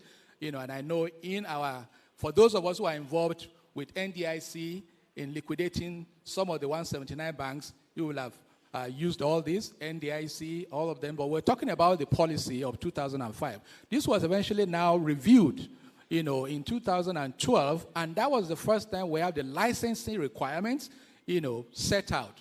Then, Code of Corporate Governance of 2018. Milord Oseago actually mentioned this point, very, very key. And when I was doing that, I was having a side meeting with my brother here about the fact that for the banking sector, we actually have a provision in Section 47(2) of the BOFIA, which prevents anyone who has been a director of any failed bank, not being allowed to be director of any other bank. We're expecting that by the time the FRC will be coming with a code for public sector, maybe we'll have something like this replicated. And the fears he expressed will be taken care of, and Nigeria economy may be better for it. So, now I think that is a summary of legal and regulatory framework. The CBN licenses, supervises both on-site and off-site supervision. Then NDIC ready to act the way you act, as permit the word. I don't know, it's not the best word to be used in a forum like this, undertaker, so, and you are not vultures anyway, so NDIC takes care of the statutory insured deposit and realizes the assets. Is going to be talking about that as we have it under the 2023 NDIC Act. So, what next should we look at? Well, maybe for the benefit of one or two people, we have various categories of microfinance. You have tier 1, tier 2, you have state and unit microfinance, and the national. So depending on how deep your pocket is as a promoter of microfinance bank. We can have a single unit. You have the national, which can operate like any other DMBs. You can have branches around the country. The state, is limited there. Tier 2, which is the lowest of them all, with 50 million naira, you can set that up. Then we have the Tier 1, which is a unit microfinance. You can be in Lekki, you can be in very in area where people are really banked for 200 million. So,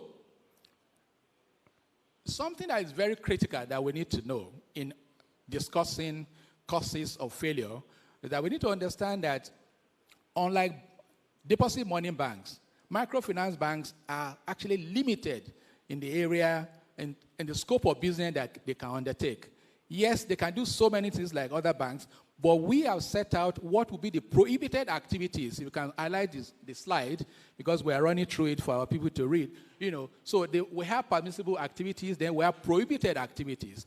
And something we have found out during the course of examination or supervision, as the case may be, is the fact that most of these microfinance banks actually engage in the prohibited activities to that extent. So when you find out this, they are putting the deposit of their customers at risk in a very huge manner, because the risk they are carrying is actually far outstrips, what their strength can be. They are not supposed to be involved in foreign exchange, but we discovered that most of them are actually speculating in foreign exchange, and they could be part of what Milord actually alluded to about what is happening in foreign exchange.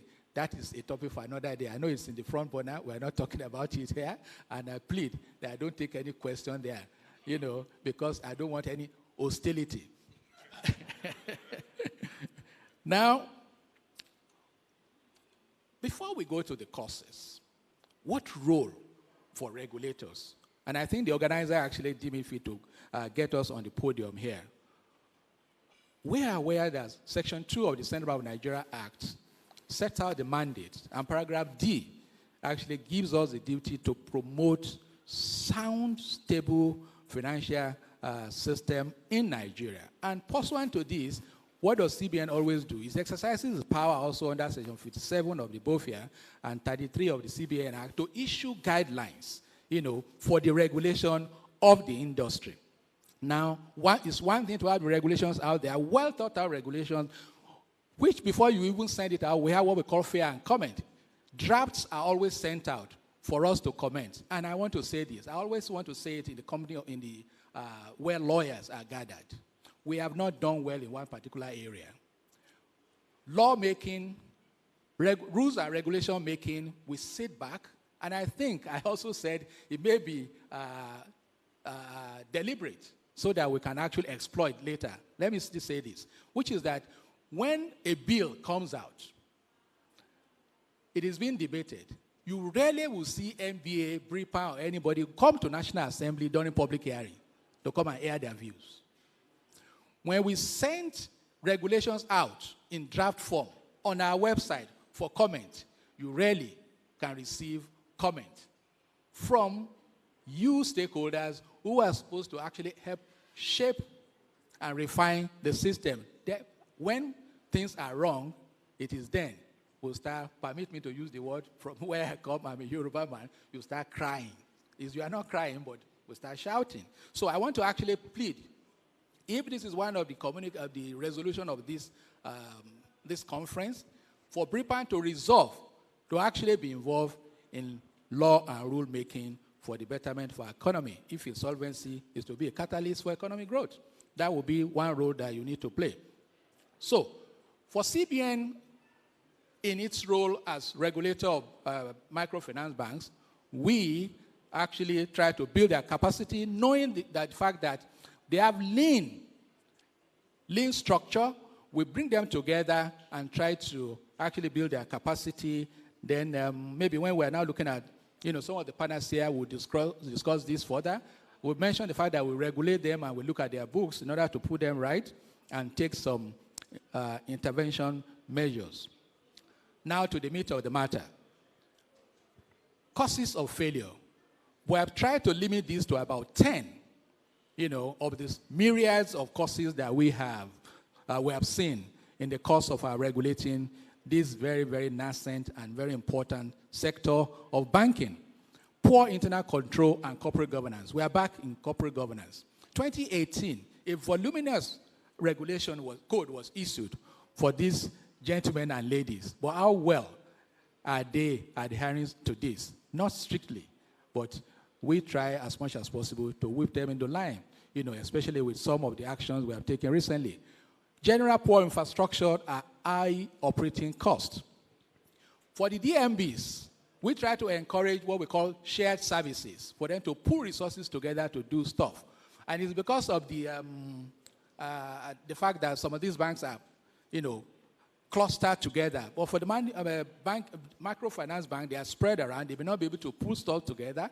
But we call on fiscal authority to help, in this particular. For them, we have poor infrastructure. Because these banks are located in remote areas, there could be no power, accessing them could be issue, thus increasing their cost of operation. Funding of innovation, upgrade, how much? The Yorubas will say, how big is the ant that is saying is suffering from, is being attacked by worm? So lack of innovation and creativity. Because of how lean their resources may be, how well can they fund innovation, researches? Some banks, I know from my experience in my career, I know that if the CBN releases a guideline today, Thursday, most of the banks will not have a weekend. They stay in the office and pour through this and look at the loophole and how they can beat what's going on. But because we are also in that field, we try to plug all the loopholes. The emergence of fintechs, DFS, digital financial services, are coming up now. So for most of these microfinance banks, their inability to actually move with the speed of light as technology does, is actually hampering their growth. And ultimately, when you don't grow, you die. So manpower issues and appropriate capacity building strategy. It still comes down to their ability to actually engage the best in the industry. Banks outdo each one another to poach resources from one another, but how much of that can a microfinance bank carry out? Challenge your public acceptance of microfinance banks. Well, naturally, you have some funds now. You want to consider the safety of your funds. Some would rather keep their money under their bed rather than patronize microfinance. And that is why we said that 98% of people in this room would rather go to XYZ commercial bank or merchant bank rather than a microfinance bank, unless you are a director. And I know most of us there are. Anyway. Now, the vagaries of the economy, this is where government comes in.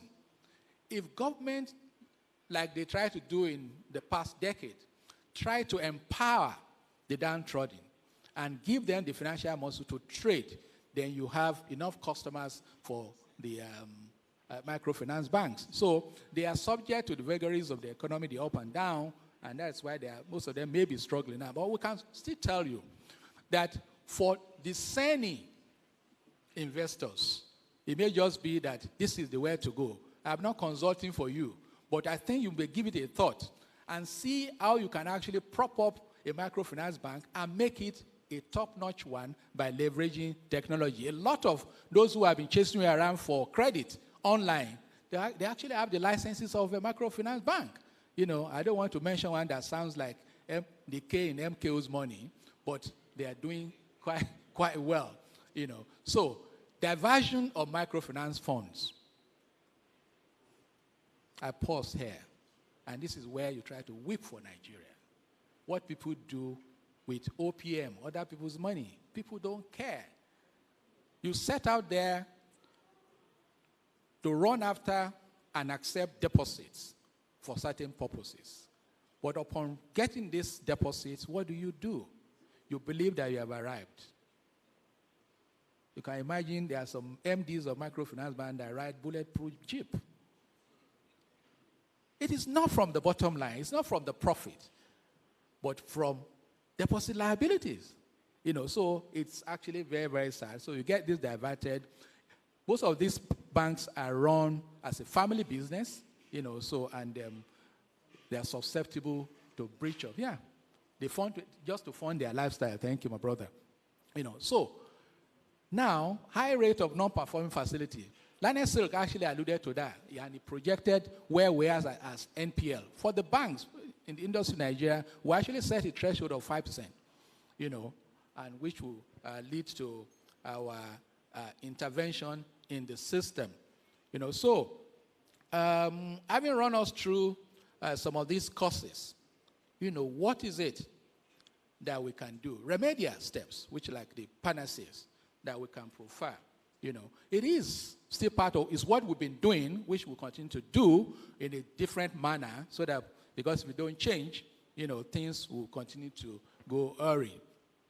Yes, thank God the professionals here, I think number one point there is one area where we can leverage our capacity. And if we are faced with, if a microfinance bank is faced with insolvency, which is one of the grounds for revocation of licenses as set out in Section 12 for BOFIA, we may be thrust into the fray as professionals. What do you do? Look at mergers and acquisition,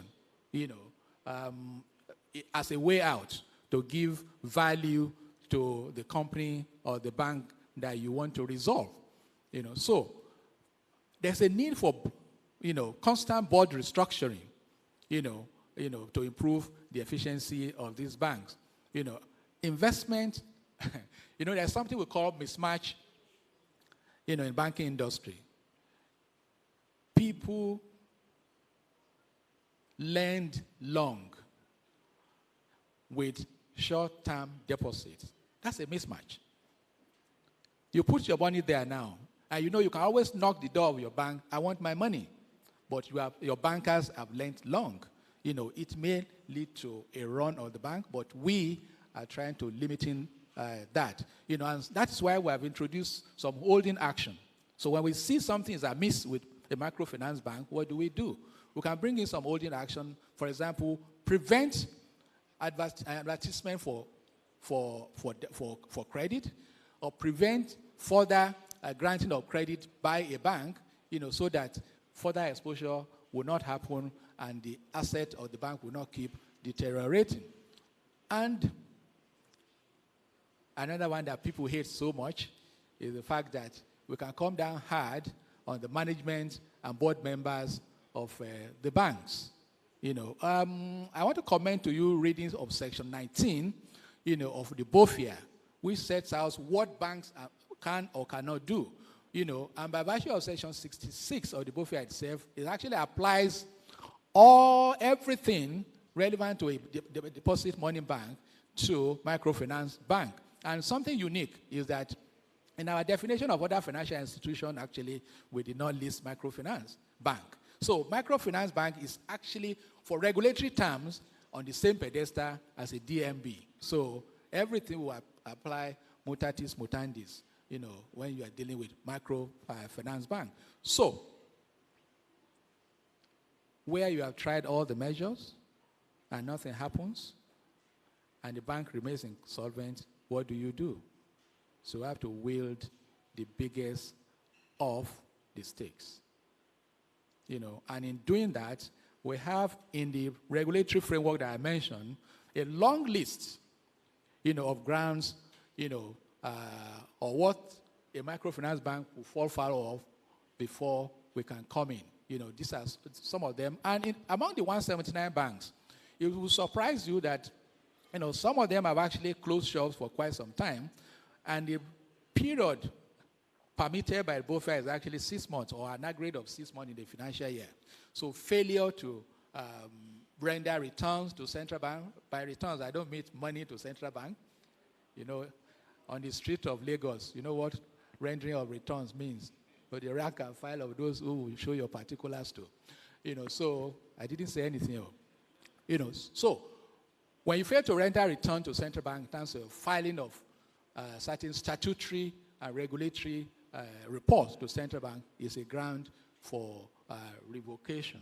So, ladies and gentlemen, we revoke, then we hand over to the liquidator, to take over from there. Some of other things that we can actually refer to as some of the initiatives of central bank to reduce the incidences of failure of MLBs. Issuance of, we keep revising the guideline.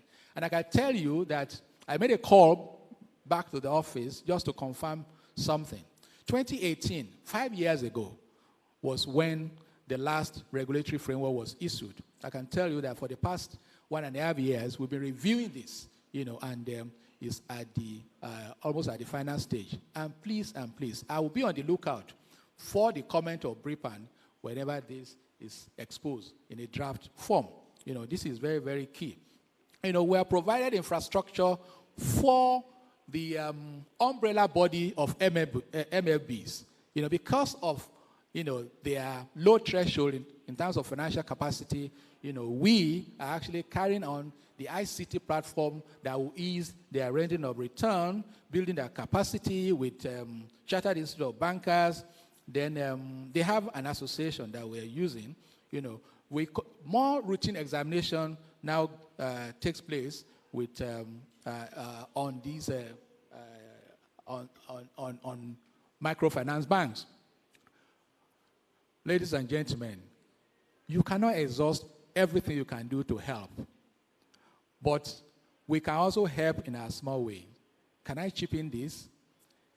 Everyone here has cousins, aunties. We all came from a village. Don't mind the Omo Ekos, and we can actually reach out to those our cousins who are not as buoyant as we are, build their businesses, and you will be making customers available to microfinance banks, and the banks will not fail. But that is not to take away business from you as BRIPAN.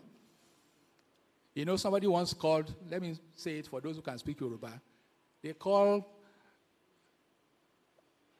us, insolvency practitioner, Ari Jenny Bidaru, that you enjoy where it has gone bad for a business and you make your money, as a vulture.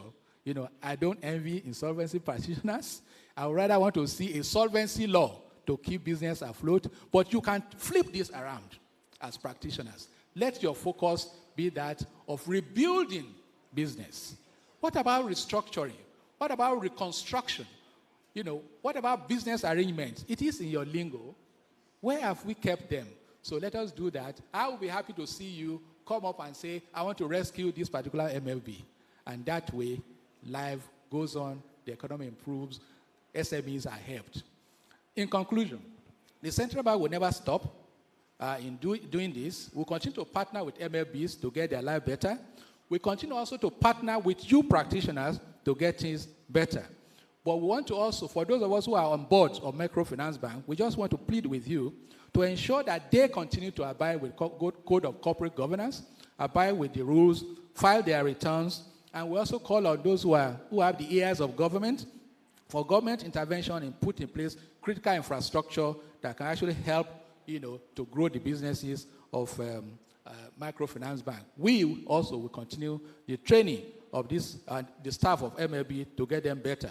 And lastly, there's a need for a reorientation of borrowers. You can also help. When you borrow, you must pay.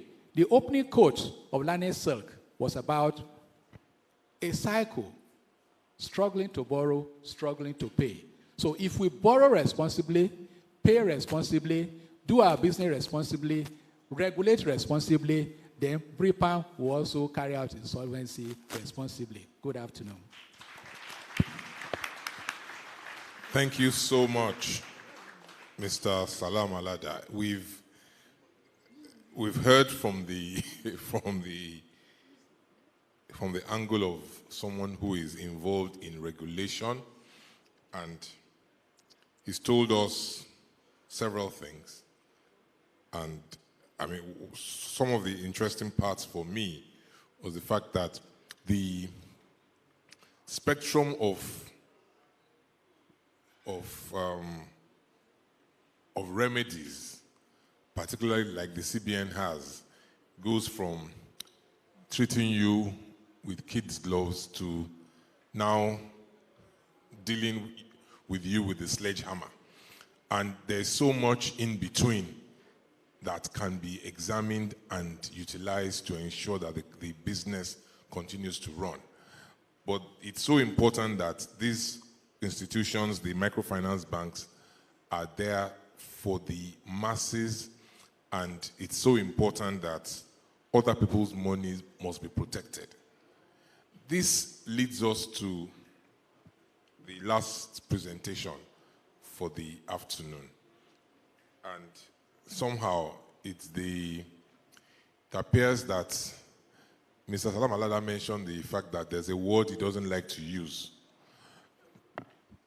The NDIC has been described sometimes as the undertaker of the banking industry. It's the receiver, the liquidator, the manager of the banking industry.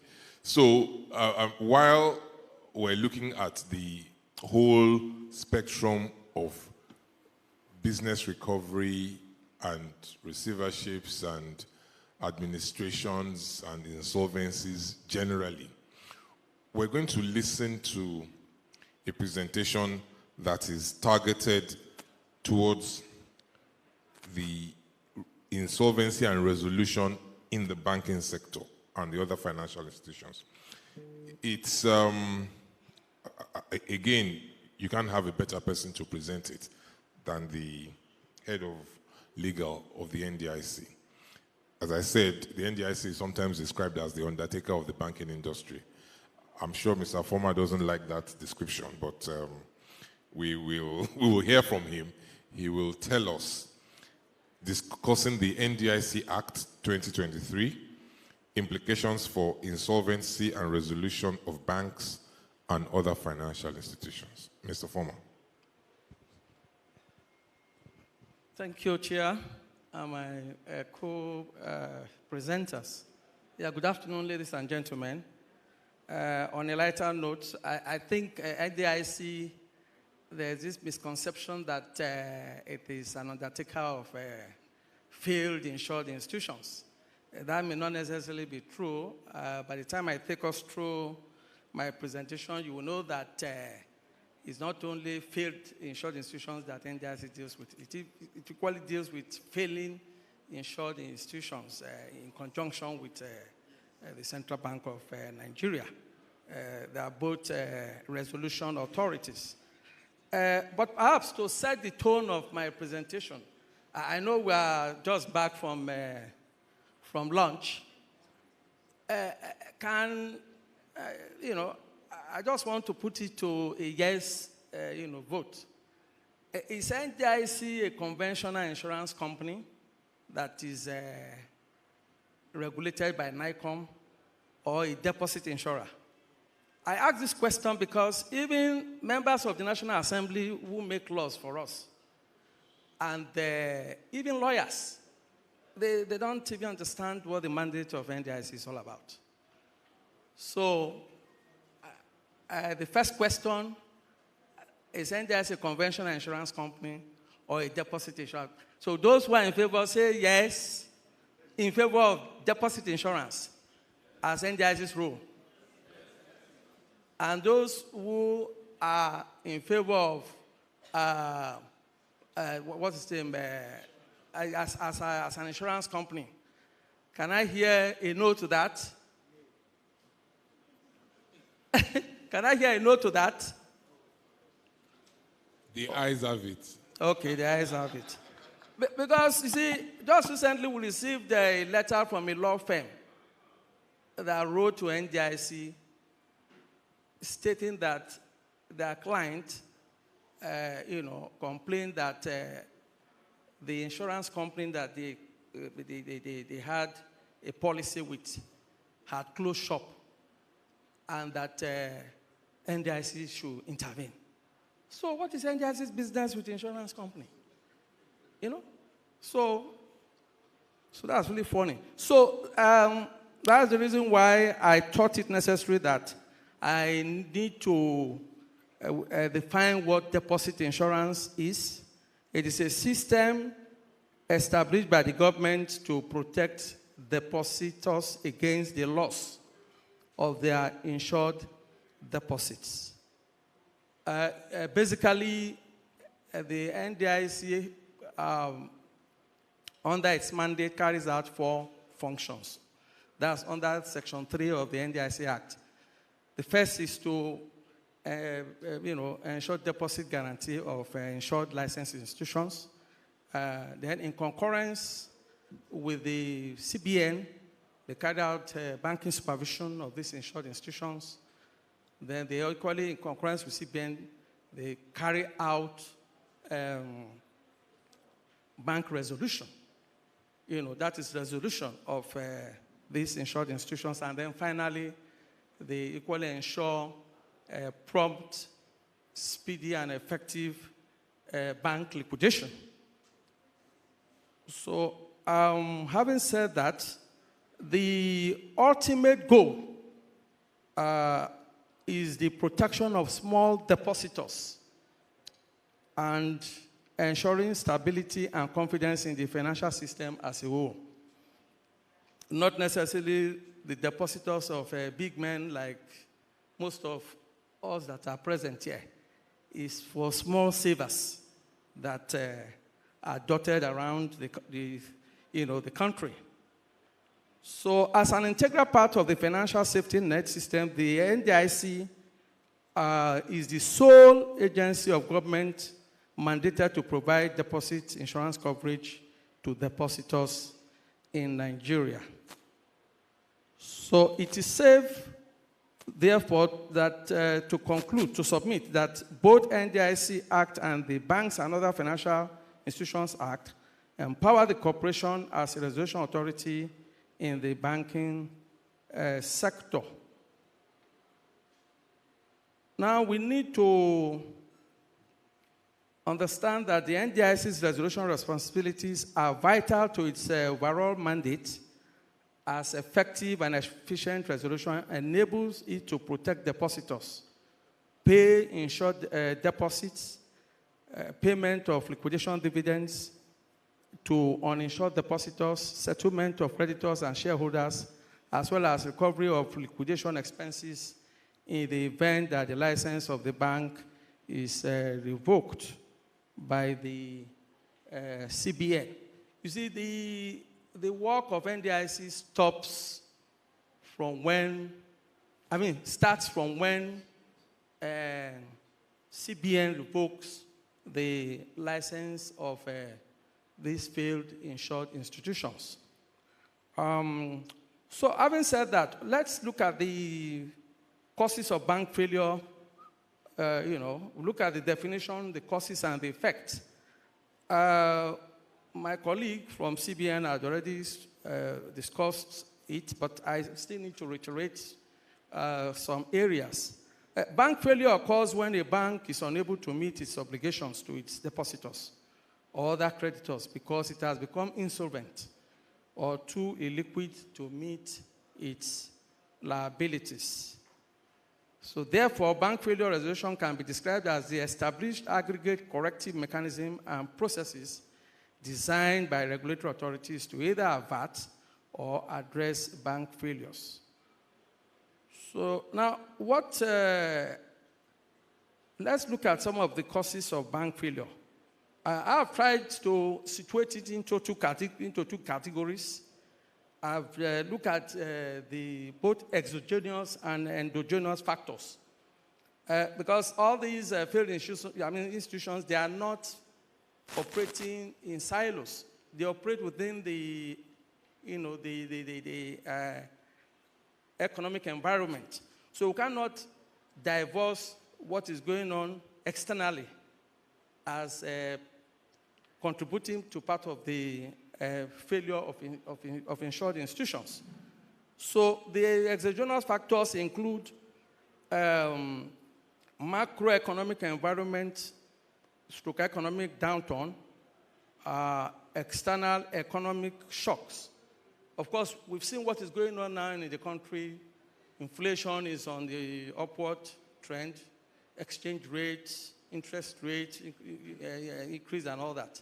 So how do all these financial institutions, how do they survive in such a very harsh operating environment? Then we equally have weak legal and institutional framework resulting to ineffective regulation and supervision. So that is under exogenous factors. Then we have the endogenous factors. That is internal. The internal factors that lead to bank failure. This includes unsound and unsafe banking practices, bad or weak management, inappropriate risk management practices, poor corporate governance, issuance of bad and non-performing loans, credit concentration, insider abuse, asymmetric information, fraud, and so on and so forth. It's important to note that fraud accounts for a significant percentage of the causes of bank failure.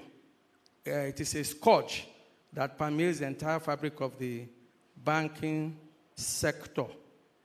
As a matter of fact, there is a statistics that show that in the first quarter of this year, the economy, fraudulent economy, activities in the economy resulted in a loss of over 472 million naira. So I don't want to elaborate much on that. Then we go to the next, subhead, which has to do with legal framework for bank resolution. So I've highlighted all the relevant laws and, that is applicable. And I think these are well known to most of us. I don't want to boast with all that. So the NDIC Act was assented by the erstwhile president on the 26th of May, 2023. And that's the act repealed the NDIC Act number 16 of 2006. So it has 100 sections and 11 parts. And this deals with objectives of deposit insurance, mandate, ownership structure, funding, membership, coverage, and administrative structure. Then others include enforcement powers of NDIC, roles and responsibilities of the corporation, including deposit, payout, off-site surveillance, bank examination, and failure resolution options. Then we equally have bank liquidation, winding up and termination of liquidation. The Act vests concurrent jurisdictions on the Federal High Court, the High Court of the various states of Federation, and the Special Tribunal for the enforcement of eligible loans to hear and determine matters emanating from failed insured institutions. The tribunal is created under BOFIA. Now, what are the NDIC resolution powers as embedded in the NDIC Act? We have financial assistance to failing insured institutions. So this underscores the fact now that NDIC is not just merely an undertaker, because it intervenes even to rescue failing insured institutions. We equally have technical assistance to insured institutions. We equally have mergers and acquisitions. Sorry, I don't know whether you are interested in some of the sections. Technical assistance, financial assistance under section 49. Technical assistance, section 50. Mergers and acquisitions, section 51. Purchase and assumption, section 52. Acquisition of insured institution with lost capital, section 53. Bridge bank, section 54. Then we equally have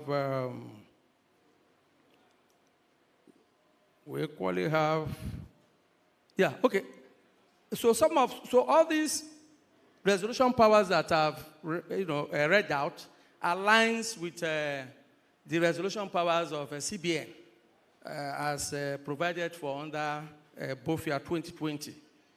Now let's look at the bank liquidation. which is still part of the resolution powers of NDIC.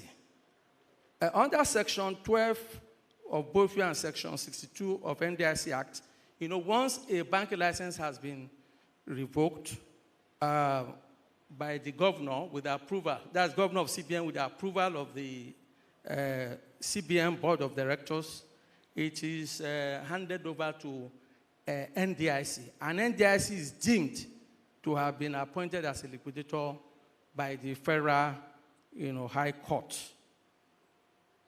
So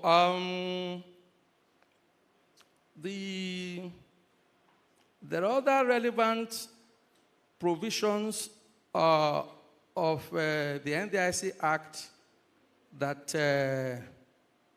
would be of interest to us. One of them is Section 21, subsection 1, which reduces the insured deposit payout time from 90 to 30 days. I can confirm that the insured deposits of the recently microfinance banks, that is 179 of them, and 4 primary mortgage banks have been paid.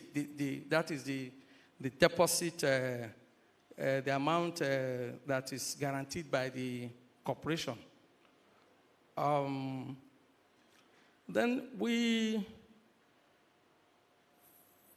like I said, we have a lot of sundry provisions which has brought a lot of innovation in the landscape of deposit insurance in the country. Section 56, too, empowers the Chief Judge of the Federal High Court to issue or cause to be issued winding up rules for the accelerated winding up proceedings of failed insured institutions. So we are almost putting finishing touches to the winding up rules, and which will be passed over to the Chief Judge of the Federal High Court. Because Section 56 of NDIC Act disapplied, I think, is it chapter 20 or so, or thereabout, of CAMA, from applying to to failed insured institutions, because failed insured institutions are not just ordinary companies. And when these failed insured institutions' license are revoked, usually NDIC will apply for the winding up orders of these insurance institutions to be wound up. But what we experience over the years is a lot of technicalities that are brought in by opposing lawyers, shareholders, and creditors. They have stalled the winding up processes of these failed bank institutions. So because of that, these winding up rules, once they are activated, it will now allow NDIC to speedily conclude the winding up of these failed insured institutions. Of particular mention, which I want to just mention something about the Asset Resolution Company Limited. This is a special purpose vehicle that was established by NDIC as a subsidiary to take custody of residual assets of failed insured institutions whose liquidation have been terminated under the Act. So NDIC carries out oversight function on the board, of which I happen to be a member. In fact, so far, the only bank that has been successfully terminated is Sky Bank, out of over 53 banks whose licenses have been revoked. There are some banks whose licenses have been revoked as far back as 1994 to date. They've not been successfully terminated and wound up. So perhaps these winding up rules, once it comes into effect, it will assist. Then we equally have some sections that deals with parties at fault. That's errant directors, managers, and officers that led to the collapse of these banks. So we have robust provisions in NDIS Act now to enable the corporation in conjunction with the law enforcement agencies to investigate and prosecute them. Now, there is what's the necessity for effective bank failure resolution? We have maintenance of public confidence and stability of the banking system, market discipline, while discouraging moral hazards. It ensures minimum disruption to the payment system, speedy payment of insured depositors, and quick realization of assets for the benefits of uninsured depositors and creditors. Sound financial system. So what are the challenges that NDIC have faced in terms of bank resolution over the years?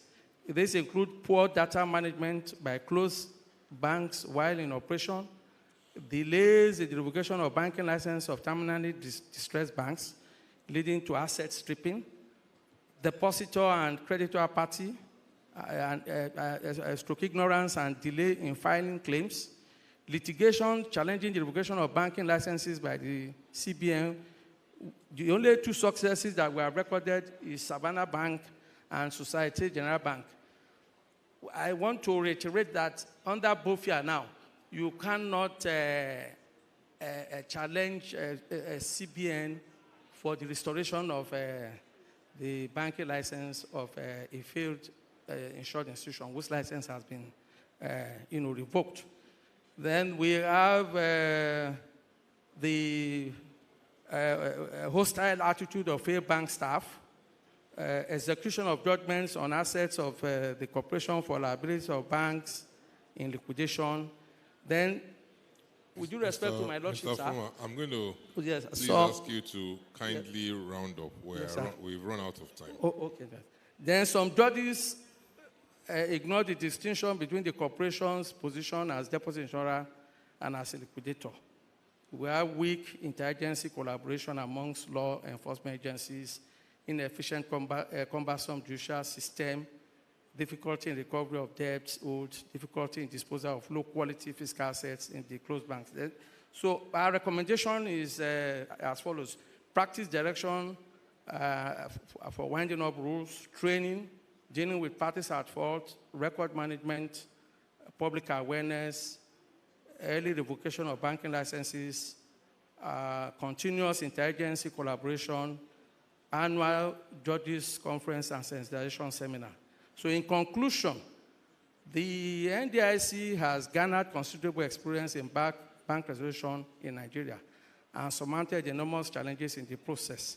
This resulted in the amendment of its enabling statute, the NDIC Act 2023, to improve its legal framework to adequately address some of the challenges highlighted. Furthermore, the corporation organizes sensitization seminars and workshops for judges, external solicitors, and the rest of them. As such, it is a fair assessment to state that the corporation has done very well and is committed to remaining an active component of the Nigerian financial safety net system in engaging confidence in the banking system as well as contributing to financial stability. So finally, and this is for BRIPAN. Therefore, the significance of this year's BRIPAN annual conference and your warm invitation to the corporation to participate in it cannot be overemphasized. We look forward to a future of more robust relationship as a partner with BRIPAN to institutionalizing and facilitating a contemporary insolvency management environment in Nigeria and beyond. Thank you. Thank you so much, Mr. Foma. We've all heard from the NDIC, and I think the jury is out whether they are undertakers or they are not undertakers. I'm sure we will make up our minds. We're running to the end of this, but we can't round up without questions. I'm sure most people would have their questions all set. So I will ask for questions. Of course, I see the president of the association. So please, Mr. Thank you very much, Please go Mr. ahead, Chairman. Thank you, sir. My brother Silk, Mr. Wale Akoni, SCN. Firstly, I want to thank the panelists for their very enlightening presentations on the various aspects of the theme that they have spoken to. Mine is just a brief comment, and I think it's in response to what Mr. Kufu Salam Alada spoke to.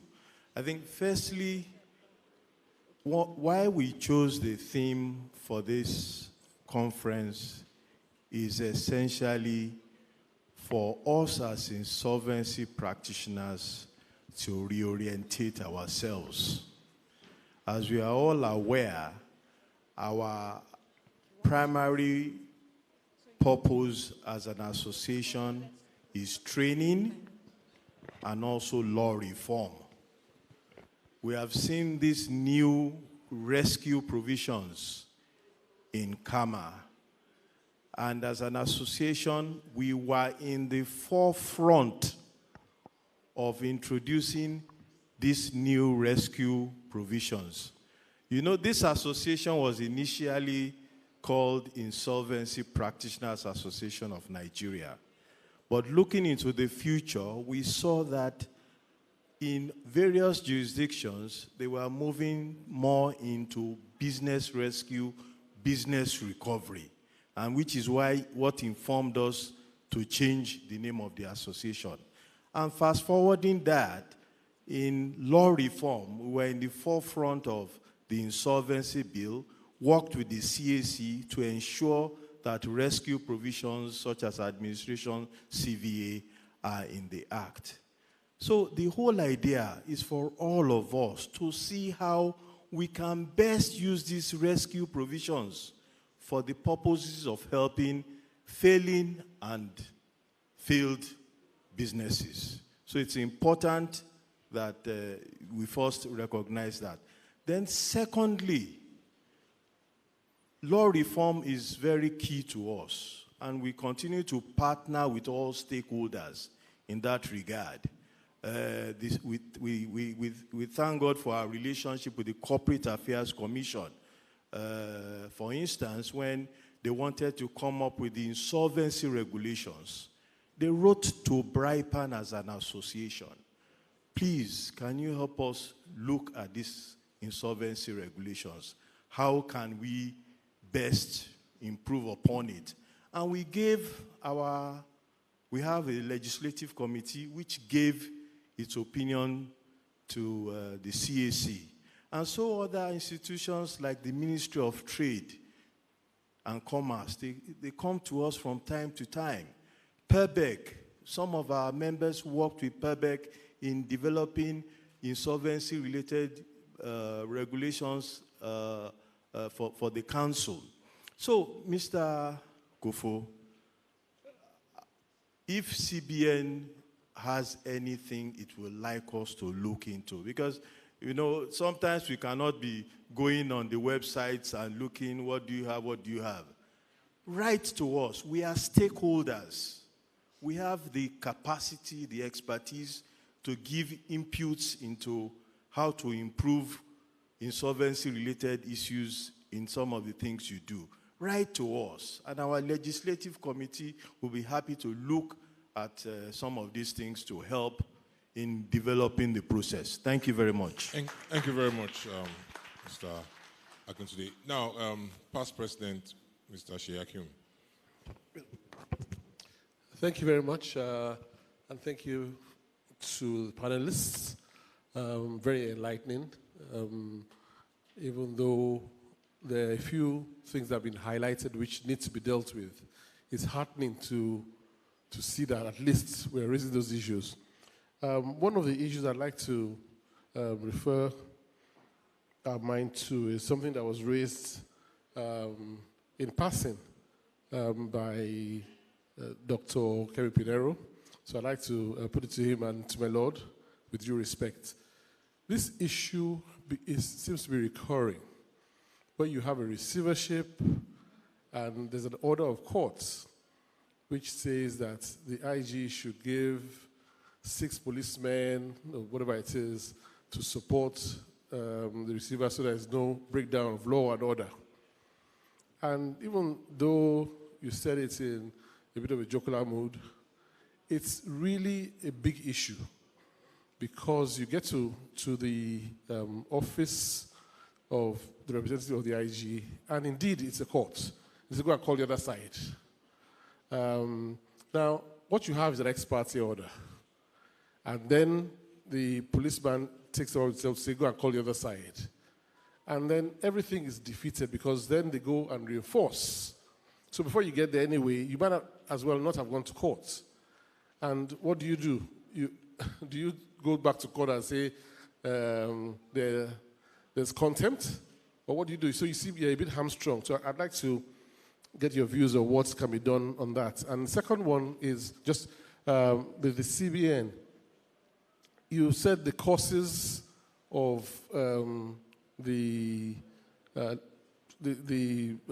what's called the causes of these MFBs going bust, right? And then you, at the end of it, said it comes to liquidation. But between that time and the liquidation, surely there's some alarm bells that must have gone, that should be wrong, as somebody who oversees the work that they do. And I have thought that maybe one of the things we can do here is, this is an Insolvency Practitioners Association, a business recovery one. Can you not put in your guidelines that part of the things that they need to do in filing returns is when they get to certain points as they go south, they need to get an insolvency practitioner to have a look at their operations and give a report. One, it gives us work. Two, I think that there will be more, a lot of those companies will be more circumspect in their dealings. If they know a third party would come and give a report, which they must then file with CBN. I don't know if it's something you can think about. Thank you. Thank you, Mr. Akiomi. I think I'll ask my Lord, Justice Osiago, to make a response to the comment made by Mr. Akiomi in respect of the court orders. I thought we would take all the questions immediately. Let's take all the questions. I would hope that the panelists will note the issues and questions raised concerning them so that they can speak all at once. Yes. Sorry, I think I should call a lady. I can say a lady there. I'll come back to you, sir. Thank you for the stellar presentations. Or maybe I should introduce myself. My name is Justina Lewa. Thank you for the stellar presentations, quite interesting and insightful. I've had the opportunity of heading debt recovery and legal departments of a bank. And what I observed is that the courts are generally sympathetic to the debtors. And so when a debtor owes you, he rushes to the court. First, he knows that that is his comfort zone because the courts are going to delay in giving judgment. It will take probably 2 to 5 years average, court of first instance, and then appeal another 5 and Supreme Court, so they rush there. Now, when they're doing that, they are comfortable. We, the banks, are on fire because the regulator will come for risk-based examination. And he's looking at your books and he's saying, you have to provide. Now, when you provide, depositors' funds are at stake, like he explained to us when he was taking the the microfinance presentation. So I'm wondering, is there not something that the courts can do for us? At least ask that debtor, Do you owe? If the debtor owes, pay the principal into an account, an interest-yielding account. In a bank, it doesn't even have to be that bank that he has brought to court. And then ask the interests. Is it what you are disputing? How much can you pay? The bank, let me tell you, has a human face. They usually give discounts. They can negotiate the interest. Thank you. Thank you very much. Now, I need to crave your indulgence. One of our panelists needs to return to Abuja. And so if there's any other question for Mr. Salam Alada, please raise it now so that he can quickly deal with it, and then he can take his leave. So, yes, sir. He can give his own answers, and then he will. Yeah, good afternoon, Mr. Chairman and the panelists. My name is Tony Uche. I'm a chartered accountant and also a forensic auditor. My question goes to Mr. Laga and the NDIC Director Legal. Well, there is, to my mind, a foreseeable calamity waiting to happen in the microfinance banking sector. And that is where you see the operators coming under any of the tiers, first tier, second tier, state, national license, to operate, to compete with the deposit money banks using fintech and putting public fund in big exposure. And this has been happening, and then I see CBN and the NDIC sitting on the sideline watching. It seems so. Because, I want to believe that prevention is better than cure. We've seen this happen so many times with the finance houses in the past and all of that. I was thinking that by now there should have been some sort of inter-agency collaborations to see how you quickly address this issue. And most of them are using first term, what do you call it, single tier. They don't have office, they just have one hidden office somewhere. I don't want to mention them, but you know what I'm saying. And you are operating with 50 million, competing with those operating with 200 billion. And then from the NDIC Act, I'm sure from your CBN and the NDIC Act, both of you, one of you have regulatory framework and the other one have a supervisory control. And you are watching. Now, if this thing happened, how are we sure that the depositors will be indemnified? Because CBN often talk about insured deposit. And you're looking at capital structure of 50 million, 100 million, 200 million, 1 billion, and the highest, 5 billion compared to 200 billion, and the exposure nationwide. For instance, a microfinance bank can be somewhere in Abuja, in Cairo, and it's taking deposit through fintech all over the country. And shouldn't we think that this is the time to think recapitalization and find a way to regulate and avoid, they say, a stitch in time, save 9. Thank you. Thank you very much. Now, Mr. Salam Alada, can you please deal with those issues so that we can allow you to leave?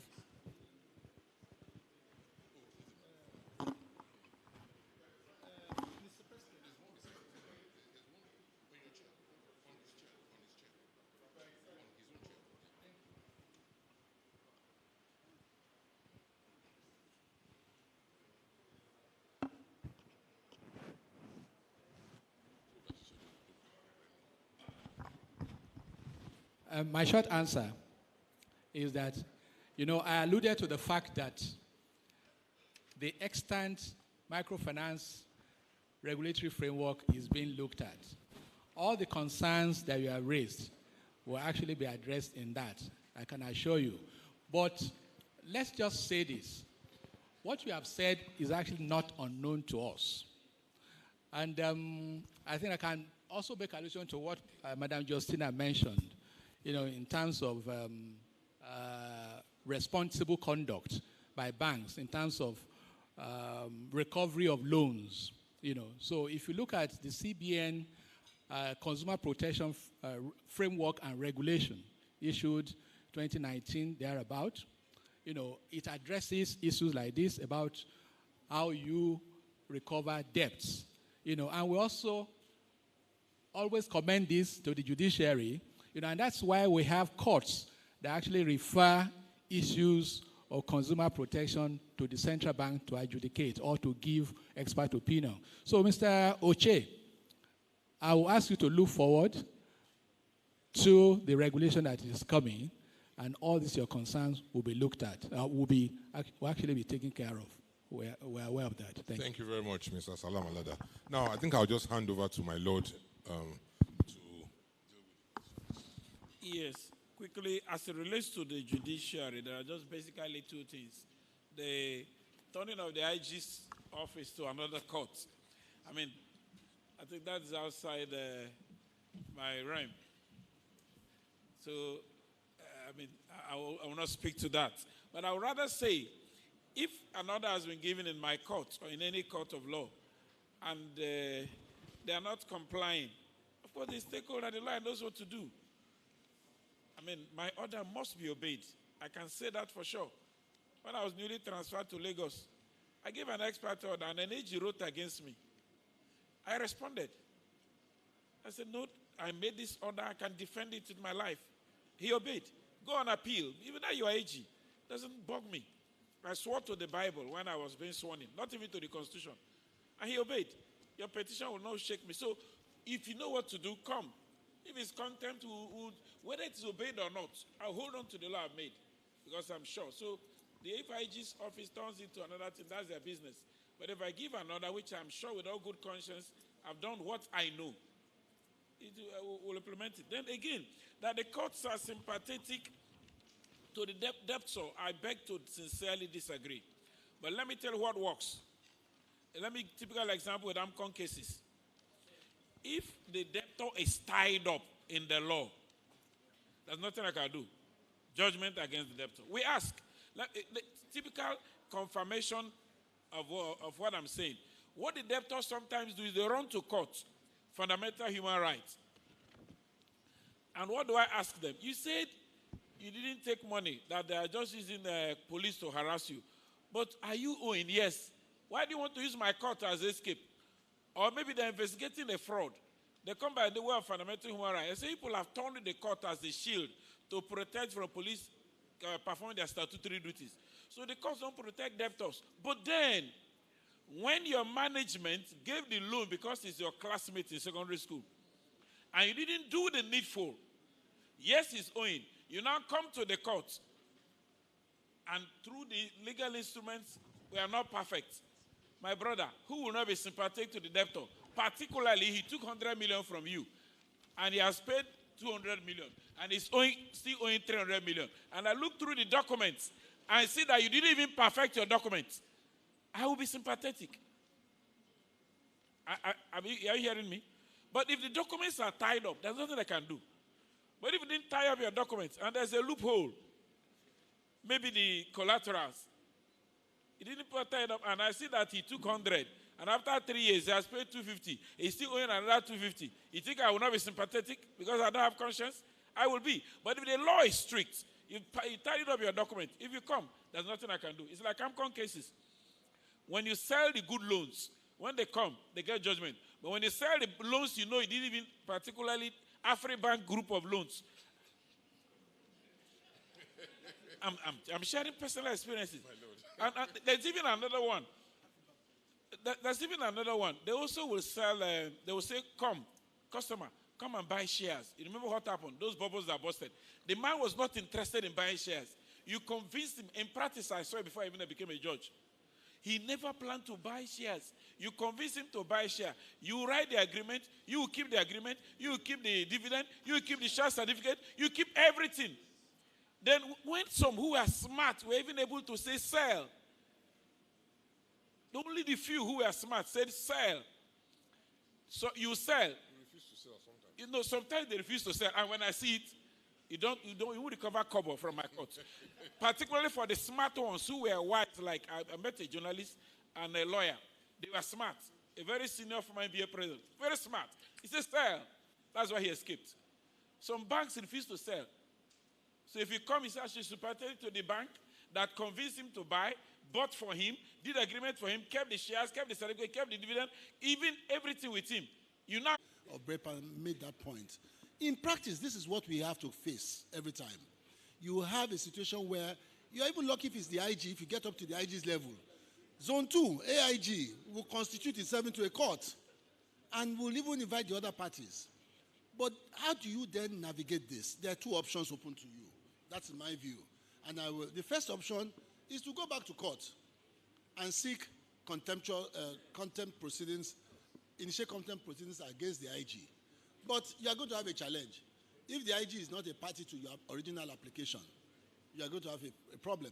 In any event, what your client briefed you about was to go and recover an asset, not to pursue the IG. So you have to make an election as to which procedure to adopt. What I have done in such situations is that I infuse into the orders I am seeking another order, which is in carrying out this order, which mandates the IG to assist the receiver manager, the IG shall relate only with the plaintiff representatives or solicitors. So whenever we get to the IG's office, I say, no, you can't even call anybody. That is the order. I'm the only person you can talk to. And oftentimes, at that level, they respect it. And their hands are tied. But my lord, you are one of several eminent judges. We sympathize with you. Oftentimes, even when you bring out contempt proceedings, the judges will think, oh, you want me to go and commit the IG? So these are hard choices we have to make. But I've given the practical solution, and I hope that answers the question. The point I also want to emphasize is this, and I want to remind those who are non-lawyers amongst BRIPAN. Section 267 of the Constitution makes it mandatory that all persons must obey court orders, must enforce court orders. And so when you are demanding any of these points, it's not a matter of your discretion. Whether it's a public officer or not, it's not a discretion. It is an unequivocal obligation that has been imposed by the Constitution. And so that's my view. Thank you very much. Thank you very much, Dr. Pinero. I mean, I'll just share a little, because you see, on this same point, I mean, I have a couple of my colleagues in here. On this same point, I mean, we were all summoned on a receivership we were doing, summoned to Zone 2 there, and the AIG there constituted himself into a court, brought everybody in and was now asking everybody to say their own piece, and then he will now sit down there, he's adjudicating over a court order and what should be done. But as Dr. Pinero said, at the end of the day, you ask yourself the very, very important question as a practitioner. What's my client's immediate and ultimate interest? Is it chasing the IG or chasing this person or chasing that person? At the end of the day, most of these things end up being settled.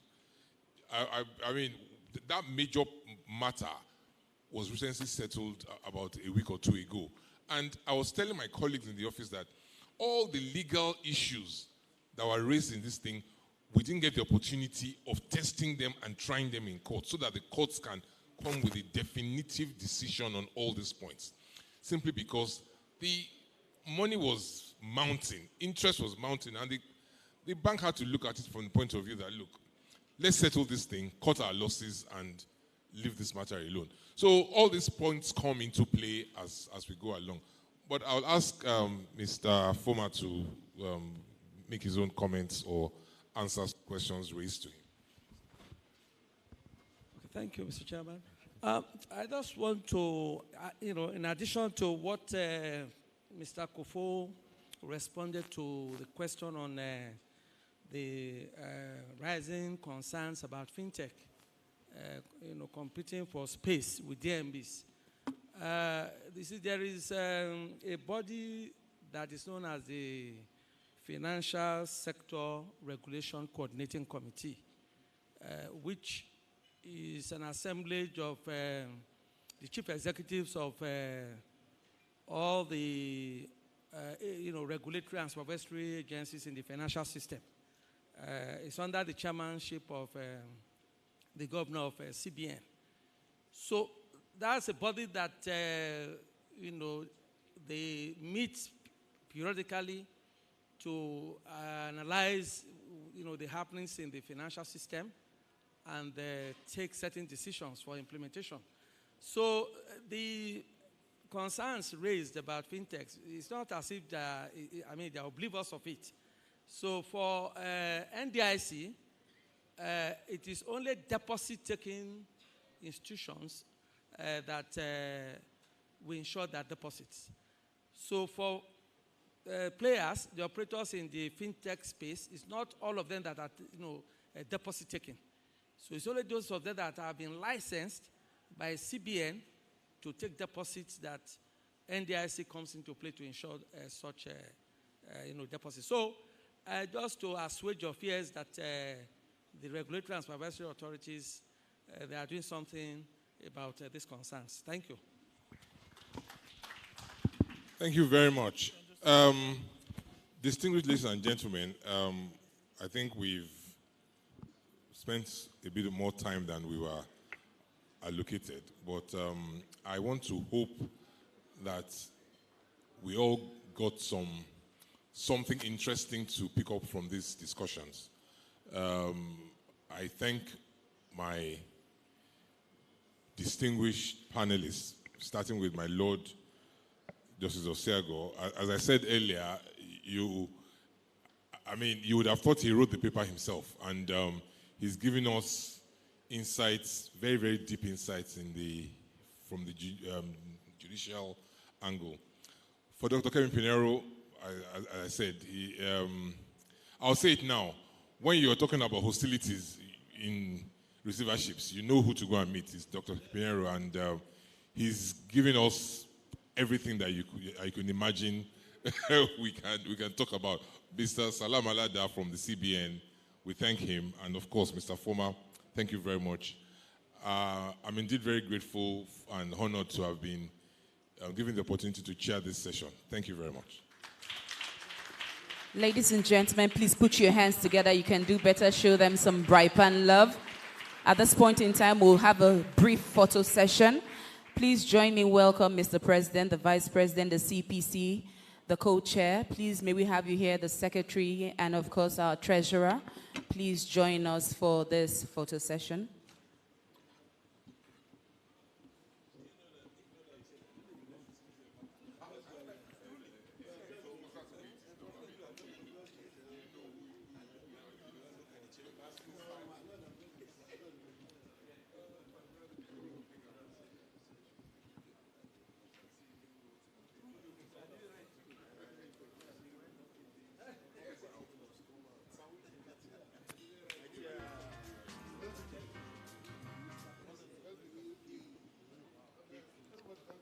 Photographer, where would you rather have them? Photographer, where would you rather have them? Up or down? Up, all right.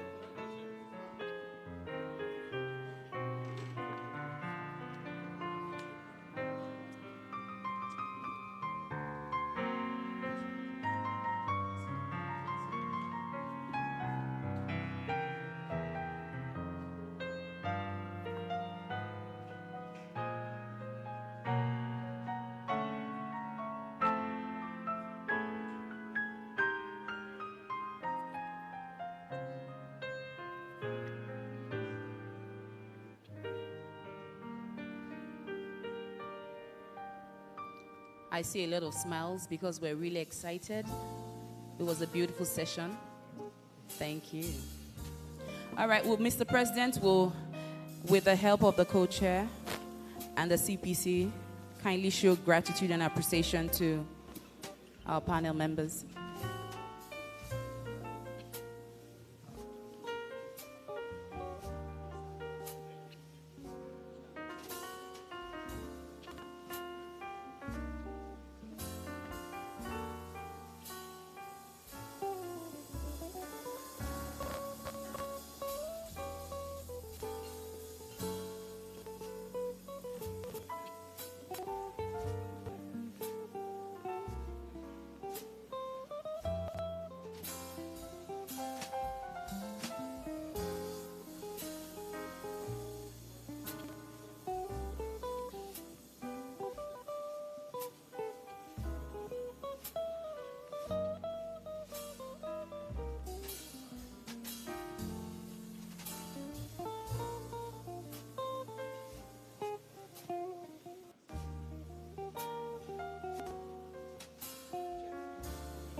Just a token to show our appreciation from all of us here at BRIPAN.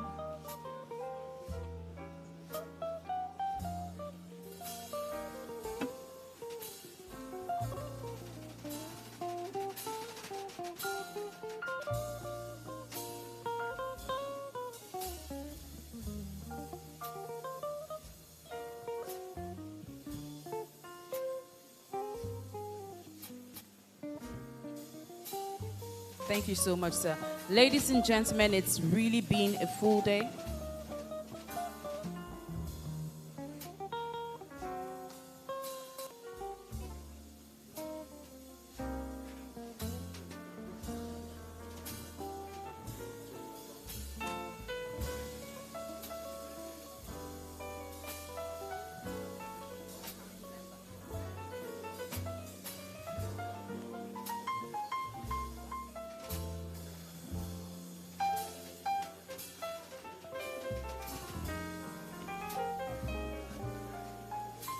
We want to recognize the presence of Professor Bankole Shodikbo, SAN. Thank you so much, sir, for your presence.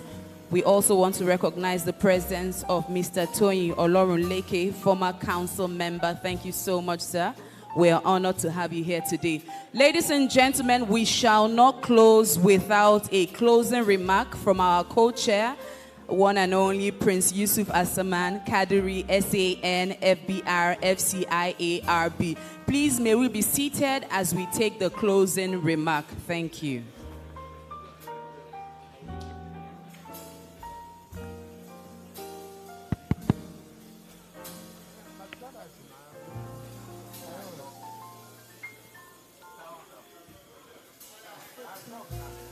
Please, may I have your ears? Lend me your ears, ladies and gentlemen. Distinguished business, rescue, and insolvency practitioners, please lend me your ears.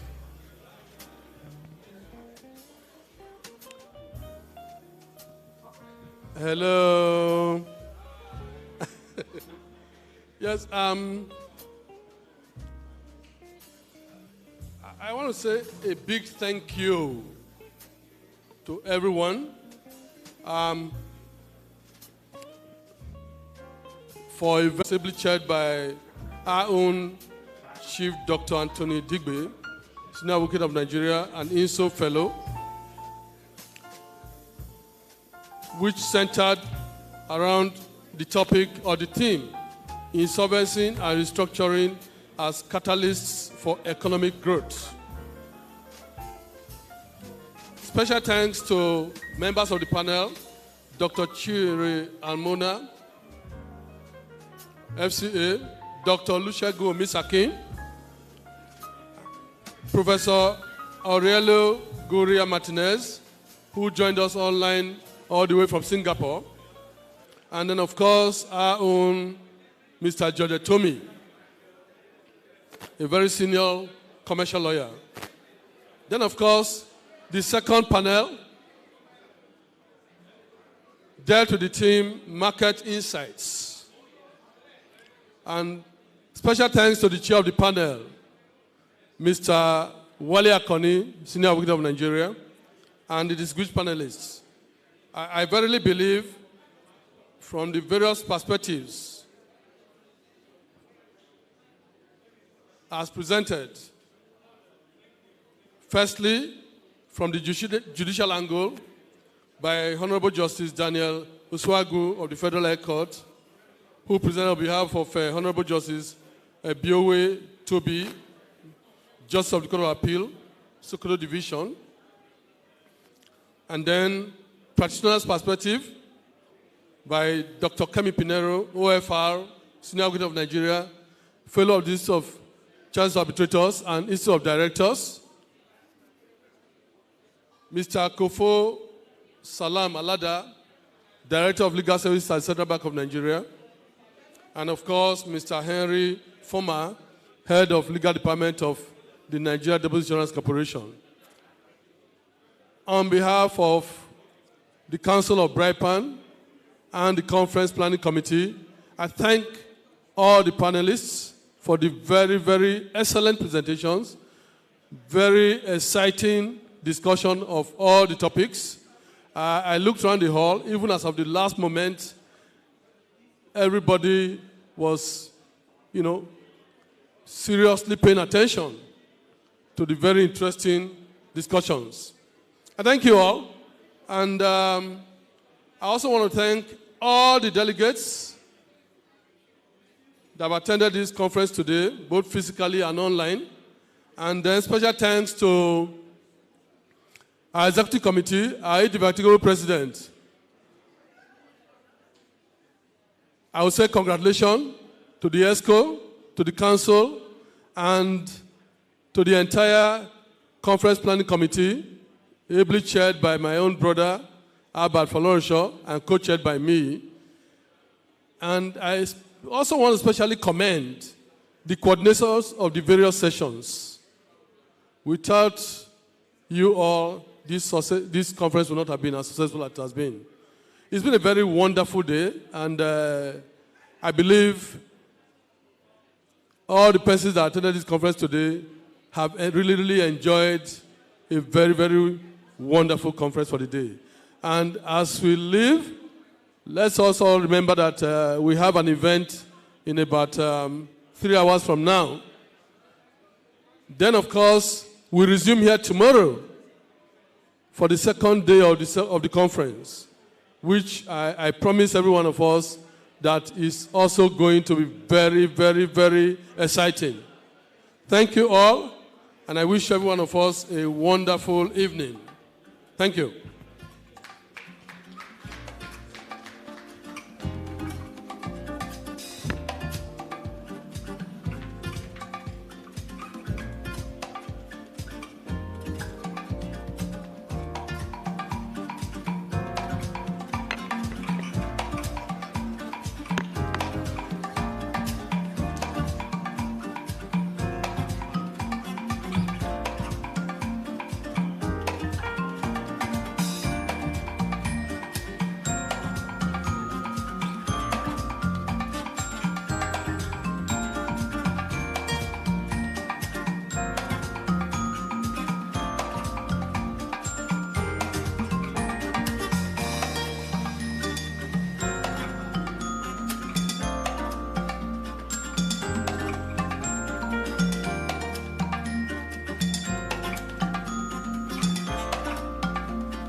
Ladies and gentlemen, please be reminded to come back in early tomorrow.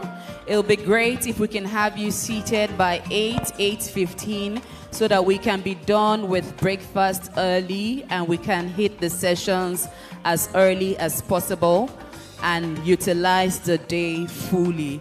My name remains Chioma Agunobi, and I'll see you tomorrow.